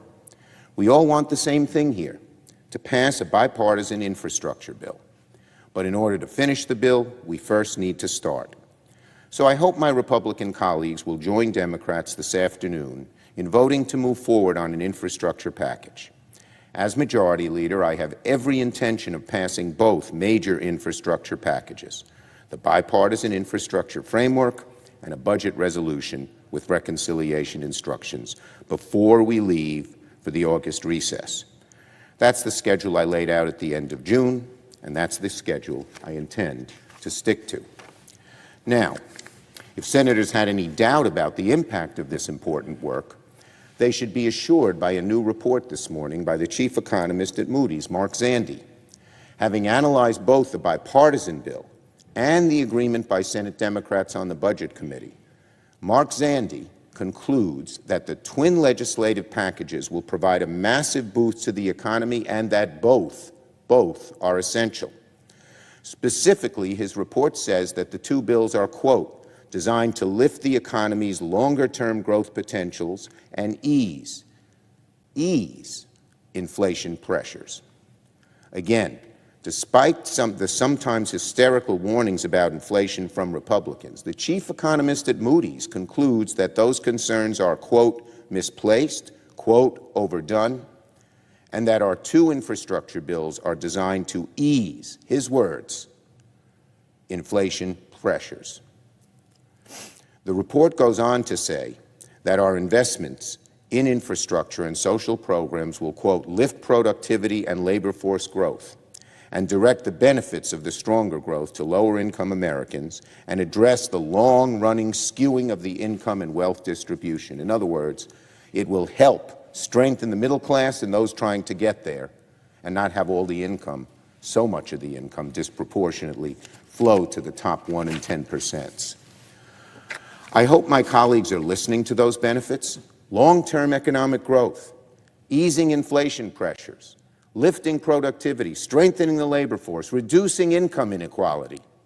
That's what one of the nation's leading economists predicts our two infrastructure bills will achieve. The report by Moody's should light a fire under all of us. I'll be sending the full report to the Senate Democratic Conference, and I commend it to my Republican colleagues to read as well. It's been decades since this chamber has made significant standalone investment in our nation's infrastructure. We're the largest economy in the world, but our infrastructure ranks 13th. You'd find better infrastructure in the United Arab Emirates than the United States. Meanwhile, middle-class and working Americans have watched the American dream fall out of reach. As globalization, technology, and vicious inequalities of income have sapped much of America's fundamental promise of economic opportunity, we must restore that promise, that hope, that American dream. If we want Americans to prosper in the 21st century, if we want to restore that fundamental promise, we need to invest in our infrastructure, create jobs, support families, strengthen the backbone of the middle class, help underserved communities, and rekindle the sunny optimism that's been a hallmark of the American spirit for more than 2 centuries. I yield the floor. Note the absence of a quorum. Clerk will call the roll. Ms. Baldwin. All right, everybody, you just heard from Senate Majority Leader Chuck Schumer there. They are trying to open up debate on an infrastructure bill. A lot of people are saying, hey, let's get this deal done. It is time. We've been talking about it for quite a while. Meanwhile, everybody, we do have a happening soon here on Live Now from Fox, our second feed of the day from NASA TV, as you can see here. This is going to be the scheduled launch of the, I believe it's NAUKA, N-A-U-K-A, multi-purpose laboratory module to the International Space Station, ISS for short, from the Baikonur Cosmodrome in Kazakhstan. So again, we are expecting that to happen. It's literally 3 minutes away. That's schedule time, at least, here on Live Now from Fox. Most of you are going to see another 2-minute commercial break before we get to the top of the hour. Hopefully, when you return, we will be counting down for this launch. The Live Now from Fox team at the headquarters in Phoenix, Arizona are going to be taking over at 11 a.m. All of us here in the East Coast Hub say thank you for watching, and we'll see you again tomorrow.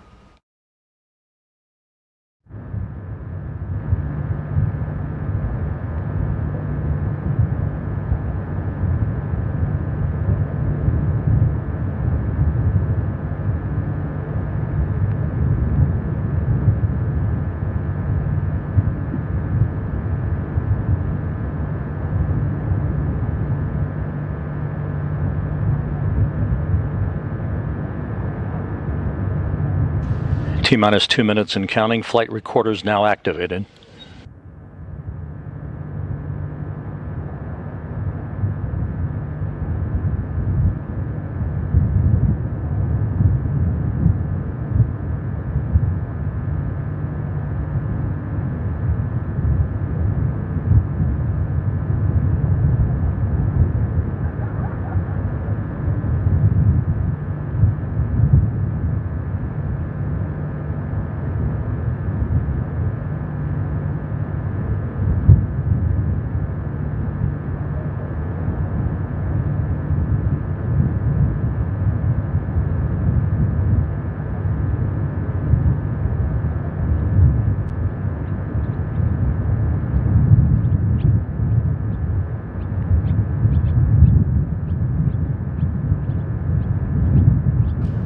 And we are now T-minus 1 minute and counting.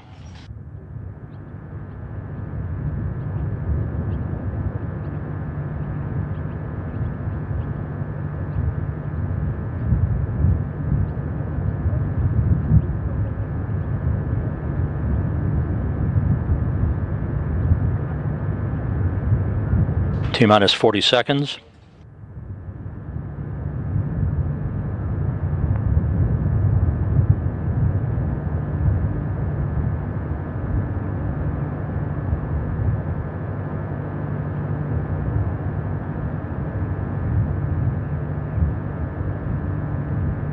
T-minus 20 seconds, standing by for the initiation of the launch sequence.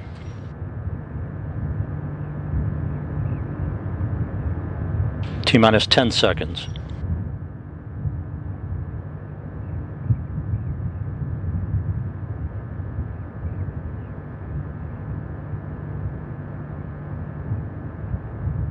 Engine start and liftoff.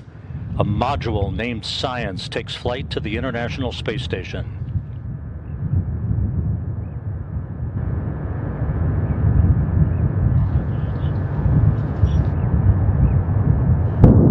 Good stage 1 ignition. Roll, pitch, and yaw programmer in. Nominal pressure reported in the 6 first stage engines. 40 seconds into the flight. Good stabilization on the vehicle.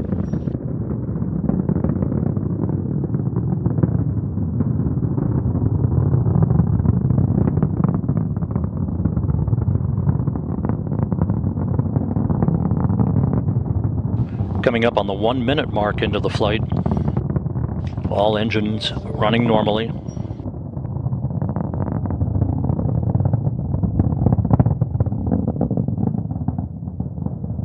Now going through the period of maximum dynamic pressure on the Proton M. Now going through the period of maximum dynamic pressure on the Proton M. Good vehicle performance reported from the blockhouse in Baikonur.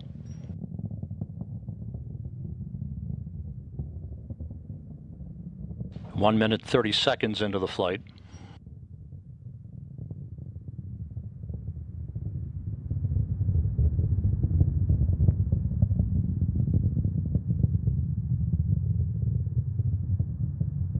One minute, 45 seconds into the flight.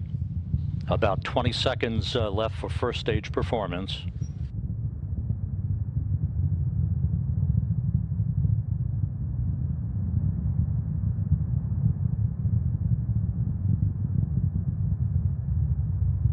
Second stage ignition.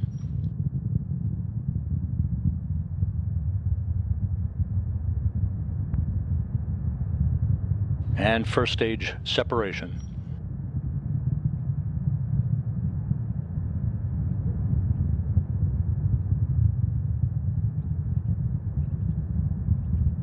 Two minutes, 25 seconds into the flight. Good stabilization on the vehicle. 4 second stage engines up and running. They'll burn for about 3.5 minutes.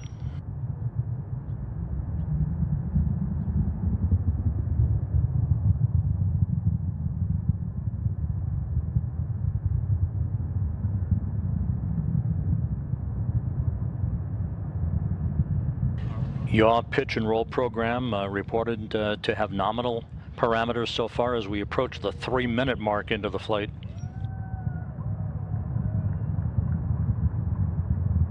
The Proton tracking right down the line.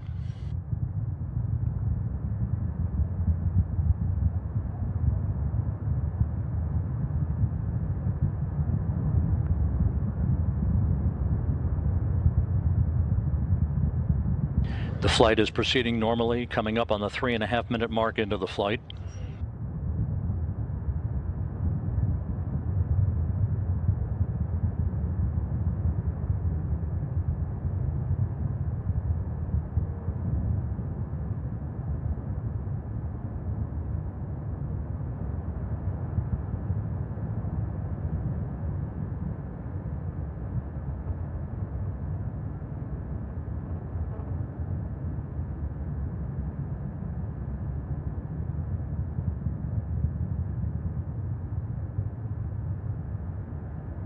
4 minutes into the flight, good chamber pressures reported for the 4 second stage engines.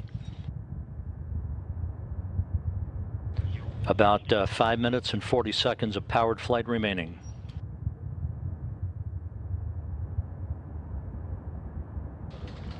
The altitude and downrange distance matching pre-launch predictions.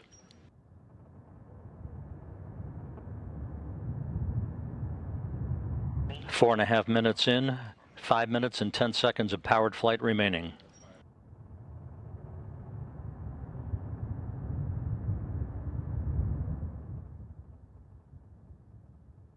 These 4 second stage engines providing more than 500,000 pounds of thrust.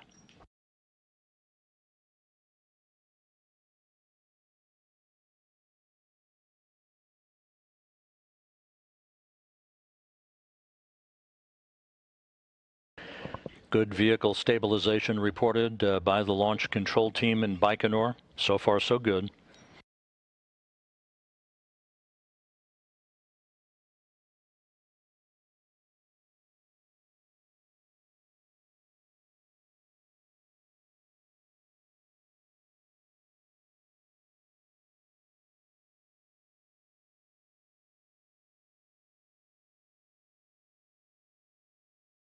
Five and a half minutes into the flight, just over 4 minutes of powered flight remaining.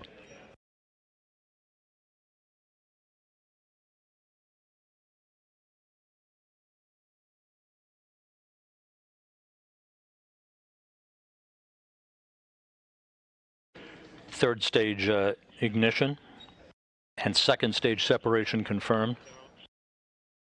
And payload fairing has been jettisoned.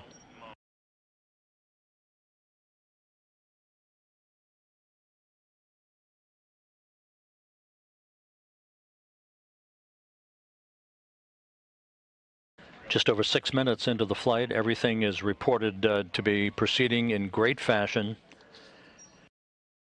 The multi-purpose laboratory module now being boosted on the final stage of its powered flight through the single RD-212 engine, which will burn for another 3 minutes plus, creating an additional 138,000 pounds of thrust.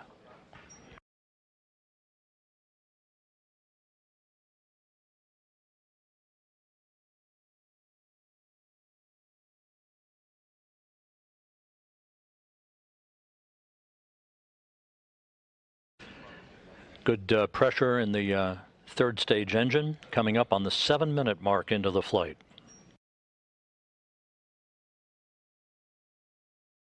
Seven minutes in, 2 minutes, 40 seconds of powered flight remaining.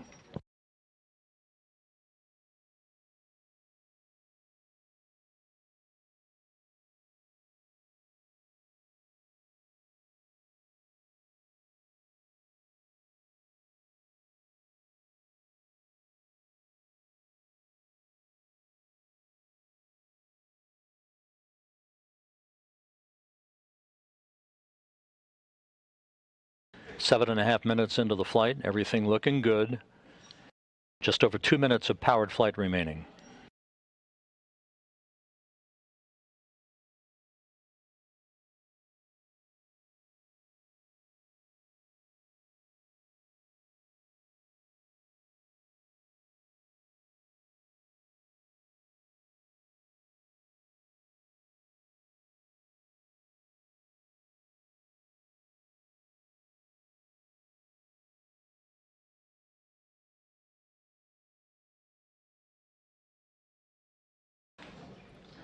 We've just passed the 8-minute mark into the flight, about another minute and a half to go.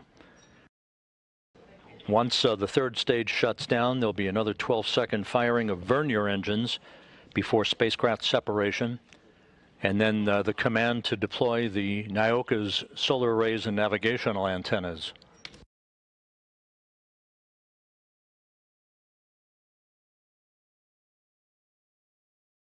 All structural parameters on the third stage in great shape. 8 minutes, 40 seconds in, 1 minute of powered flight remaining.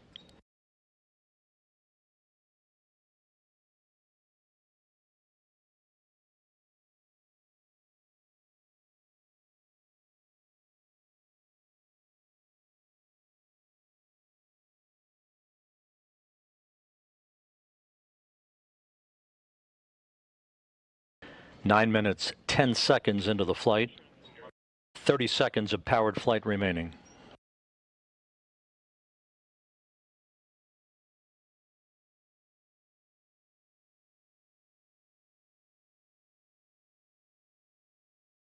Good yaw, good roll, good pitch. MLM right on the money so far. 9 minutes, 30 seconds in, standing by for third stage shutdown and spacecraft separation.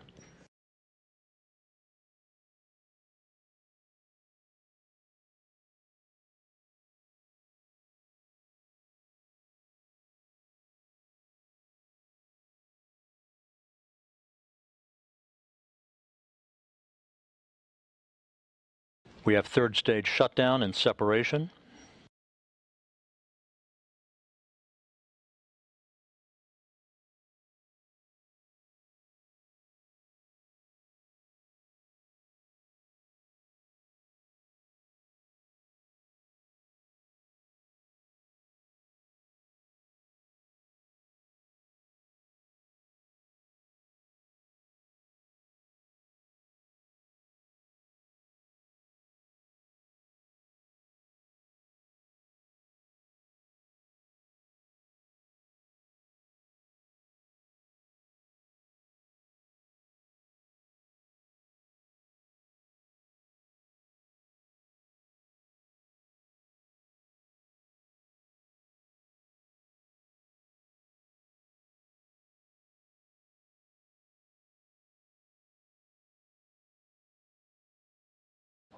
The multipurpose laboratory module has separated from the third stage. We are standing by for confirmation of deployment.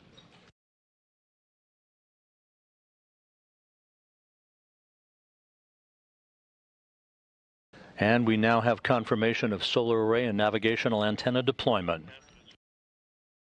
All external appendages have been deployed. NYOCA en route to the International Space Station.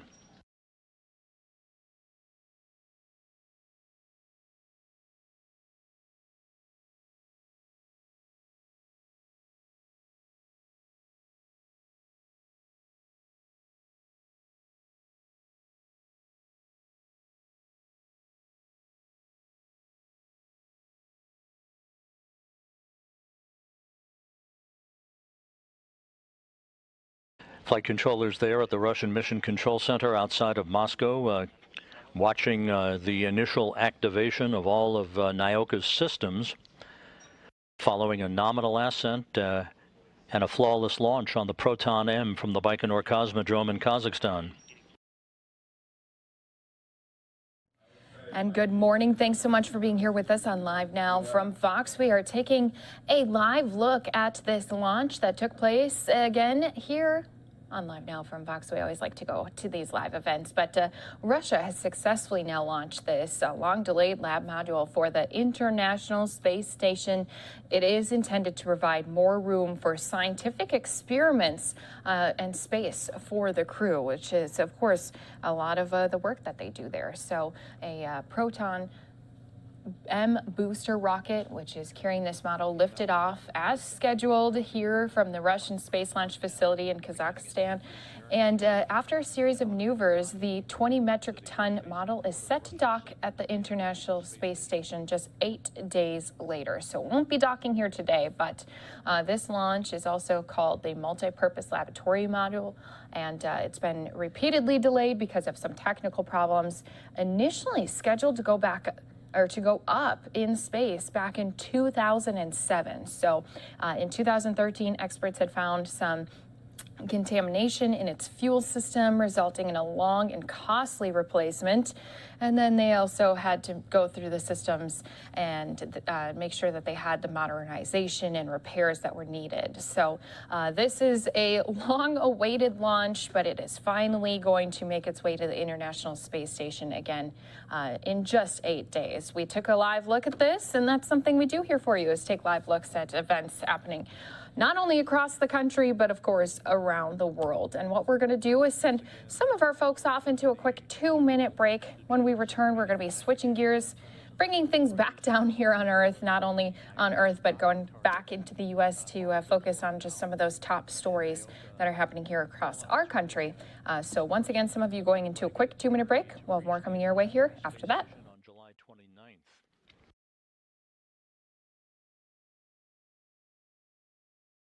It was a flawless countdown and an on-time launch at 9:58 and 25 seconds a.m. Central Time, 7:58 and 25 seconds p.m. Baikonur time.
This is Mission Control Houston. You're looking at a view of the Russian Mission Control Center outside of Moscow, where flight controllers are breathing a sigh of relief with the Nyoka multipurpose laboratory module now in its preliminary orbit, beginning an 8-day journey to reach the International Space Station. There are a number of visiting vehicle comings and goings that we have an animation to show you. First off will be the undocking of the ISS Progress 77 in Piers docking compartment on Friday, followed by the arrival of the new multipurpose laboratory module on July 29th. And once again, we were listening in live here as we continue to hear just a little bit more about this big launch that took place today. Again, this had been originally set to launch back in 2007. They had to, of course, undergo all of the maintenance and changes as they had found a couple initial problems, but it is finally up and orbiting, and it will take a few more days before it does connect and dock to the ISS. So what we're going to do is continue to move things along here as we, of course, like to jump out to some of those top stories that are happening all across our country. I want to head out to our Senate floor because here today we are expecting the Majority Leader, Senator Chuck Schumer, to call to a vote for that bipartisan infrastructure bill. So both he and then our Minority Leader, Senator McConnell, both gave some floor remarks this morning that I want to go out to listen to what they had to say ahead of this vote. And we're going to be listening to it right here for you on Live Now from Fox. Now, let's get into what's happening here in the Senate this afternoon. The Senate will hold a procedural vote to get the legislative process started on a bipartisan infrastructure bill. I have been very clear about what this vote is. This vote is only the first step in the legislative process on the Senate floor. It is merely a vote about whether the Senate is ready to begin debating a bipartisan infrastructure bill. I have also been very clear about what this vote is not. This vote is not a deadline to have every final detail worked out. It is not an attempt to jam anyone. If senators agree to adopt the motion to proceed, The bipartisan group of senators will have many opportunities to make their agreement the base of the bill, even if they need a few more days to finalize the language. My colleagues are well aware that we often agree to move forward with debates on issues before we have final text of the bill in hand. We've done it twice this year already: the Anti-Asian Hate Crimes Bill and the U.S. Innovation and Competition Act. Both times the Senate produced successful bipartisan legislation. There's no reason we can't repeat that process here on infrastructure.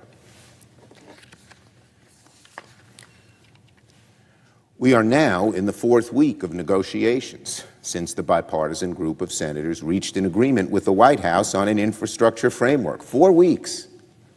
According to the negotiators, spurred on by this vote this afternoon, they are close to finalizing their product. Even Republicans have agreed that the deadline has moved them far more quickly. Given the process of the bipartisan negotiations, I believe senators should feel comfortable voting to move forward today. I know that since the vote was announced, or I know that since I set a date for the vote and announced it, my colleagues on both sides have worked very hard on finishing this legislation. I'm grateful for their work. We all want the same thing here: to pass a bipartisan infrastructure bill. But in order to finish the bill, we first need to start. So I hope my Republican colleagues will join Democrats this afternoon in voting to move forward on an infrastructure package. As Majority Leader, I have every intention of passing both major infrastructure packages: the bipartisan infrastructure framework and a budget resolution with reconciliation instructions, before we leave for the August recess. That's the schedule I laid out at the end of June, and that's the schedule I intend to stick to. Now, if senators had any doubt about the impact of this important work, they should be assured by a new report this morning by the chief economist at Moody's, Mark Zandi. Having analyzed both the bipartisan bill and the agreement by Senate Democrats on the Budget Committee, Mark Zandi concludes that the twin legislative packages will provide a massive boost to the economy and that both are essential. Specifically, his report says that the two bills are, quote, designed to lift the economy's longer-term growth potentials and ease inflation pressures. Again, despite the sometimes hysterical warnings about inflation from Republicans, the chief economist at Moody's concludes that those concerns are, quote, misplaced, quote, overdone, and that our two infrastructure bills are designed to ease, his words, inflation pressures. The report goes on to say that our investments in infrastructure and social programs will, quote, lift productivity and labor force growth and direct the benefits of the stronger growth to lower-income Americans and address the long-running skewing of the income and wealth distribution. In other words, it will help strengthen the middle class and those trying to get there and not have all the income, so much of the income, disproportionately flow to the top 1% and 10%. I hope my colleagues are listening to those benefits: long-term economic growth, easing inflation pressures, lifting productivity, strengthening the labor force, reducing income inequality. That's what one of the nation's leading economists predicts our two infrastructure bills will achieve. The report by Moody's should light a fire under all of us. I'll be sending the full report to the Senate Democratic Conference, and I commend it to my Republican colleagues to read as well.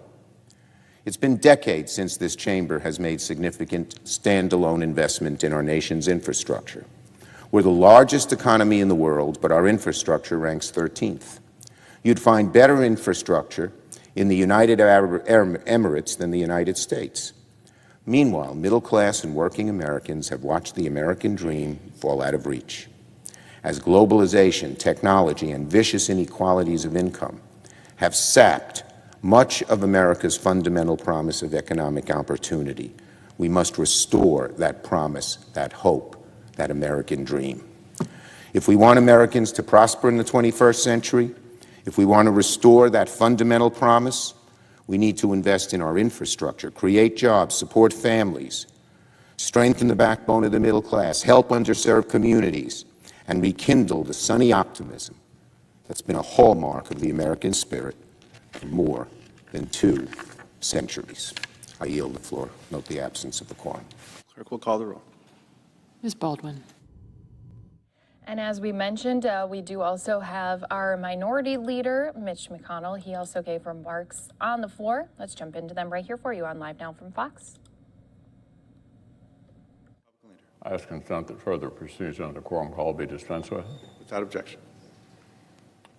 Today, the Democratic leader appears to be intent on calling a vote he knows will fail. For several weeks now, Republicans and Democratic senators have been working together, trying to assemble a bipartisan package for our nation's infrastructure. It's an important and a complex subject.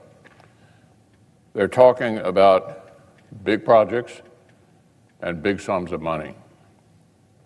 They're still talking, still working, still negotiating in good faith across the aisle. But these discussions have yet to conclude. There's no outcome yet, no bipartisan agreement, no text, nothing for the Congressional Budget Office to evaluate, and certainly nothing on which to vote. Not yet. So obviously, if the Democratic leader tries to force a cloture vote on a bill that does not exist, it will fail. Around here, we typically write the bills before we vote on them. That's the custom.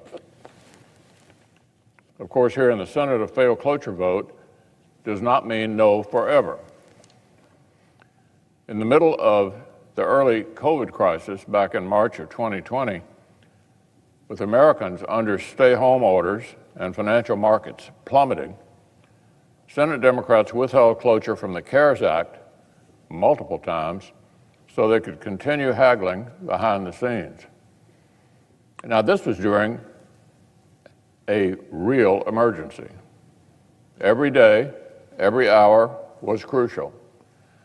But Senate Democrats blocked cloture multiple times until various details were fine-tuned to their liking. Here's what the Democratic leader said while his side tanked those cloture votes last March of 2020. The majority leader was well aware of how this vote would go before it happened, but he chose to move forward with it anyway, even though negotiations are continuing. So who's playing games? That was the Democratic leader in March of 2020 in the middle of a national emergency. That, of course, was a fast-moving global crisis. With bipartisan text already in hand, there was a bill. Yet Senate Democrats insisted on taking their time in the middle of this national 100-year pandemic. Now, we're talking about long-term infrastructure investments that will pay out over many years, but he wants to vote before any agreement even exists. So this stunt is set to fail. The Democratic leader will be free to change his vote and move to reconsider whenever a bipartisan product actually exists. Now, on another matter, President Biden campaigned on a pledge not to raise income taxes on the vast majority of Americans. But the latest reckless taxing and spending spree the Democrats are cooking up would crush our country with a historic set of sweeping tax hikes. Here's one of the targets in the crosshairs: family farms. It appears our colleagues' plan will eliminate tax rules that allow family property to be passed down to the next generation without facing a new devastating tax burden. Without the fix in question, the so-called stepped-up basis for capital gains taxes, scores of family businesses across America will feel a massive squeeze. In states like mine, family farms drive the rural economy. But as I've heard from many of my state's family farmers, it's operations like theirs that are especially at risk. One Kentucky farmer said his family has worked the same land in Muhlenberg County for 150 years. He had hoped to one day pass his property along to his children, just like it was passed along to him. But after generations spent improving and investing in the same farm, he's worried it could all be gone in the blink of an eye. Another Kentuckian described how her family, like many farmers, is asset rich but cash poor. If the stepped-up basis is eliminated, her family could lose the home, barns, machinery, and fields that have been their life's work. The Farm Bureau in my state warned that what Washington Democrats are trying to do would penalize farmers for wanting to continue a tradition which we all depend on. If the stepped-up basis is eliminated, generations of accumulated work would be ripped, literally ripped from the hands of America's farm families. Family farming in the Commonwealth isn't just a way of life, it's actually considered a birthright. But if Democrats voice this bill for their reckless taxing and spending spree on rural America, a lot of this heritage could be literally ripped out of families' hands and put on the auction block. And who'll gobble it up by then? Who'll buy this land? One recent report suggested that one of the biggest bidders for America family farmland these days is actually the Chinese. Later today, Ranking Member Bozeman and some of our colleagues on the Agriculture Committee will be coming to the floor to sound the alarm about the ways that Democrats' reckless tax and spend spree could threaten farm families and rural America. Mr. President, death should not be a taxable event. The family farms that help feed us deserve our support, not sabotage from Washington. Now, on one final matter, earlier this month, the FBI uncovered a plot by Iranian intelligence operatives to kidnap a journalist and vocal critic of the regime from her home in New York. Let me say that again. Iran tried to abduct a U.S. citizen right here on American soil. For years, Masih Alinejad has made a habit of getting under the mullah's skin. She's called out injustices and organized protests like White Wednesdays, when women across Iran would challenge their nation's strict dress code. The regime tried to lure Ms. Alinejad out of the U.S. to make her an easier target. That failed. So they decided to try something even more brazen.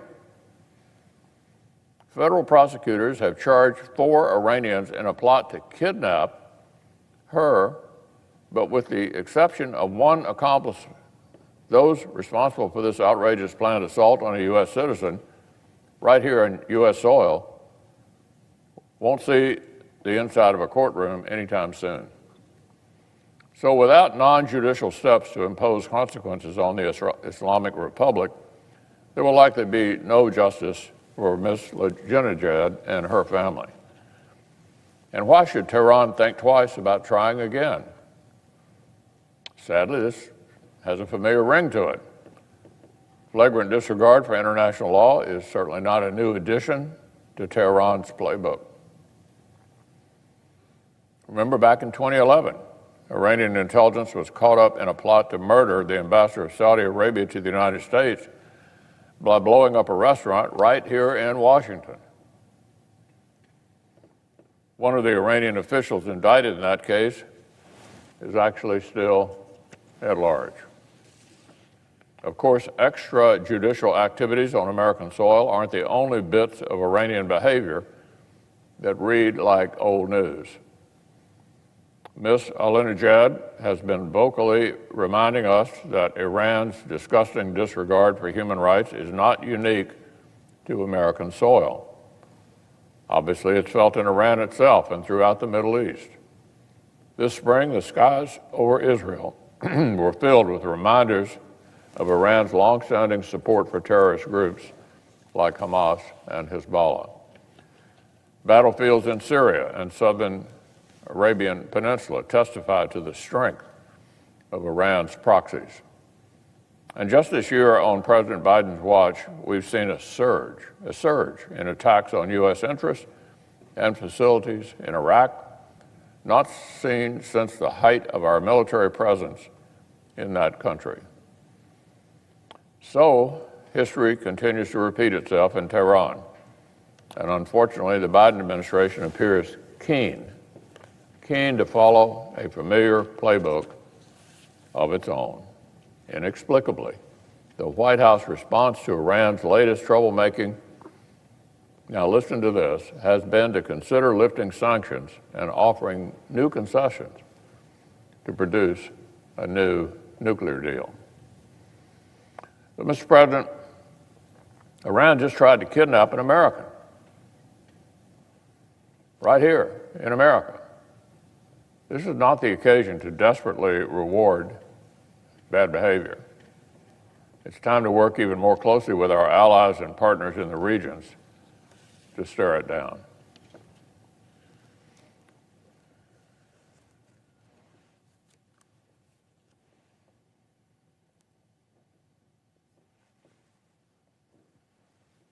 And some of our viewers are going to be seeing a quick 2-minute commercial break.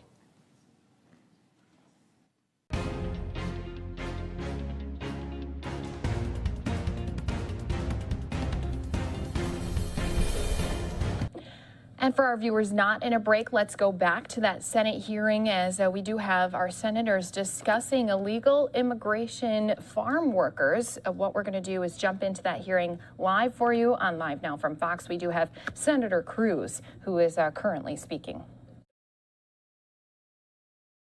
This is the third hearing we've had in amnesty in 6 months. These hearings are part of the problem. You know what? All across the world, people are hearing Senate Democrats saying, we're in the business of amnesty. Little boys and little girls are getting physically assaulted by drug traffickers and human traffickers. They're being sexually assaulted by drug traffickers and human traffickers. When I led a group of 19 senators down to the border, we saw one 11-year-old girl who had been raped by the traffickers coming across. On the Rio Grande River, we saw the body of a man who had drowned crossing the river. And the answer, tragically, from the Democrat Judiciary Committee is they don't give a damn. We spent 4 years listening to Democrats run to TV cameras talking about kids in cages. There are more cages, and they are more full today. Joe Biden is running the cages that are packed with kids at the Donna Tent facility, built for 1,000 people. With COVID restrictions, its capacity is 250 people. Senator Kennedy, when we were down there, there were over 4,200 people in that facility. 1,700% its capacity. The Biden cages, child after child after child, packed in there, little boys, little girls, not 6 feet apart, as you would want in a pandemic, not 3 feet apart. They weren't even 3 inches apart. They're next to each other. They're sleeping on the floor, no beds, no mats, no cots, wrapped in reflective emergency blankets. The time we were there, the rate of COVID positivity was over 10%. And the Biden administration is releasing illegal aliens into our community who are COVID positive. It is irresponsible, it is wrong, and every Democrat who said to a TV camera, kids in cages, Mr. Chairman, why doesn't this committee have a hearing on the Biden cages? Instead, we have a hearing with the Secretary of Agriculture. Mr. Secretary, if we were having a hearing on the optimum fertilizer for growing corn, I think you might be a very good witness. Does the Department of Agriculture secure the border?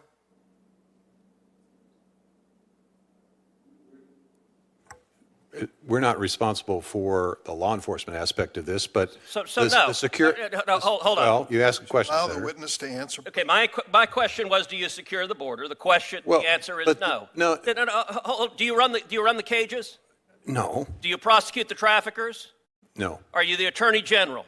No, sir. Are you the Secretary of Homeland Security? No, sir. And with all due respect, your answers on immigration were fertilizer. They were nonsense. Your answer, you said, why are we seeing this crisis? Your answer was poverty.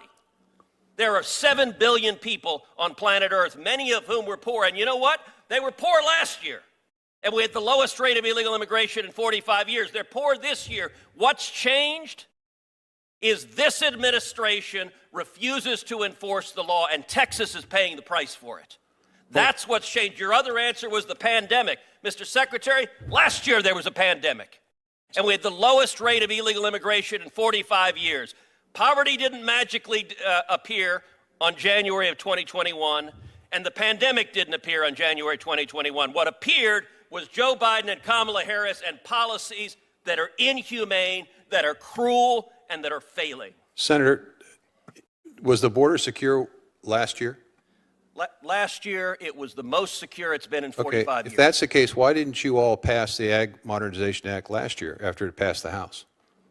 You're telling me that it's got to secure the border before you pass this act. Let me be clear. I'm not Lindsey Graham. I don't support this bill. Look, I understand that there have been Democrats and Republicans who support amnesty. I ain't one of them. I get that you want amnesty. I get that your invitation is come to America, forget the legal processes, and everyone I want a workforce that's going to continue to support the greatest agriculture and food industry in the world. That's what I'd like to have, Senator. Well, I'll tell you, I thought you wanted him to respond. Senator, you've taken more time than any other senator this morning. Will you please wrap up? This is a crisis. This administration caused it, and this committee doesn't even care to have a hearing on the suffering that is happening at the border that is caused by policies that don't work.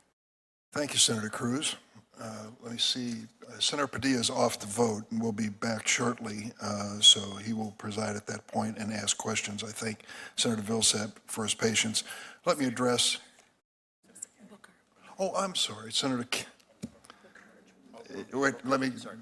I'm getting virtual information here, and I understand that Senator Booker is available in a virtuous. Yes, I am, Mr. Chairman.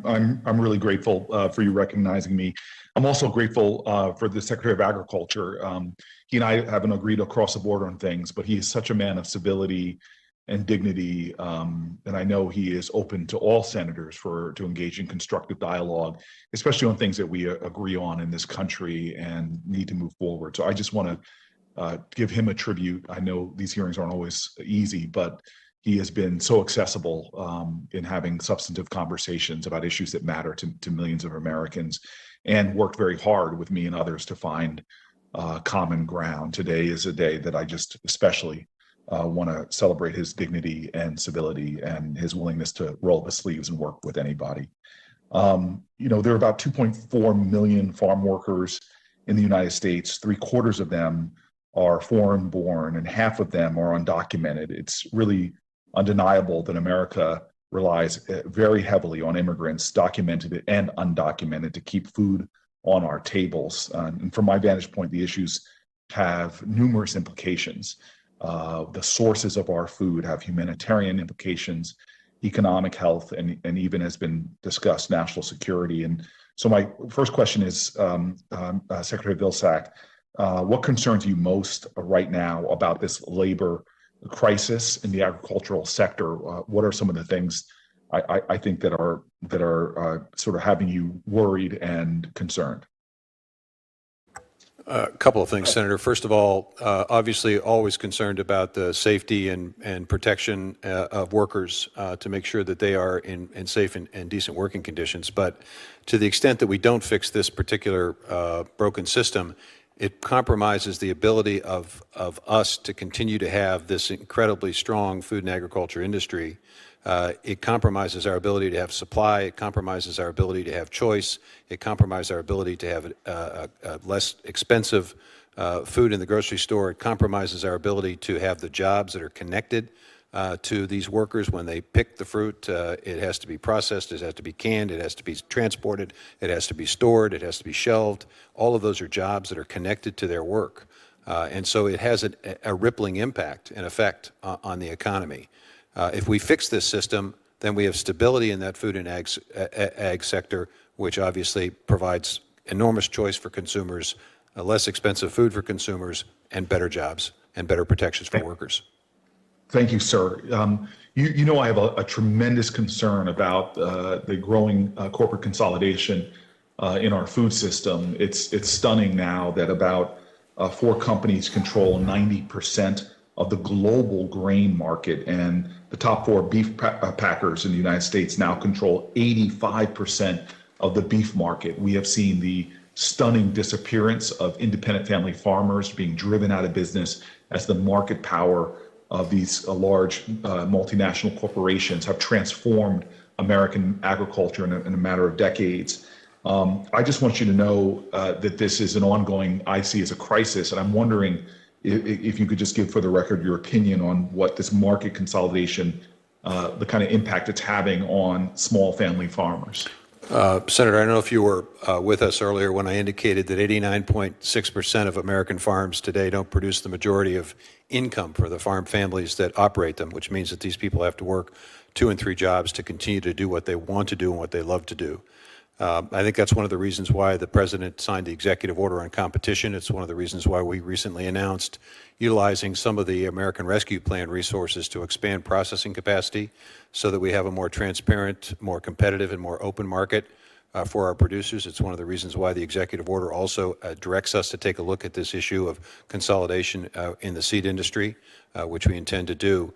All of it's designed to provide opportunities for more competitive markets for farmers so they get better prices, and to make sure that the inputs that go into the production of crops and livestock are reasonably priced and are obtained in a competitive and open market way as well. That's my concern. We've got to make sure that folks at every level, we support diversity in agriculture, the size of operations, the producers, the method of production. I think diversity is a great strength, and we want to see our system stronger and more resilient. Mr. Secretary, I thank you for your time. I'm going to end with a few seconds left and turn it back over to my friend and our chairman, Dick Durbin. Thank you. Thank you very much, Senator Booker. Senator Kennedy. Thank you, Mr. Chairman. And just a heads up, some of our viewers are going to be seeing a quick 2-minute break. Mr. Secretary, I know you want to see our farmers prosper. I want to see our farmers prosper. It appears that, and of course, to prosper, our farmers need labor. And it appears that many of the people who are new to our country want to work as farm laborers. And that's a good thing. And I know there are shortages in that respect. And it seems to me that we ought to figure out a way to work together to achieve that end. The problem, as you know, is our immigration policy. And normally I ask questions, but I just want to spend a second telling you where I'm coming from. I don't completely understand it. Our border's not secure. It's less secure today than it was in December. I think if you go down there, you'll see that. I think we could secure it. You know, Americans have done extraordinary things. We can unravel the human genome. You know, we can take a diseased human heart and replace it with a new one and make it beat. We can send a person to the moon. I suspect we can secure the border. And it seems to me until we do, or certainly get it more secure than it is now, that amnesty is not going to pass in the United States Senate. And here's what perplexes me. If Many of my friends who don't support securing the border, not all of them, but many of them, say that vetting people at the border is racist. Now, I think it's prudent, and I think most Americans think it's prudent. But I could understand the racist charge. I wouldn't agree with it, but I could understand it if we didn't have such a robust legal immigration program. We admit about 1 million of our world's neighbors to America every year to become citizens, more than any other country. So, and we make a clear distinction between legal and illegal immigration. And I think most Americans think legal immigration is good and illegal immigration is bad. And it's not because they're racist. I think most Americans see our border as sort of America's front door. And most Americans lock their own front door at night. They don't do that because they hate everybody on the outside. They do that because they love the people on the inside, and they want to know who's coming into their home. They don't want to just keep everybody out. They just want to know who's coming into their home. And that's the way I look at the border, and I don't understand why we can't do that. And I know it's not in your purview, but I just don't understand why the Biden administration doesn't, for example, re-implement the Remain in Mexico program. Of course, Mexico, if you ask them, says we don't like it. But if we trade hard with them, they'll do it. And it does work. It can stem the flow. Senator, can I ask you a question about what you just said? Sure. Several speakers have suggested that this is about amnesty, and I'm puzzled by that. And the reason I'm puzzled by it is this. I used to practice, and I know you were a lawyer, I think, by training. Is that right? I used to practice in a small town, did a little criminal work. Guy would come in, be charged with some petty crime, would go in front of the magistrate.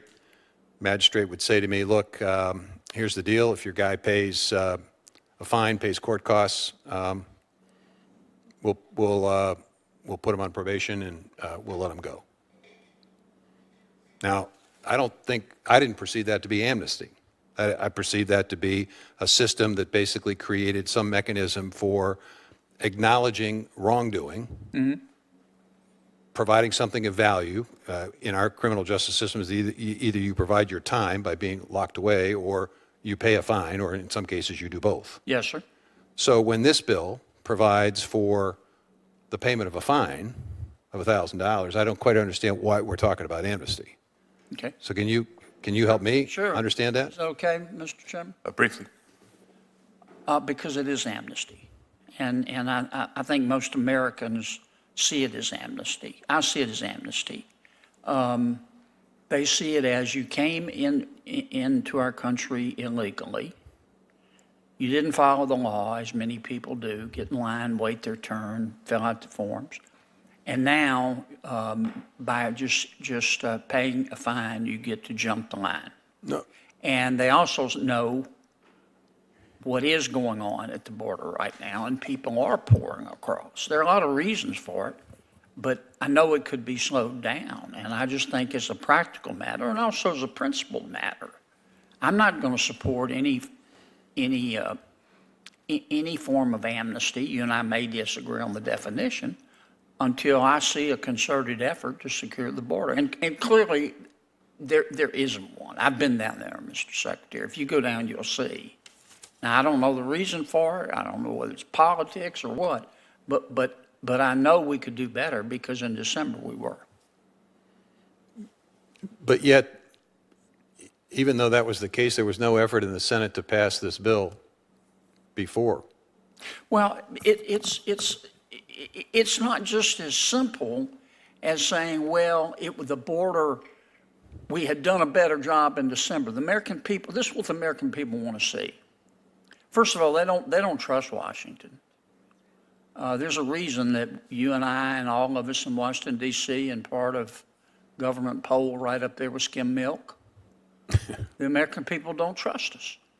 And they want to see a border secured. They want to see a good faith effort on both sides to make sure it's secured for an extended period of time. Yes, the border was more secure in December than it is now, and no fair-minded person can disagree with that. But many of my Democratic friends completely bashed every chance they got the Trump administration for doing that. And so there was no feeling among the American people that this is going to be sustained. I think if we had a bipartisan effort to really secure the border as best we can for a sustained period of time, you would see the American people very sympathetic to a discussion of amnesty and drafting an immigration policy that looks like somebody designed it on purpose. Thank you.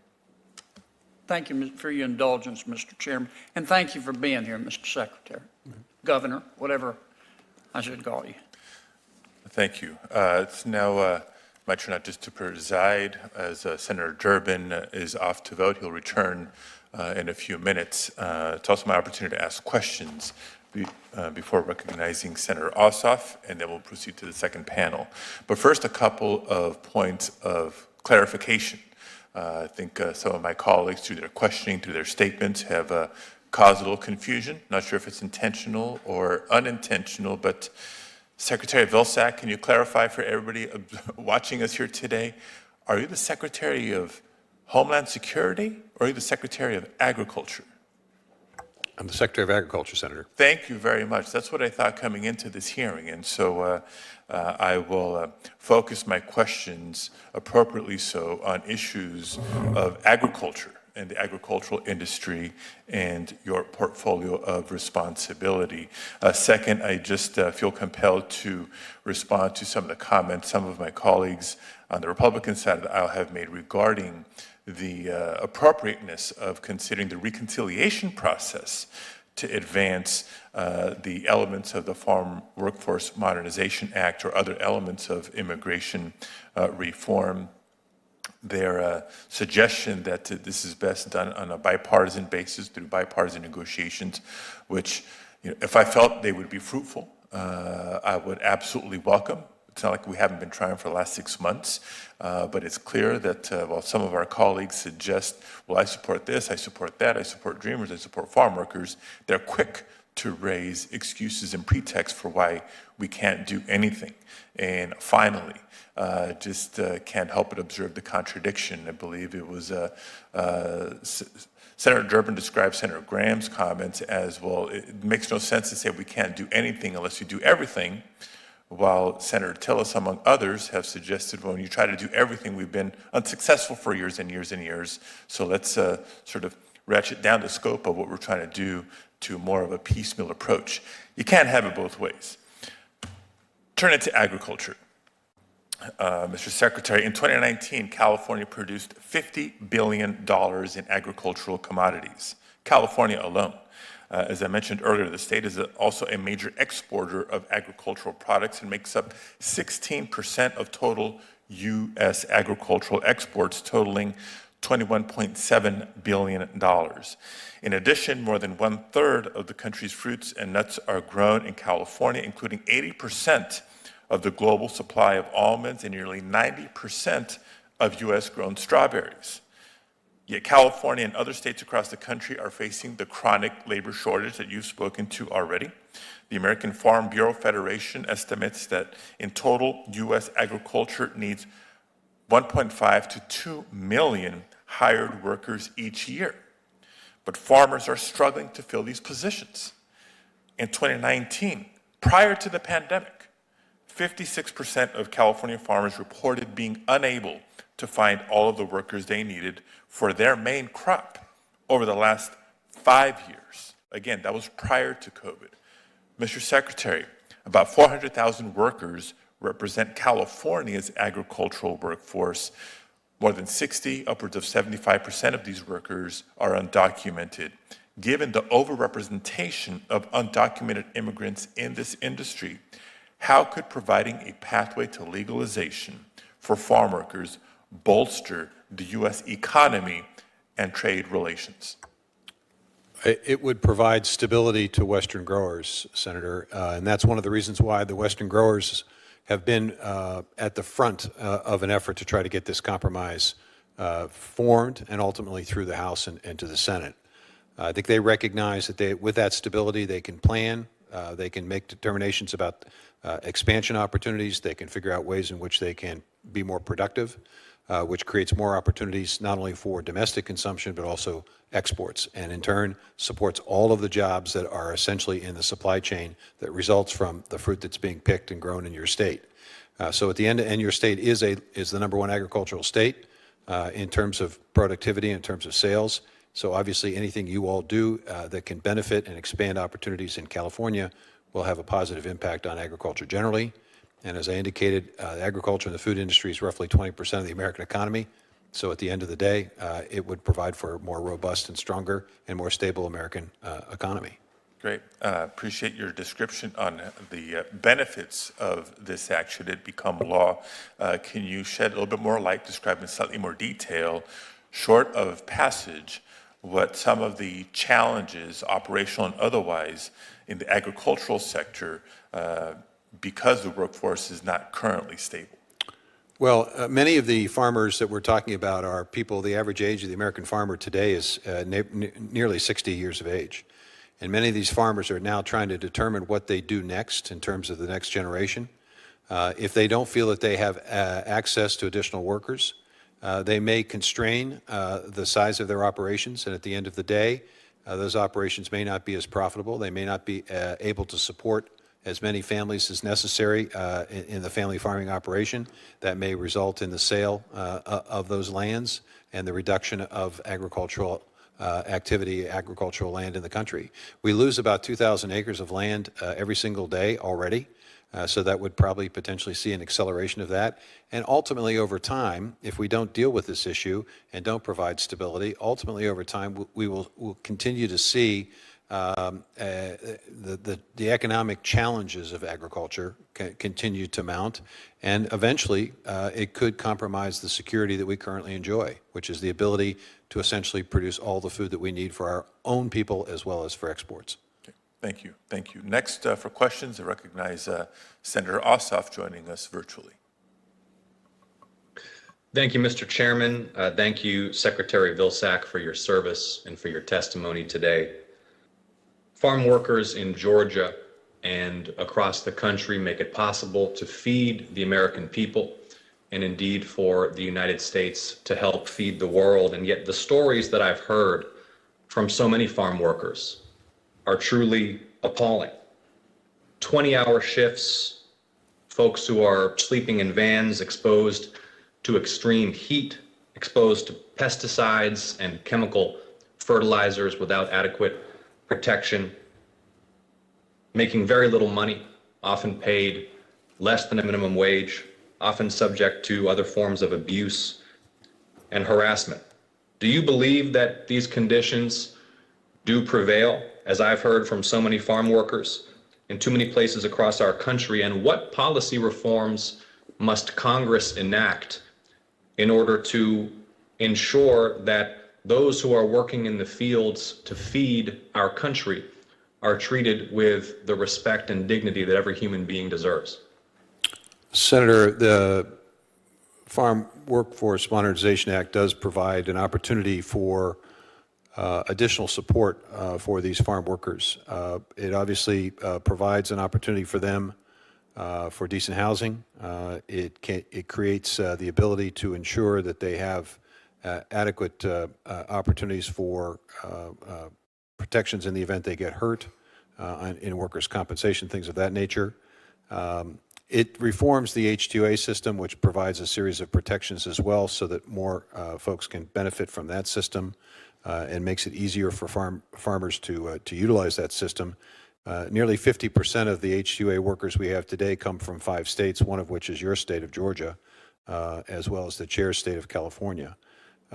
So at the end of the day, it creates a mechanism by which people understand what their rights are able to protect themselves through normal processes.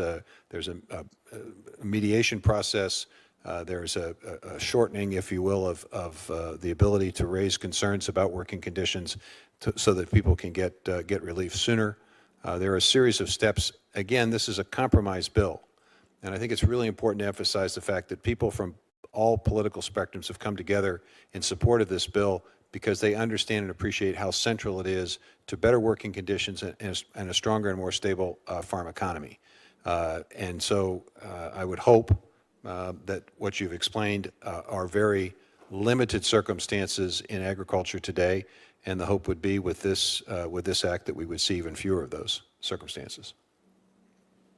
Thank you, Mr. Secretary. Of course, the pandemic has put tremendous strains on agricultural supply chains as well as disrupted labor markets. But taking a step back and looking at the bigger picture, what are some of the most significant challenges that, in your view, Georgia farmers and farmers across the country face in their efforts to hire farm workers? Well, it starts with the cumbersome process that requires multiple applications, a lot of paperwork, not the use of digital technology to make it simpler and easier. And that discourages or makes it more difficult to get the workforce on a timely basis. So it starts there. And the result of that, I mean, the reality is timing matters. Timing is everything in agriculture. If you don't plant at the right time, if you don't harvest at the right time, it impacts and affects the quality of what you produce, and that in turn impacts the price that you get in the market, and in turn creates challenges for farming operations. So to the extent that we have a stable and secure system that's predictable, it allows farmers and ranchers and producers to plan expansion opportunities, allows them to be as efficient as profitable as possible.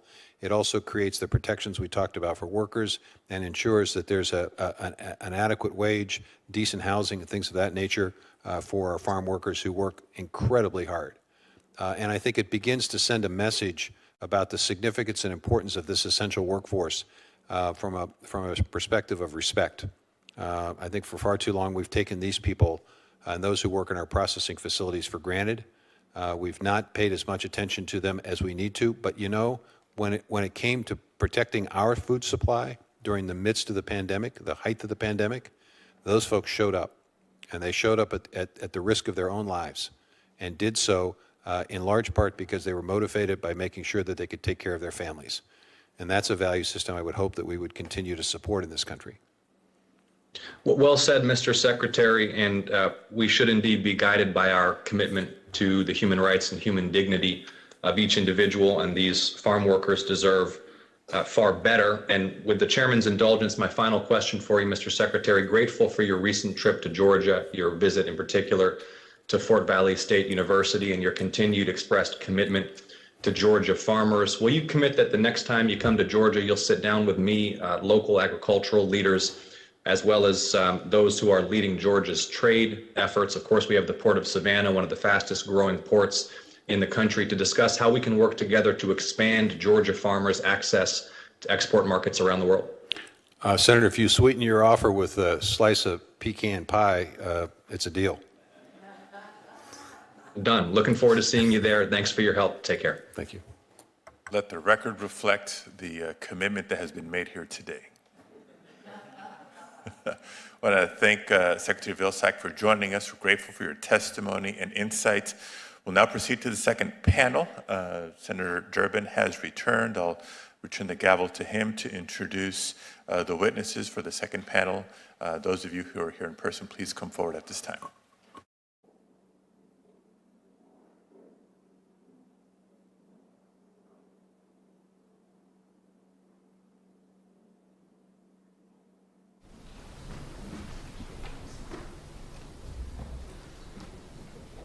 You are watching right now, live now from Fox, as we continue to roll on right here on this Wednesday live look at the Capitol. Let's take, everyone, a quick 2-minute break for some of you.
brought before us by Senator Grassley, and he is not here at the moment, but I'll say this about him. Mr. Segura is an attorney with 2 decades of experience in law, politics, and public policy, provides legal and business advice to clients on many matters, including immigration. His clients include several of the nation's largest H-2A employers. And during your career in and out of government, you advised House and Senate offices, cabinet agencies, and the White House. Served as Assistant Secretary of Labor for Policy at the U.S. Department of Labor under President George W. Bush, and you were legal counsel to the Senate Republican leader Mitch McConnell. Oh, okay. And then the other witness suggested on the Republican side, who will be with us virtually, is Miss Jen Sorensen. Grew up on a hog farm in southeast Iowa. Now I see why she was nominated. And went on to receive degrees in animal science and journalism from Iowa State. Ms. Sorensen works as Director of Communications for Iowa Select Farms, a farming business that markets more than 5 million hogs per year. Serves as President of the National Pork Producers Council, Vice President of the Iowa Pork Producers. She worked for Iowa Select Farms for the last decade. Prior to that, she worked in the Communications Department of Iowa Pork Producers, Christensen Farm, and McCormick Company. Finally, she manages all activities of the Deb and Jeff Hansen Foundation, founded in 2006 to show gratitude to members of the armed forces and their family, and to deal with issues of food security. Jen and her husband and daughter live in Ankeny, I hope I pronounced it correctly, Iowa. So we're going to start this panel with Lene Kustra. Each of you has, first I need to swear you in. So if you please raise your right hand. All of you, please. Do you affirm the testimony you're about to give before this committee be the truth, the whole truth, and nothing but the truth? I do. Thank you. Let the record reflect that they answered in the affirmative. Each of you has 5 minutes, then some questions. Ms. Kustra. Good morning, or I guess it's maybe good afternoon. Chair Durbin, Ranking Member Grassley, and members of the committee. Thank you for the opportunity to testify today. My name is Linnea Kustra. I'm a farmer in Woodstock, Illinois. My husband Joel and I were dairy farmers for over 40 years, and we were both raised on dairy farms. Years ago, labor on farms was all provided by family members. But as dairy farms have increased in size, hired labor has become a critical part of the business. Our dairy herd included 300 cows and 250 young animals. We had 3 full-time employees. About the year 2000, we switched to an immigrant workforce. We had been having a lot of... All right, everybody, we are going to live breaking news in the Los Angeles area of a police chase underway. Stu Mundell, high up above, doing play-by-play. Away, and this vehicle was stolen, like we said, in some sort of home invasion robbery. So this driver, the suspect this morning, very dangerous.